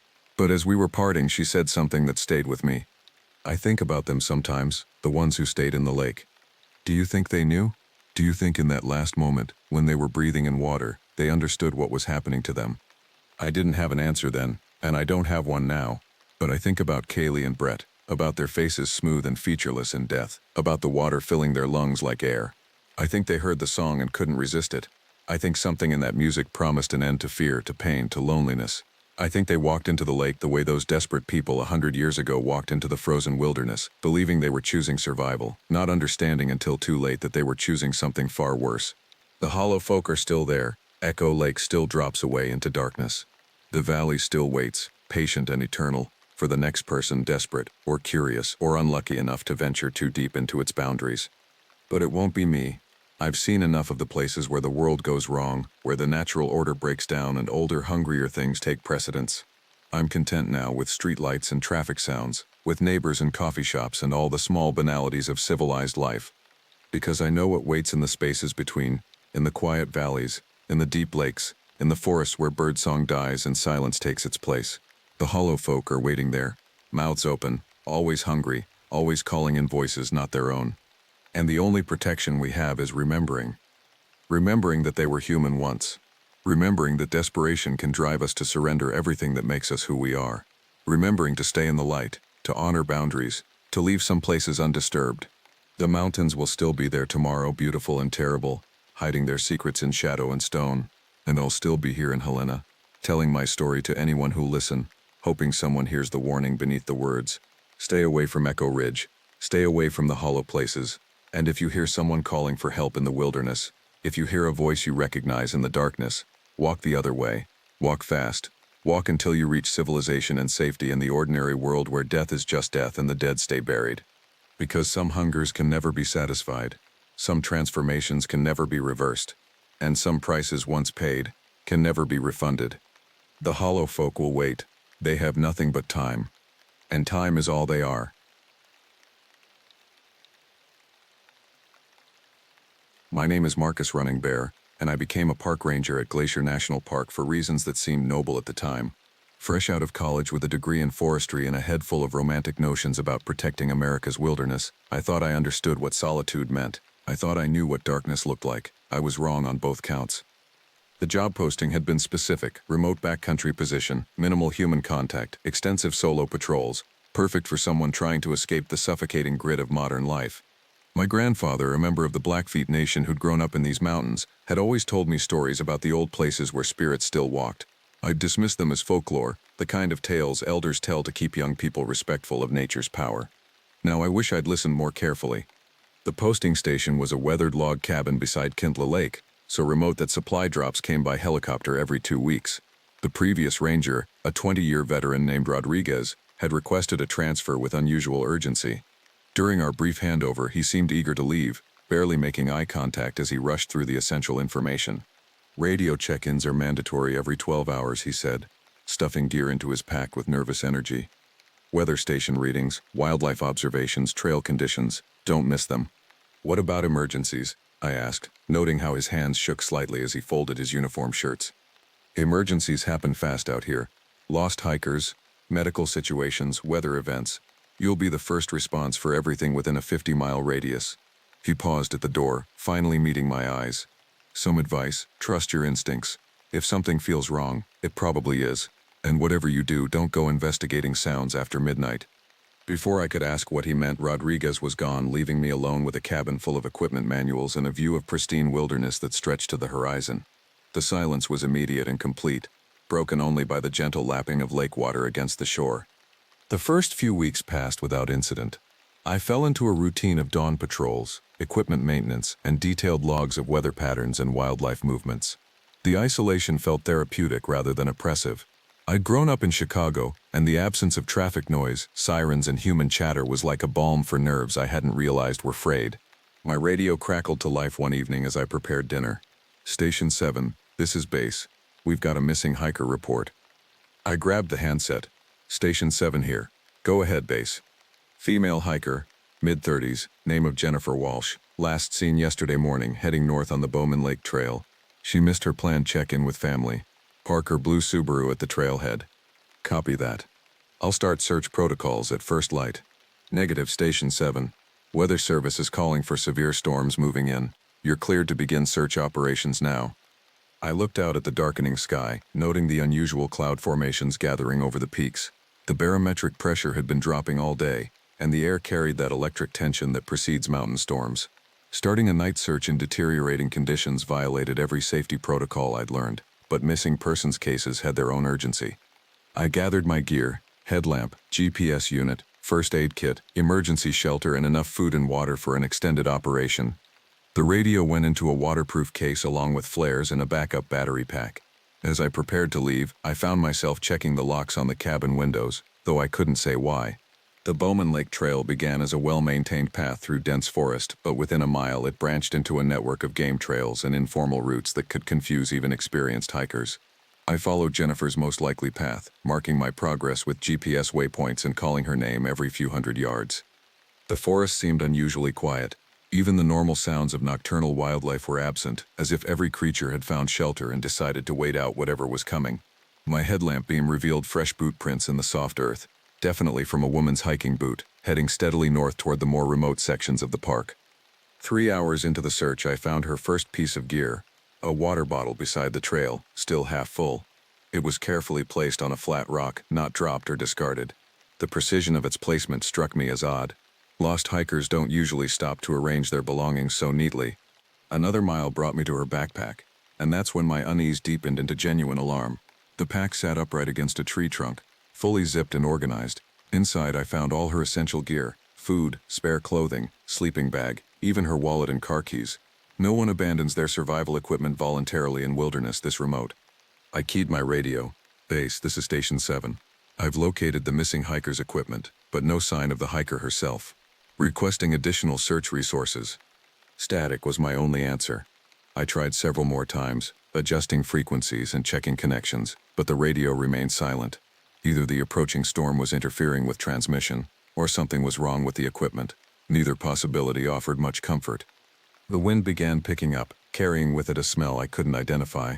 Not quite animal, not quite decay, but something organic and wrong. I'd spent enough time in wilderness to recognize the normal sense of forest ecosystem: pine needles, decomposing leaves, animal scents. This was different, almost metallic beneath its organic base. That's when I heard the calling. At first it sounded like a woman's voice, faint and distant, crying for help. The direction seemed to come from deeper in the forest, off any established trail. I called back, identifying myself as a park ranger, and the voice responded with what sounded like relief and gratitude. But as I moved toward the sound, something about it began to trouble me. The voice was too clear, too perfectly projected across the distance. Sound doesn't travel that way in dense forest, especially with wind starting to move through the trees. And there was something about the timbre that seemed off, like hearing a familiar song played in the wrong key. I continued toward the voice, marking my route carefully and calling out at regular intervals.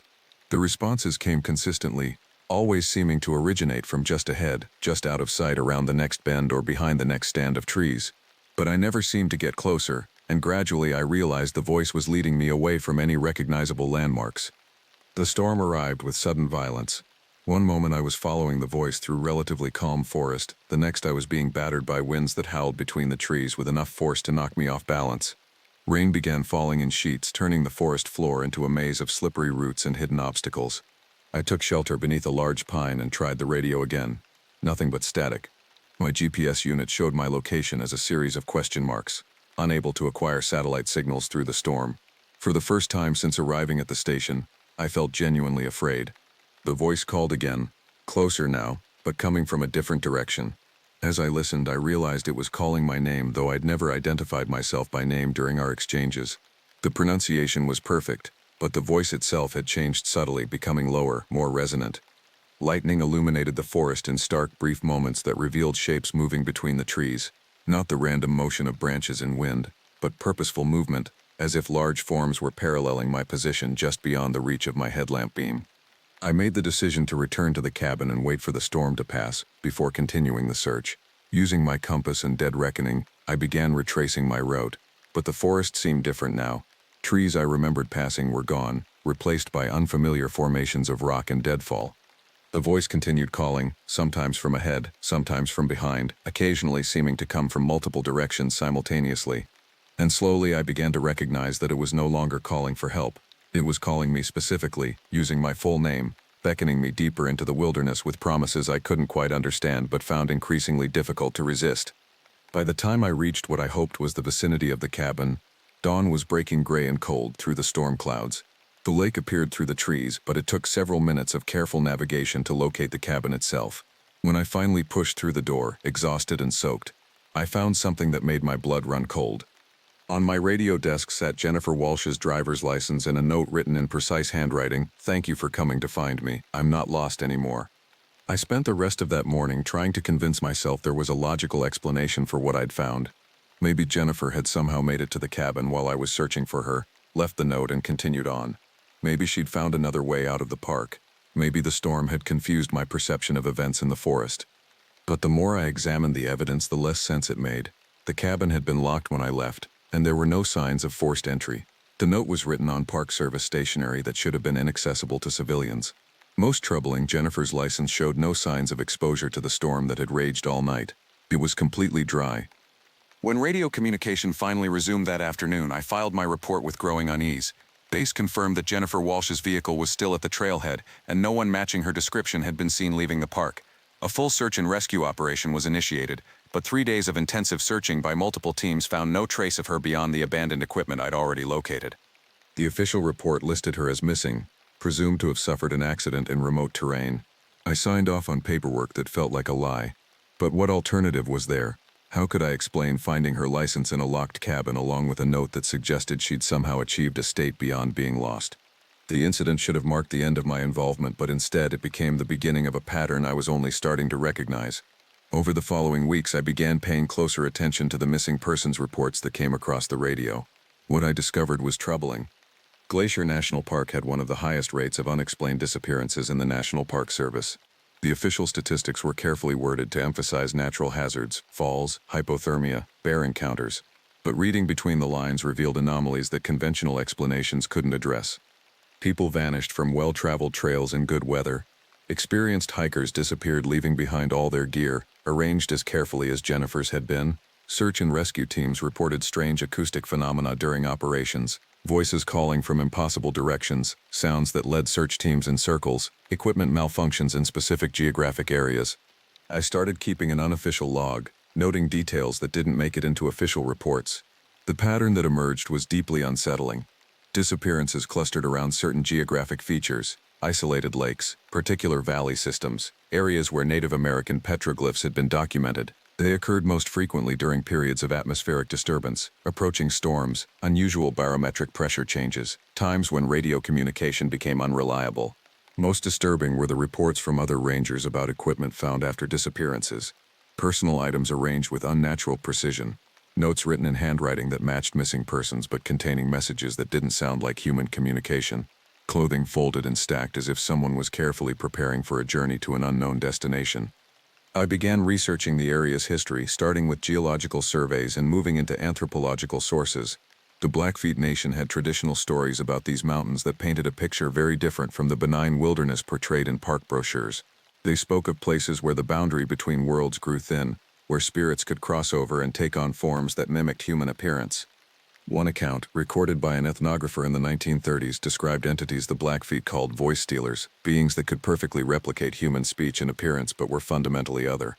According to tradition, they dwelt in the deepest parts of the mountains and emerged during times of atmospheric disturbance to hunt for specific types of people, those who were isolated, those who possessed certain spiritual sensitivities, those who could hear their calls.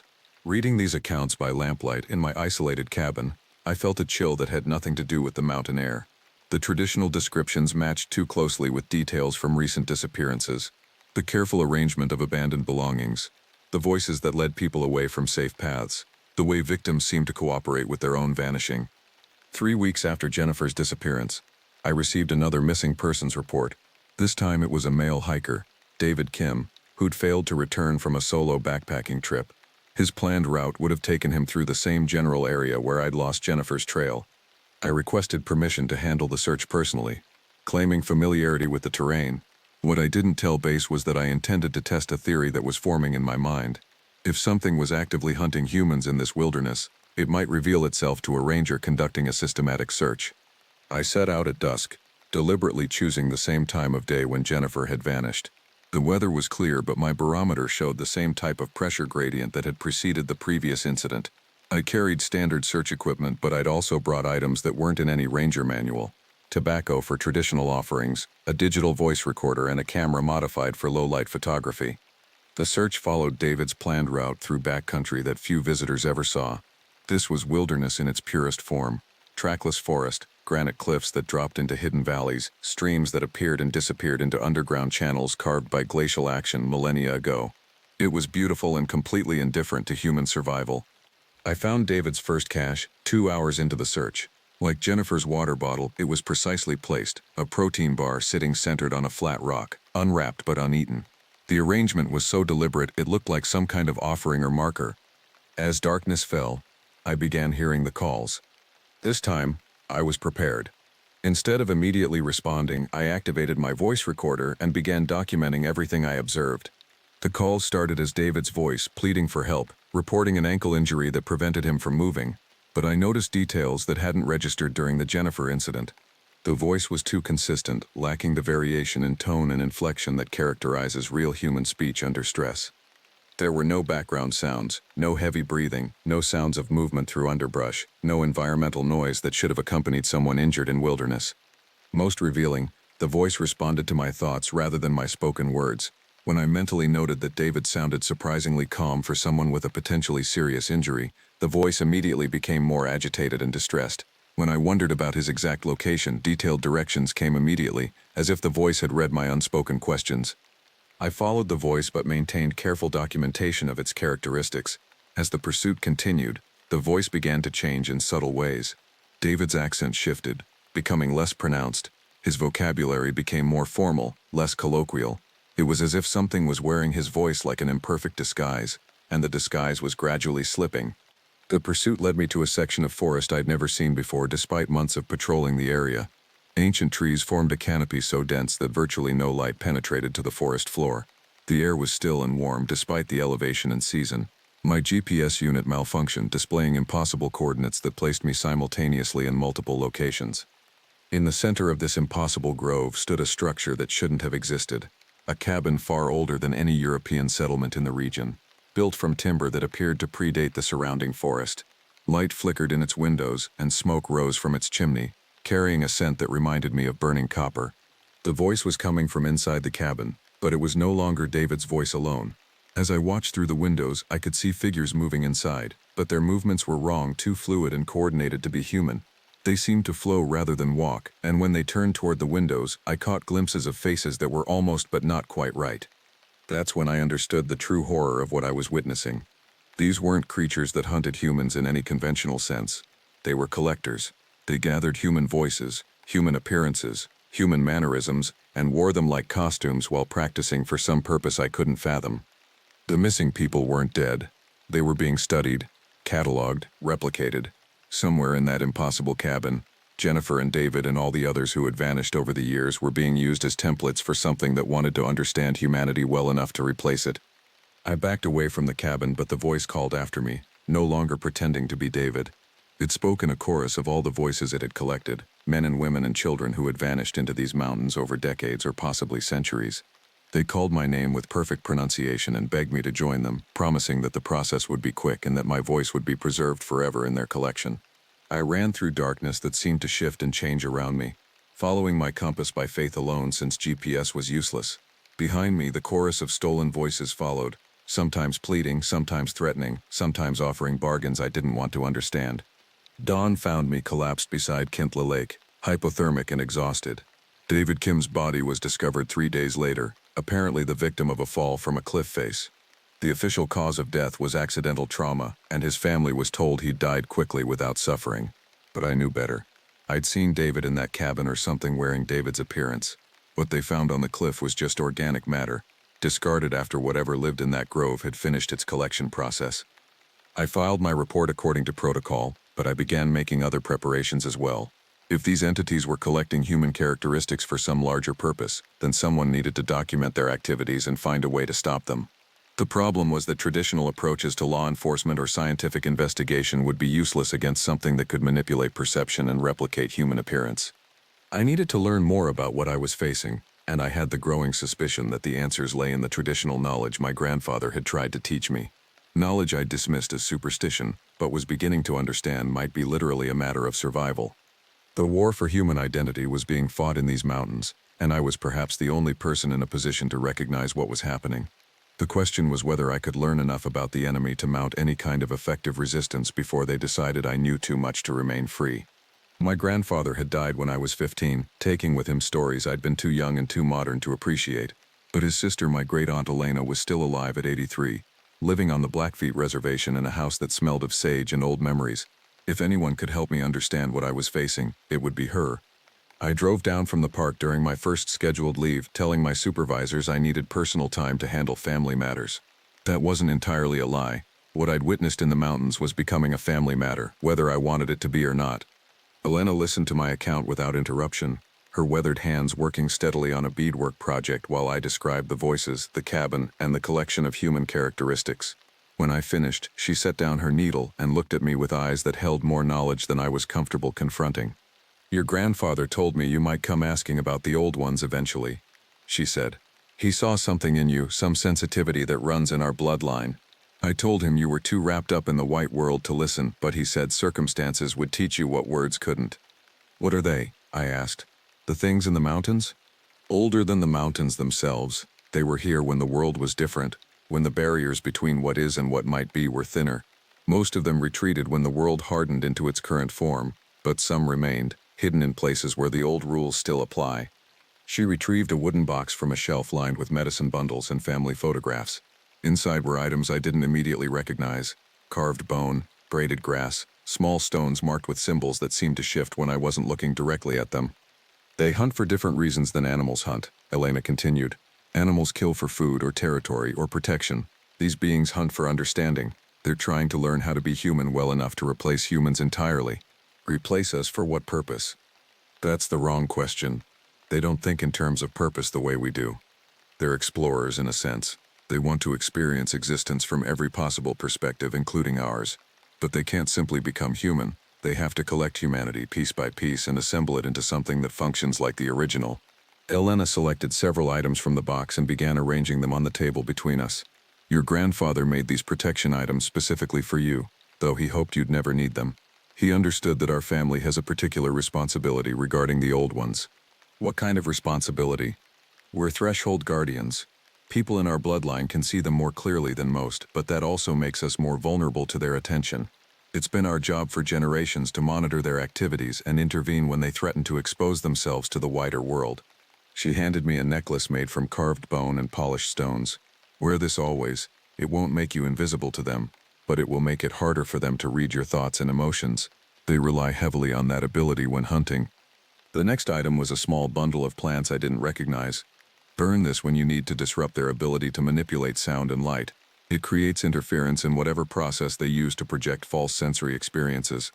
Finally, she gave me a knife with a handle made from antler and a blade that looked like it had been napped from some kind of volcanic glass.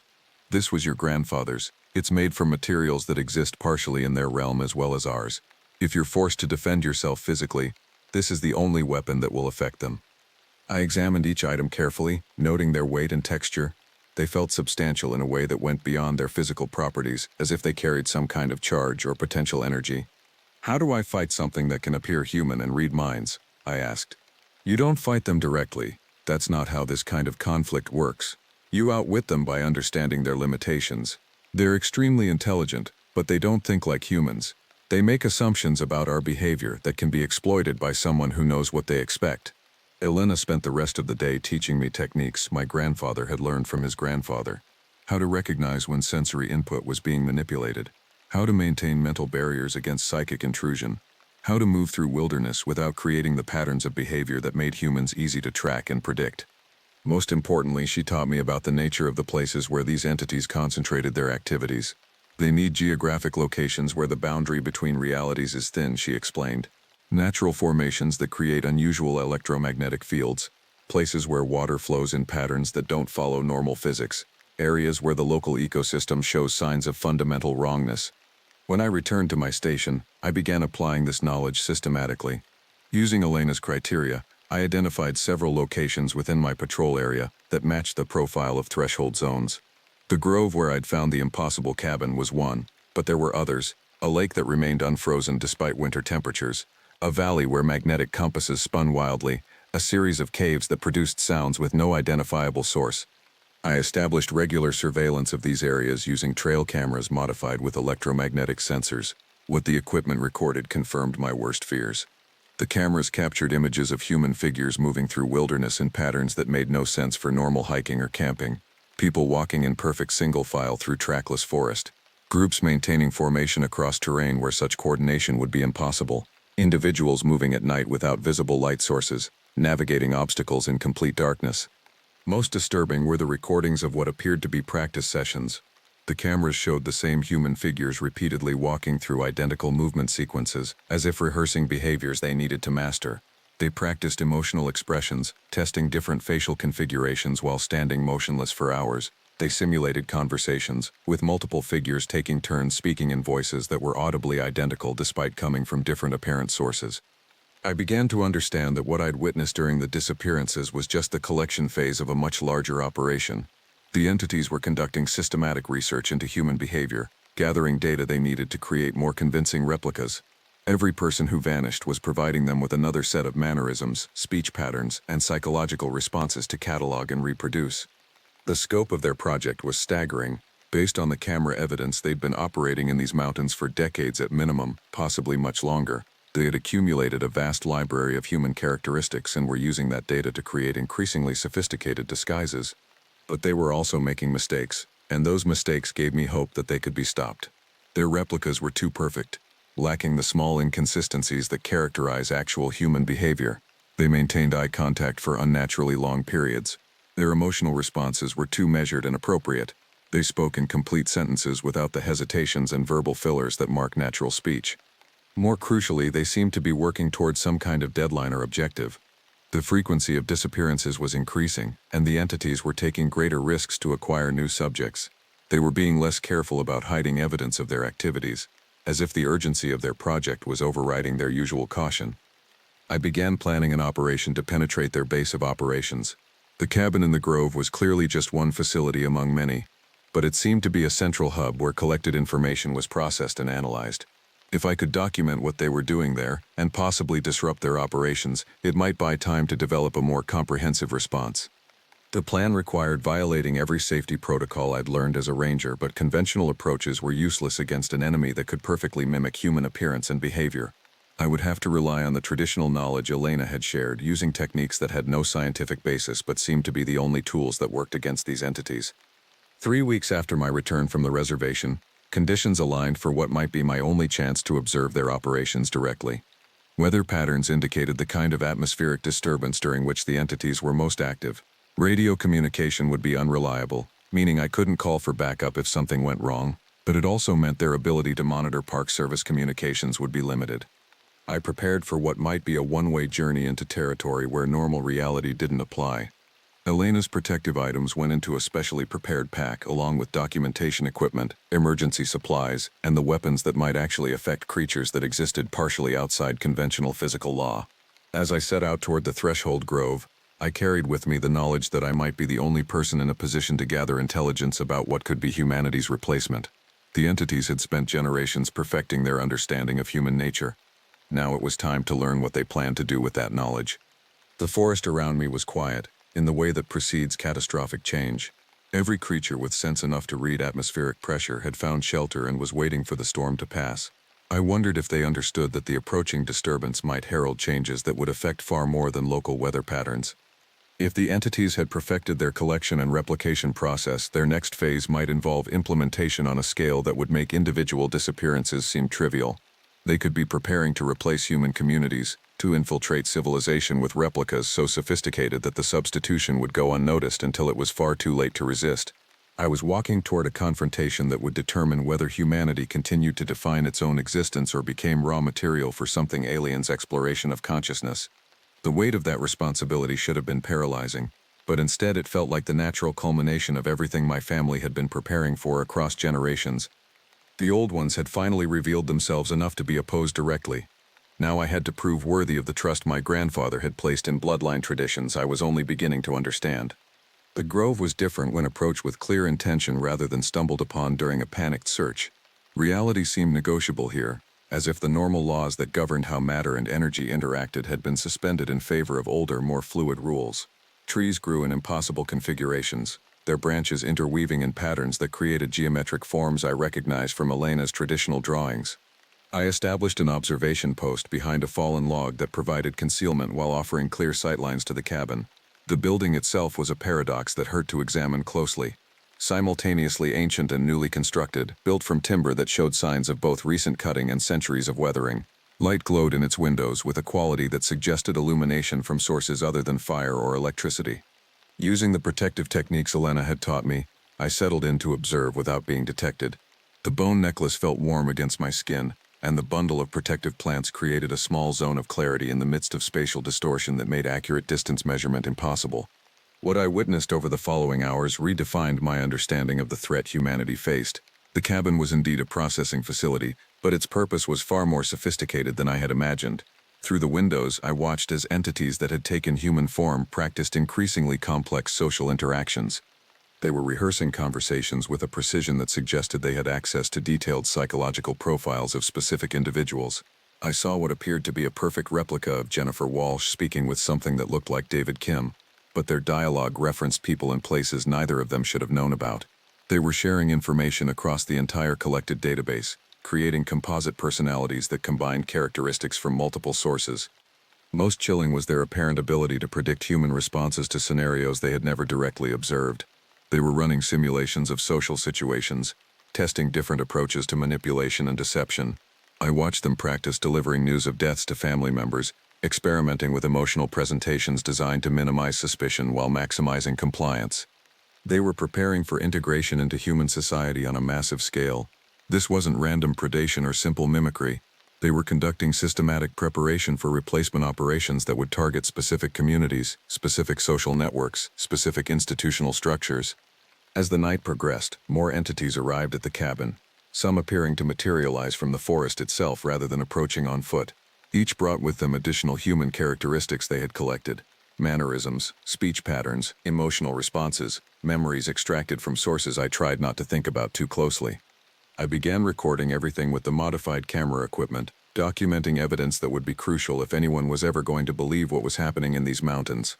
The electromagnetic sensors registered massive fluctuations that corresponded with each arrival, suggesting the entities existed in multiple dimensions simultaneously. Around midnight, the activity in the cabin shifted to something that resembled a briefing or strategy session. Maps appeared on tables that showed detailed intelligence about human population centers throughout the region. Red marks indicated what appeared to be priority targets: isolated communities, research facilities, government installations. I realized I was witnessing the planning phase of an infiltration operation designed to establish control over human society from within. They had studied us long enough to understand how our institutions functioned, and they were preparing to assume control of key positions that would allow them to direct human activity according to their agenda. The scope of their preparation suggested they understood human society at a level that would make resistance extremely difficult. They had mapped our social networks, identified key decision-makers, analyzed our psychological vulnerabilities. They knew which people needed to be replaced to achieve maximum control with minimum detection. But they had also revealed their central weakness. For all their intelligence gathering and simulation practice, they remained fundamentally alien. Their understanding of humanity was based on observation and analysis rather than genuine experience. They could replicate our behaviors perfectly, but they couldn't truly comprehend the motivations behind those behaviors. That disconnect became apparent when I observed them practicing emotional responses to simulated crisis situations. Their reactions were textbook perfect, but lacked the spontaneous irrationality that characterizes genuine human emotion under stress. They responded to scenarios as if they were solving mathematical problems rather than experiencing visceral reactions to threatening situations. More importantly, they seemed to have difficulty understanding the concept of individual sacrifice for group benefit. Their collective intelligence made perfect logical sense, but they consistently failed to predict human choices that prioritized others' welfare over personal survival. That blind spot might provide the key to developing effective resistance strategies. My observation period was interrupted when I realized one of the entities in the cabin was looking directly at me through the window. Despite Elena's protective measures, I had somehow been detected. The entity stood motionless for several minutes, studying me with an intensity that felt like ice forming in my veins. Then it smiled with an expression that was perfectly human in appearance but completely wrong in context. It raised one hand in a gesture that was unmistakably a greeting, acknowledging my presence without any sign of alarm or hostility. It was treating my observation as if I were an invited guest rather than an intruder. The entity moved to the cabin door and opened it, gesturing for me to approach. Its behavior suggested confidence that I posed no threat, that my resistance was merely a temporary obstacle to be overcome through patient manipulation. That arrogance might be the advantage I needed. I remained in my hiding place, using Elena's techniques to maintain mental barriers against whatever psychic influence the entity was attempting to project. After several minutes of unsuccessful beckoning, it seemed to lose interest and return to the activities inside the cabin. But I had learned something crucial. The entity's confidence in their superiority made them careless about security. They believed their understanding of human psychology was so complete that effective resistance was impossible. That assumption could be exploited by someone who understood their limitations. As dawn approached, the entities began departing the cabin in the same manner they had arrived, simply fading into the forest as if they possessed the ability to exist in multiple states of reality simultaneously. The electromagnetic readings from my sensors suggested they were transitioning between dimensional frequencies rather than moving through normal space. When the last entity had vanished, I approached the cabin itself. The building was solid enough to touch, but examining it closely revealed construction details that violated every principle of architecture I understood. Joints connected wood that had never been cut, windows showed views that changed depending on viewing angle, doors opened onto interior spaces larger than the cabin's exterior dimensions could accommodate. Inside, I found evidence of the systematic cataloging process I had observed. Walls were covered with detailed charts showing human behavioral patterns, emotional responses mapped to specific stimuli, social network diagrams that revealed the connections between individuals in target communities. The level of detail was terrifying in its thoroughness. Most disturbing was a section devoted to what appeared to be replacement scheduling. Lists of names corresponded to dates, with notations indicating priority levels and specialized skills required for specific substitutions. I recognized several names from recent missing persons reports, but there were many more that suggested an operation extending far beyond my patrol area. Jennifer Walsh's name appeared on multiple charts with detailed annotations about her background in environmental science and her connections to research institutions. David Kim was listed as a software engineer with access to communication systems that could be useful for coordination purposes. The entities weren't selecting victims randomly. They were targeting individuals whose knowledge and social positions would provide specific operational advantages. I photographed everything I could access, creating documentation that might convince authorities of the scope of the threat if I survived to deliver it. The evidence revealed a conspiracy that had been developing for decades, possibly longer, with roots extending throughout the region's wilderness areas. But documenting the threat was only the first step. The entity's planning suggested they were approaching implementation phase of their replacement operation.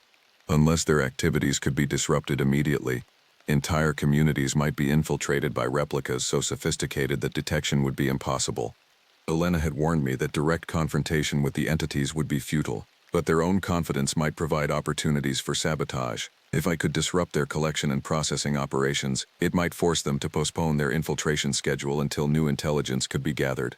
The protective items Elena had provided were not just defensive tools, they were weapons designed to interfere with the entity's ability to manipulate reality in these threshold zones.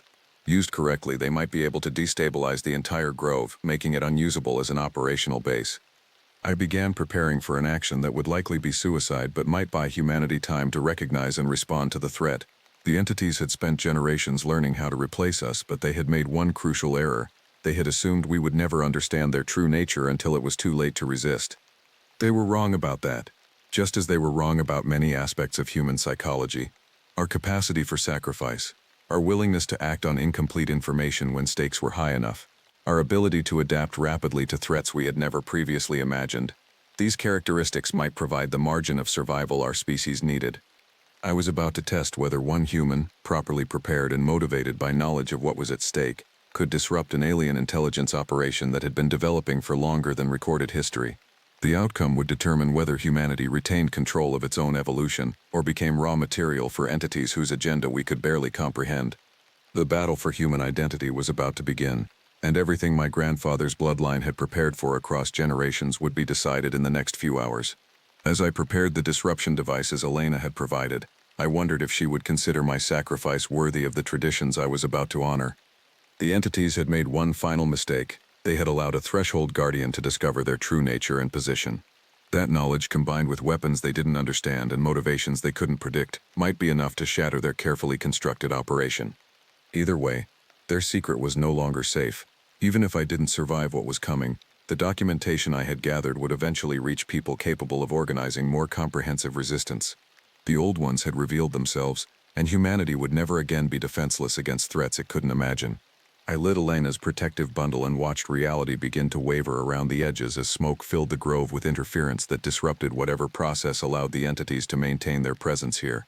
The cabin began to flicker between states of existence, and I knew that whatever happened next would echo through dimensions these mountains had hidden for far too long.